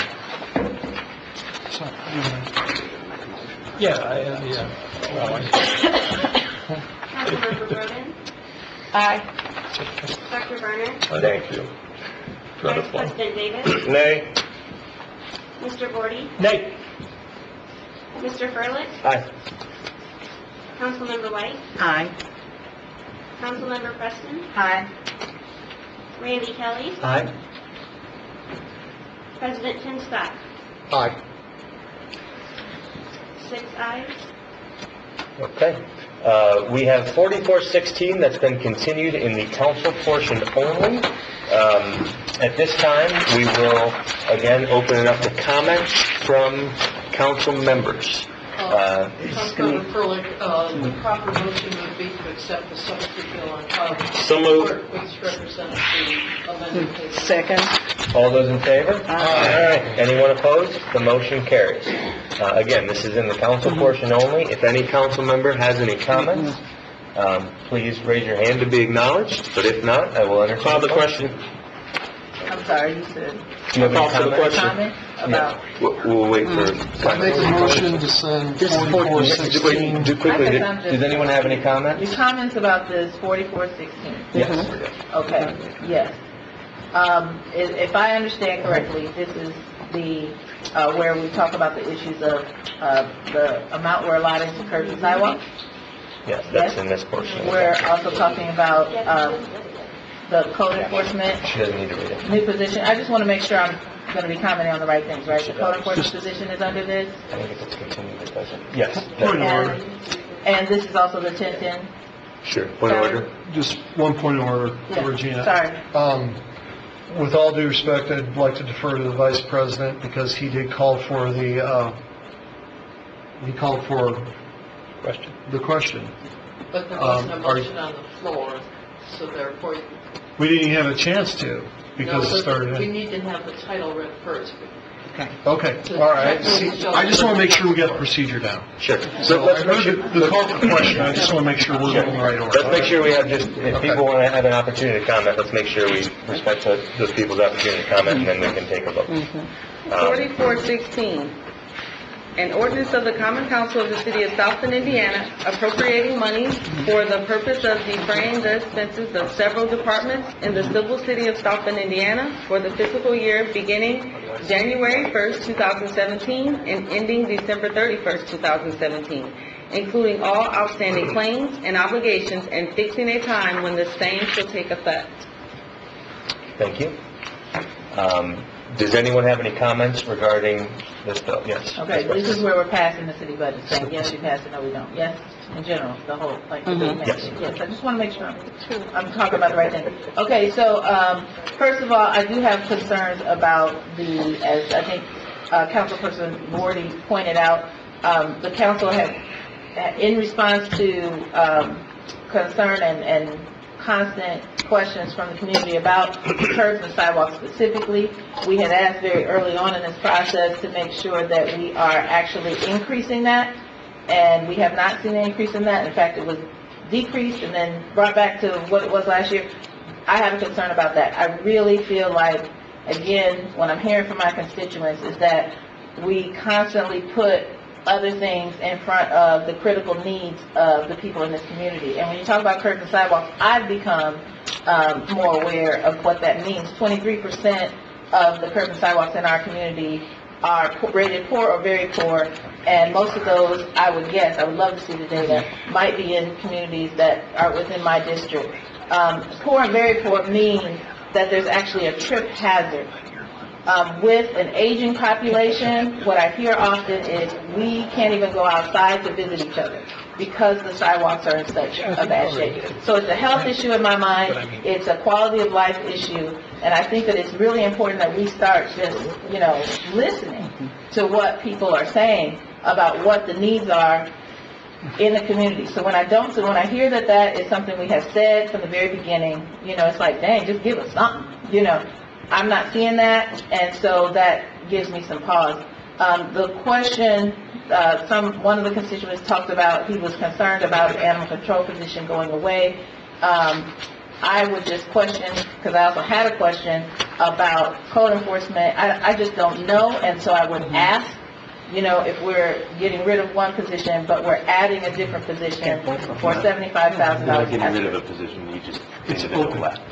The individual left, and they didn't put it back. No, it's budgeted again. Okay, well, never mind that, but I did have a question about adding a completely different position, again, with this, fiscal curve coming and all of these different things. I think I want to understand the restructuring better before I put in a position for that much. In my mind, it seems like I want to know, why are we adding someone else downtown if what I'm hearing from my constituents is, we're not being responsive, we're not getting out there and cutting these lawns, we're not, dealing with the issues that are in the neighborhood. I'd like to have seen, I would be happy to give more money or consider positions that would increase the number of people out there actually abating these issues so that people can live in a way that I think is livable, that you're increasing that quality of life. I do want to say, I really do appreciate, and I'm just going to underscore it, the 10-10, us doing that now. So, I'm not here just to say everything is bad. I think that people have worked very, very hard on this budget, and there's a lot of really great things that are happening. But I feel like I do need to represent the voices in the community. And I do want to just share, if it's appropriate, it's very quick, but this is a young person who wrote to me. As long as it pertains to 4416. It does. It's the budget. And I'm going to read it verbatim from this young person because I think it speaks to what I'm hearing on a constant basis. He writes, "This is for the mayor and the council. What are we going to do with the 2017 budget to stop the slow death of the black community? We have 45% poverty, 25% unemployment, failing schools, and an infant mortality rate twice that of whites. Right now, yet South Bend has no plan in place to address these issues. Going back to January, the mayor said the city would make these issues facing the black community a priority. We still don't have anything in place and nothing is happening. Doulos Chapel has offered to provide a long-term solution to the homelessness issues, yet its leadership has been ignored. It also holds a gym and a classroom, which can be used to support youth on the southeast side, where there's nothing for youth of color and poor youth.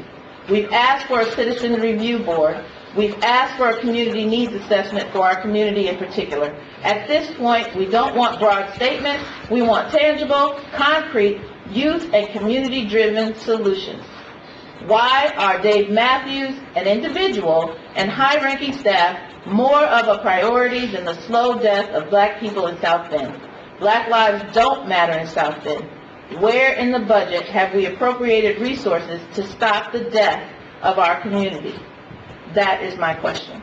And I read that, and although, these are very strong statements, and I'm saying that this is what people are crying out for. And I think we need to begin to listen to those voices and say, where are those places that we can make sure that we are appropriating dollars to be responsive? So, for example, the curbs and sidewalks. If I could go back to my constituency and say, guess what? We hear you. We are now appropriating more dollars to make sure your curbs and sidewalks, for example, are getting done. But I'm saying that, it's really hard as a person representing this particular district, this community, and really everybody that I'm hearing, even outside my district. I think we just have to do a better job at paying attention to those whose voices we're not always hearing. They're not always here. They're not coming to every budget meeting, true. But I think that's on us to make sure that we're engaging them. If they're not at the table, I take that as that's my failure as a council person.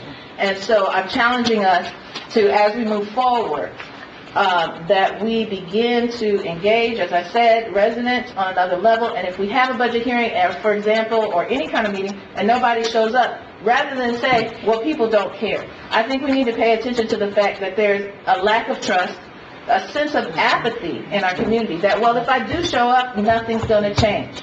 I hear that quite frequently when we come here. And the people speak. Nothing's ever going to change. You're not listening to us. You're going to do the same thing you always do. And I'm not saying I'm perfect, but I'm just throwing out the challenge for us to really start saying, how can we help people feel more included? Even if we feel like we're including them, maybe something must be wrong, because our constituency, they're not feeling that. So that's my challenge. And I think until I can go back to my constituency and say, here are the things that we have done in direct response to you, to your request, that I can't vote on this budget tonight. I can't say yes. I'm going to say no. Any other comments from any other council members? Is there a motion for 4416 as amended? I make a motion that we send 4416 as amended to the full council with favorable recommendation. Second. All those in favor? Aye. Anyone opposed? Nay. We have 7 ayes and 2 nays. City Clerk, would you please read 4516? Prior to reading that, if I'm out of order, Councilmember Furlick, please let me know. In terms of, as we move forward, I think there were a number of action items that we talked about with previous bills. So I don't know what will be the time frame by which we can put those comments in the record, and one of which would be to look at the first of the year, identifying additional dollars to curbs and sidewalks. So I don't know at what point, just let me know. But I think that's important as well. Would that be something to comment on for this next bill, or is that just something for future consideration? Unfinished business, okay. Unfinished? Thank you. Sure. Would City Clerk please read 4516? 4516, an ordinance of the Common Council of the City of South Bend, Indiana, appropriating monies for the purpose of defraying expenses of the designated enterprise funds of the City of South Bend, Indiana, for the fiscal year beginning January 1st of 2017 and ending December 31st of 2017, including all outstanding claims and obligations, and fixing a time when the same shall take effect. Is there a motion to accept the substitute? So moved. Second. All those in favor? Aye. Anyone opposed? Are there any comments from council members regarding the amended version of 4516? Seeing none, is there a motion? Make a motion to send 4516 as amended to full council with favorable recommendation. All those in favor? Aye. Anyone opposed? The motion carries.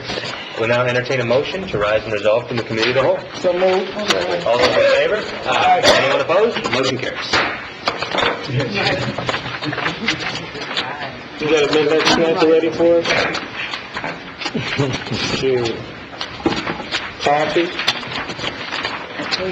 No, is there any coffee available? You have coffee, drink coffee?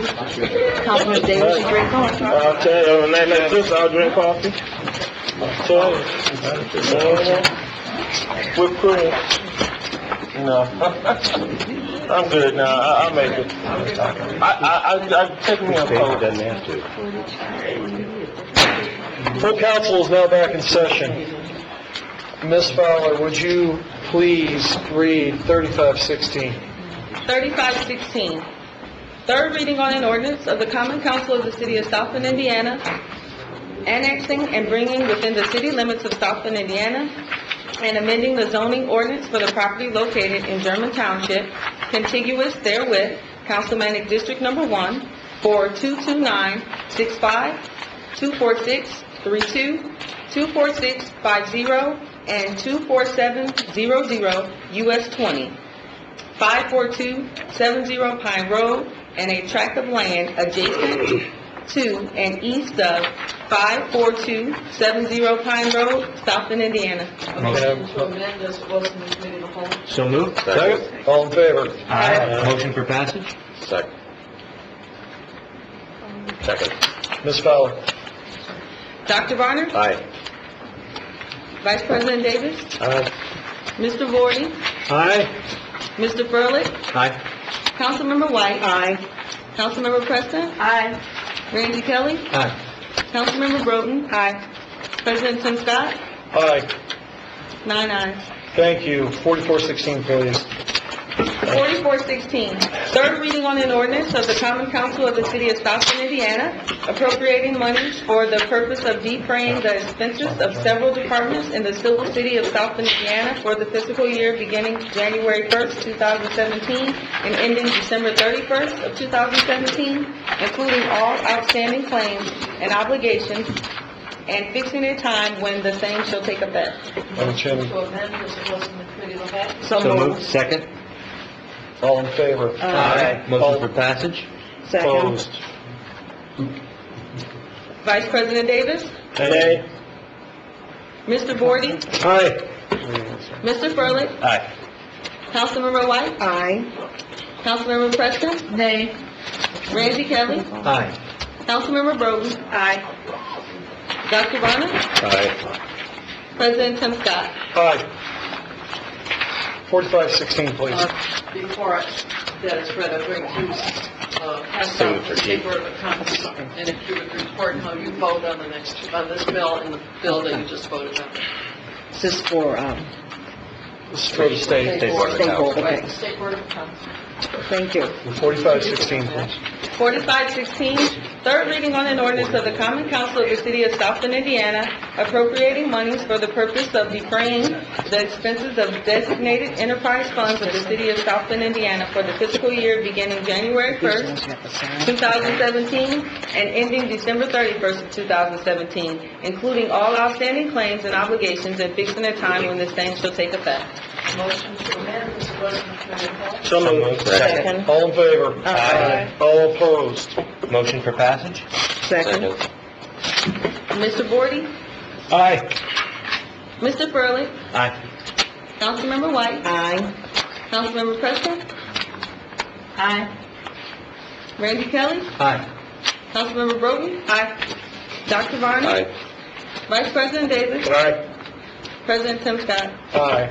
9 ayes. 4816.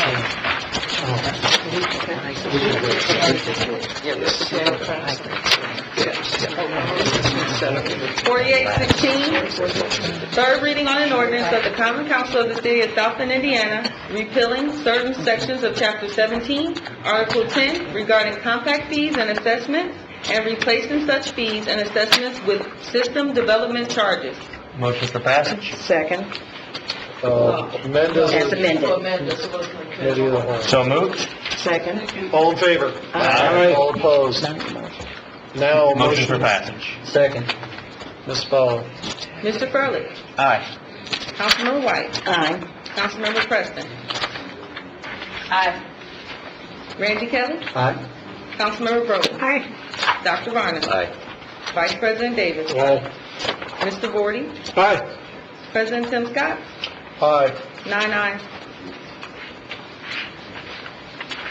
5216, third reading on an ordinance amending the zoning ordinance and requesting a special exception for property located at 736 California Avenue and 808, 812, 824, 826, 828, 830, 832, 834, 836, 838, 906, 908, 910 Portage Avenue, Councilmanic District Number 1 in the city of South Bend, Indiana. Motion for passage? Second. Ms. Fowler? Councilmember White? Aye. Councilmember Preston? Aye. Randy Kelly? Aye. Councilmember Broden? Aye. Dr. Varner? Aye. Vice President Davis? Aye. Mr. Vorty? Aye. Mr. Furley? Aye. President Tim Scott? I apologize for the long delay. Aye. We apologize. 5916, please. 5916, third reading on an ordinance of the Common Council of the City of South Bend, Indiana, fixing the annual pay and monetary fringe benefits of sworn members of the South Bend Police Department for calendar years 2017, 18, 19, and 20. Amend as it was in the committee of the whole. So moved. Second. All in favor? Aye. All opposed? Motion for passage? Ms. Fowler? Councilmember Preston? Second. Second. Now, Ms. Fowler, sorry, we're losing focus. Okay. You're ready now, you're on. Police Department. Yes. Yes. Aye. Randy Kelly? Aye. Councilmember Broden? Aye. Dr. Varner? Aye. Vice President Davis? Aye. Mr. Vorty? Aye. Mr. Furley? Aye. Councilmember White? Aye. President Tim Scott? Aye. 9 ayes. Thank you. 6116. 6116. Third reading on an ordinance of the Common Council of the City of South Bend, Indiana, fixing maximum wages for Teamster employees for calendar years 2017 through 2020. The motion to amend as it was in the committee of the whole. So moved. Hold on a minute. Need a second? Second. All in favor? Aye. All opposed? Motion for passage? Second. Ms. Fowler? Kelly? Aye. Councilmember Broden? Aye. Dr. Varner? Aye. Vice President Davis? Aye. Mr. Vorty? Aye. Mr. Furley? Aye. Councilmember White? Aye. Councilmember Preston? Aye. President Tim Scott? Aye. 9 ayes. Thank you. 6316, please. 6316, third reading on an ordinance fixing maximum salaries and wages of appointed officers and non-bargaining employees of the City of South Bend, Indiana for calendar year 2017. The motion to amend as it was in the committee of the whole. So moved? All in favor? Aye. You need a All second. opposed? Nay. Second. You need a second. Second. Gosh darn it. Sorry. So moved. Second. All in favor? Aye. Motion All for- opposed? Motion for Nay. passage? Hold on a minute. Let's all slow down. I know we want to get out of here, but we're just making it a lot tougher than what it is. Okay. With that vote, there was one nay. Did we get that recorded from the clerks? Actually, It was It was me. Wait, that was the motion just for to passage. amend. Yes, or adopt. Just to amend. I have to take a roll call then? Right, it was, To amend. right. I know, didn't can I have a roll call on that? Okay, we had to adopt. I want that to be in the I record. understand. There was a one vote of opposition in that vote, and he has a right to do that, so. It was two, but there were one. Okay, so there was that too. All right, roll call on it, Okay. just for the amendment. Okay. Councilmember Broden? I'm sorry, I'm so tired. This was a motion to amend. No, this was a motion to amend as it was in the committee of the whole. Okay. And that's how I want it. So, aye. Thank you. Dr. Varner? Nay. Vice President Davis? Nay. Mr. Vorty? Aye. Mr. Furley? Aye. Councilmember White? Aye. Councilmember Preston? I'm still not clear, I'm sorry. This is amending, it's not what Dr. Just the Varner, motion. this is just a motion to, Amend as it was in the committee of the whole. And that is to accept what the administration finds. oh, from the very beginning. Oh, nay. Randy Kelly? Aye. President Tim Scott? Aye, and thank you, Vice President Davis, because I did not hear the other two. Motion for adoption. Second? Second. Ms. Fowler? Okay, hold on a second. Dr. Varner? Nay. Vice President Davis? Nay. Mr. Vorty? Aye. Mr. Furley? Aye. Councilmember White? Aye. Councilmember Preston? Nay. Randy Kelly? Aye. Councilmember Broden? Aye. President Tim Scott? Aye. 6 ayes. 5716. 5716. Third reading on an ordinance of the Common Council of the City of South Bend, Indiana, setting the annual salary for the South Bend City Clerk for calendar year 2017. A motion to amend as it was in committee of the whole. So moved. Second. All in favor? Aye. All opposed? Nay. I hear. Roll call. nays. Roll call? Yes. Okay.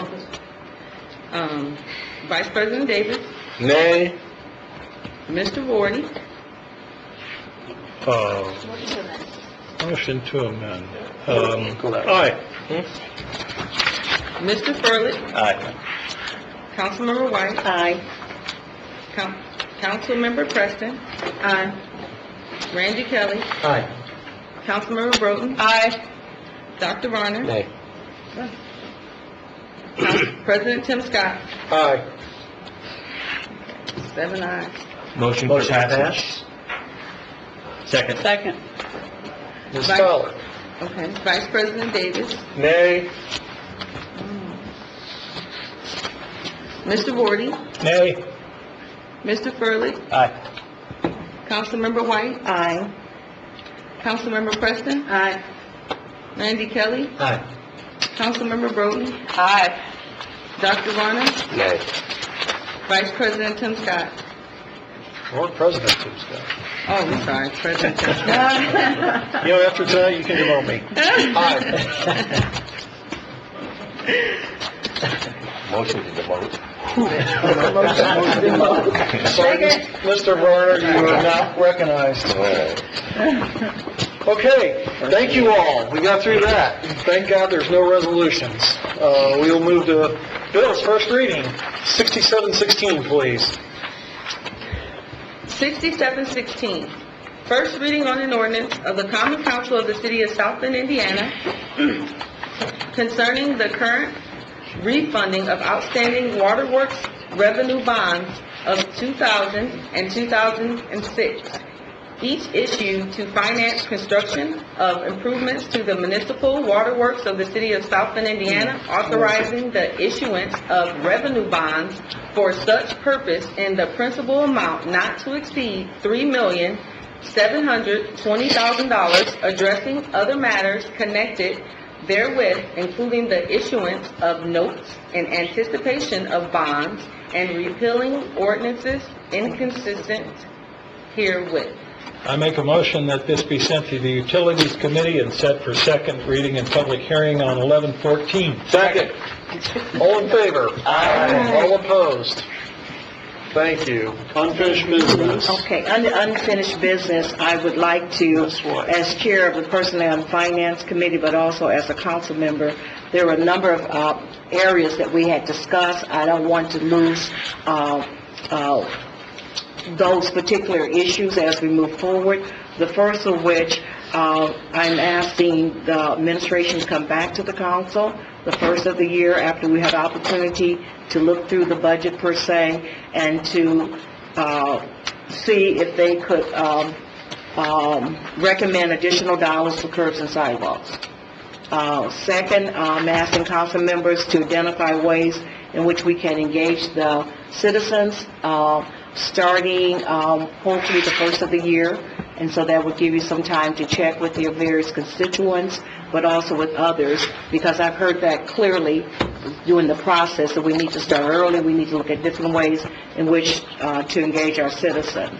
The third deals with the TIF, and we did receive from our attorney as well as the administration the current limitations that is part of the actual statute. But I think that we need to have additional conversations, and council members if you could begin to give some thought to and do research on this whole issue of TIF, if we were to look beyond this current usage, knowing and going back to that state statute as well. The fourth dealt with and came out of the discussion today in regards to homeless, in regards to looking at, and I asked Councilmember Davis had recommended, what do you call them? Porta potties. Porta potties. Did I say it right? Yes. Okay. But also, Okay, I Joy want to Johns. make Joy sure Johns. that we were given a date of December of 2016 in which we would come up with like a stopgap, Yeah. but there are other areas that we need to look at too. So again, I know there's 2 council members that have been attending the meetings, and I don't know if there's future meetings, but again, I would encourage council members to make sure that your concerns and your questions that you might have, that they're being addressed and moving forward. But the most critical one deals with the issue that was raised during the meetings today. And I don't know if I left anything out, but if so, please, make sure that you articulate that and they become part of the record as well. That's all I have. Anything else under unfinished business? I have one thing, I was going to recognize her earlier, Miss Nan Sansan was sitting next to Karima Fowler, understanding our democratic process. She's a member of the state parliament of Shan State in Myanmar, which formerly known as Burma. She's been here watching our city government at work, and by the time of it, she had enough. But she has been with the Clerk's Department and with other city councils, so I appreciate everybody educating her. It's interesting to learn from her. It's good that she's here learning our democratic process. So I just wanted to mention that. With that, no more unfinished business. We'll turn to any new business. Seeing none. Motion to adjourn. Oh, you got We have privilege of the floor. Some people have waited. We have privilege of the floor. This is a democratic process. Sorry. At this time, you have 3 minutes to come and talk to council. It can't be anything that was on the agenda. Please state your name and address. I will time you. How you doing? My name is Isaac Hunt. I reside at 138 East Broadway, South Bend. I'm calling to concern about status of quality of life on the southeast side of South Bend. I built my house in 2002. I paid $150,000 to invest in my neighborhood on the southeast side of town. And now, I go on my porch. I got homeless people sleeping on my porch. I come out, my lights are stolen out my yard. Behind my fence, they putting tents up behind my fence. It's not safe for my grandkids to play in the front yard. I have to keep them in the fence and not allow them to enjoy the money that I'm investing in the east side of South Bend. The fire department has to lock the doors. The fire officers are scared to go to their cars. Our kids are scared to get on the bus on the corner of Haney and Carroll Street, Carroll in Indiana. We got people defecating in the open fields. We got people doing dope at churches. They're having sex in the parking lots. We had a meeting with Broadway Church before about this. They're serving. We don't know if the code enforcement or health department has went and checked to see if they're within code or what they're doing. But I feel and every year my taxes is going up. So if you're going to raise my taxes, will somebody come pay $150,000 for it right now? Because you can't do it. We have people come through there wanting to buy houses, and they see the homeless out there, they just leave. It's not that the homeless need to be served, and don't get it wrong. We want them served. But my quality of life and my safety to go on my own porch or sit on my porch should not be violated. And the residents of the southeast side have had it. We can't get curbs on I built this house in 2002 and I still don't have curbs in front of my house. Still, 14 years later. But I don't live on the other side of the river. Because if I went over there by Riverside, I'd have some curbs. And it is a sad statement that we are vested in this community and we keeping our yards up and we're trying to take care of our stuff and we can't even get our council people to come to a meeting that we have. We've had 2 meetings already about this. One at Broadway Church, And then another one we just had over at Riley High School. We got another one on the 27th at Ivy Tech at 5 o'clock. And we would like for you to please show up and at least give us some answers. Why can't we get the alley paved behind the fire department that Ivy Tech and the city said they was going to do 14 years ago? 30 seconds, sir. Okay. So I asked you to come and see what's going on. 8 o'clock in the morning, you can't even, 7 o'clock in the morning, you can't even get down the street because people are walking up and down the street. You don't know who they are. And I'm sure you wouldn't want your children catching a bus on the corner and you got 15, 20 meals laying in the field. And I don't think this is what the city of South Bend is made of. And I ask that you please do something about it. Can I get a curb release? Your time is up, sir. Thank you. Thank you. Thank you for staying, too. Name and address. Samuel Brown, 232 Eastern Bar. I represent a citizen watchdog group called Citizen United. The beautiful young lady that was sitting next to me tonight is my daughter, and she brought her baby, and she's just frustrated with this little homeless person named Mentor that's terrorizing her neighborhood. She's the same one who couldn't get down the door down there with the dope boys, and she's 37 years old, she's trying to get involved in city government, and she want to know how it works. And I told her, it's a long process, don't get discouraged. She went home tonight, I texted her from that seat, I said, don't give up on the process. You just got to believe and keep working at it. I want to help her with this homeless person. It's something she wanted to tackle. It ain't going to get no better. And I'm going to help her with that. The police comes out, nobody can do nothing. Just like they couldn't get down and deal with the dope boys. I know the process. I've been through it. And she's just discouraged right now. But she'll be back and she'll be fine. Mr. Scott, here's your email. Terry Horvath. Memorial Hospital got too much money, too much power, and they can't get them signed for, and the citizens of South Bend cannot park on the west side of St. Joe, north of Navarre, because Memorial Hospital is one of the biggest employers in the city of South Bend with Notre Dame, and can't nothing change. So that's why they come down the middle of Navarre Street and park. All you gotta do, go north of Navarre, put up stupid stop signs on no parking signs on the west side. It'll be a done deal. You know what I mean?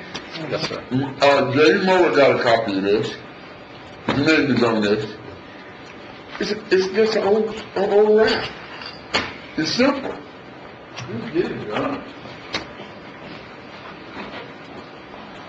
Next name and address. Good evening, ladies and gentlemen, members of the council. My name is Frank Perry. I reside at 234 South Coquiller Drive in South Bend. It's the first time I've ever privileged the floor before.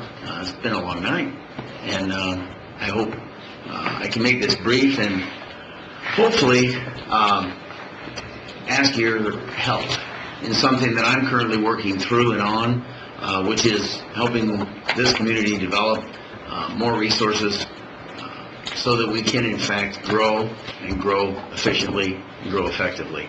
I've been a lifelong resident of the community, involved in numerous development projects. You'll currently working on some pretty exciting things with the administration. But it seems to me that at this point in time, we're spending a lot of money on planning of the riverfront, an exciting venture with Smith Group, JJR. We've been involved in that. And in 2008, it was involved in the developer-driven planning initiative for the East Bank Village. It's kind of in that context that I come to you tonight to ask your favor and help, really, in pushing for a little bit of an expansion in that riverfront program, whereby Smith Group JJR is asked to also look into the East Bank Village for additional planning in an effort to consolidate what's already been thought of by the community as good planning practice and extend that so that we're looking into the future at a time in which I believe South Bend has a lot to look forward to. We've talked a lot, I've heard a lot tonight about the talented people that are coming to work here. I can tell you that I've been kind of absent the last 8 years or so from major developments, only to now get back in the race because I see and am encouraged by the new administration, the mayor, his leadership, the people that work in the city, the attitude.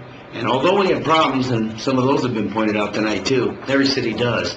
And the more complex a city seems, the more their problems. But as I traveled the Midwest and the nation, in fact, in my endeavors in life, I've seen a lot of great city urban renewal development programs that have come out, and great plans that because they're adhered to and they're revisited from time to time. 30 seconds. They work. And so what I'd really like to ask is that in the next few weeks, there's going to be some more discussion about planning. And I'd like to encourage you. I'm going to be sending to all of you a little overview of what I would like to see put in place, or at least like to see considered, which is an expansion of that planning. But in closing, I'd just like to also thank you for your service. I know it's a tough job. I know these long nights, this isn't the only one that you're going to have to sit through. And I appreciate that very much. Thank you.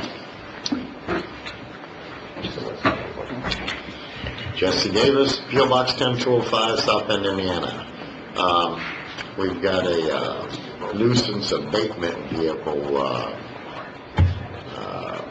whatever they call that thing. Armadillo. There you go, Armadillo. Driving through the west side today, I see we've got our nuisance abatement vehicle parked in a no parking zone, halfway in the street, in the grass, and blocking the right-of-way on the sidewalk. So I guess my question is, whose bright idea was that? And how does that set a good example to the public when you're violating several laws, parking this thing where it shouldn't be? It's on Olive and Elwood. If you're interested, go take a look. Thank you. Motion to adjourn. Second. All in favor? Aye. All opposed? No roll call? No roll call. Thank you all.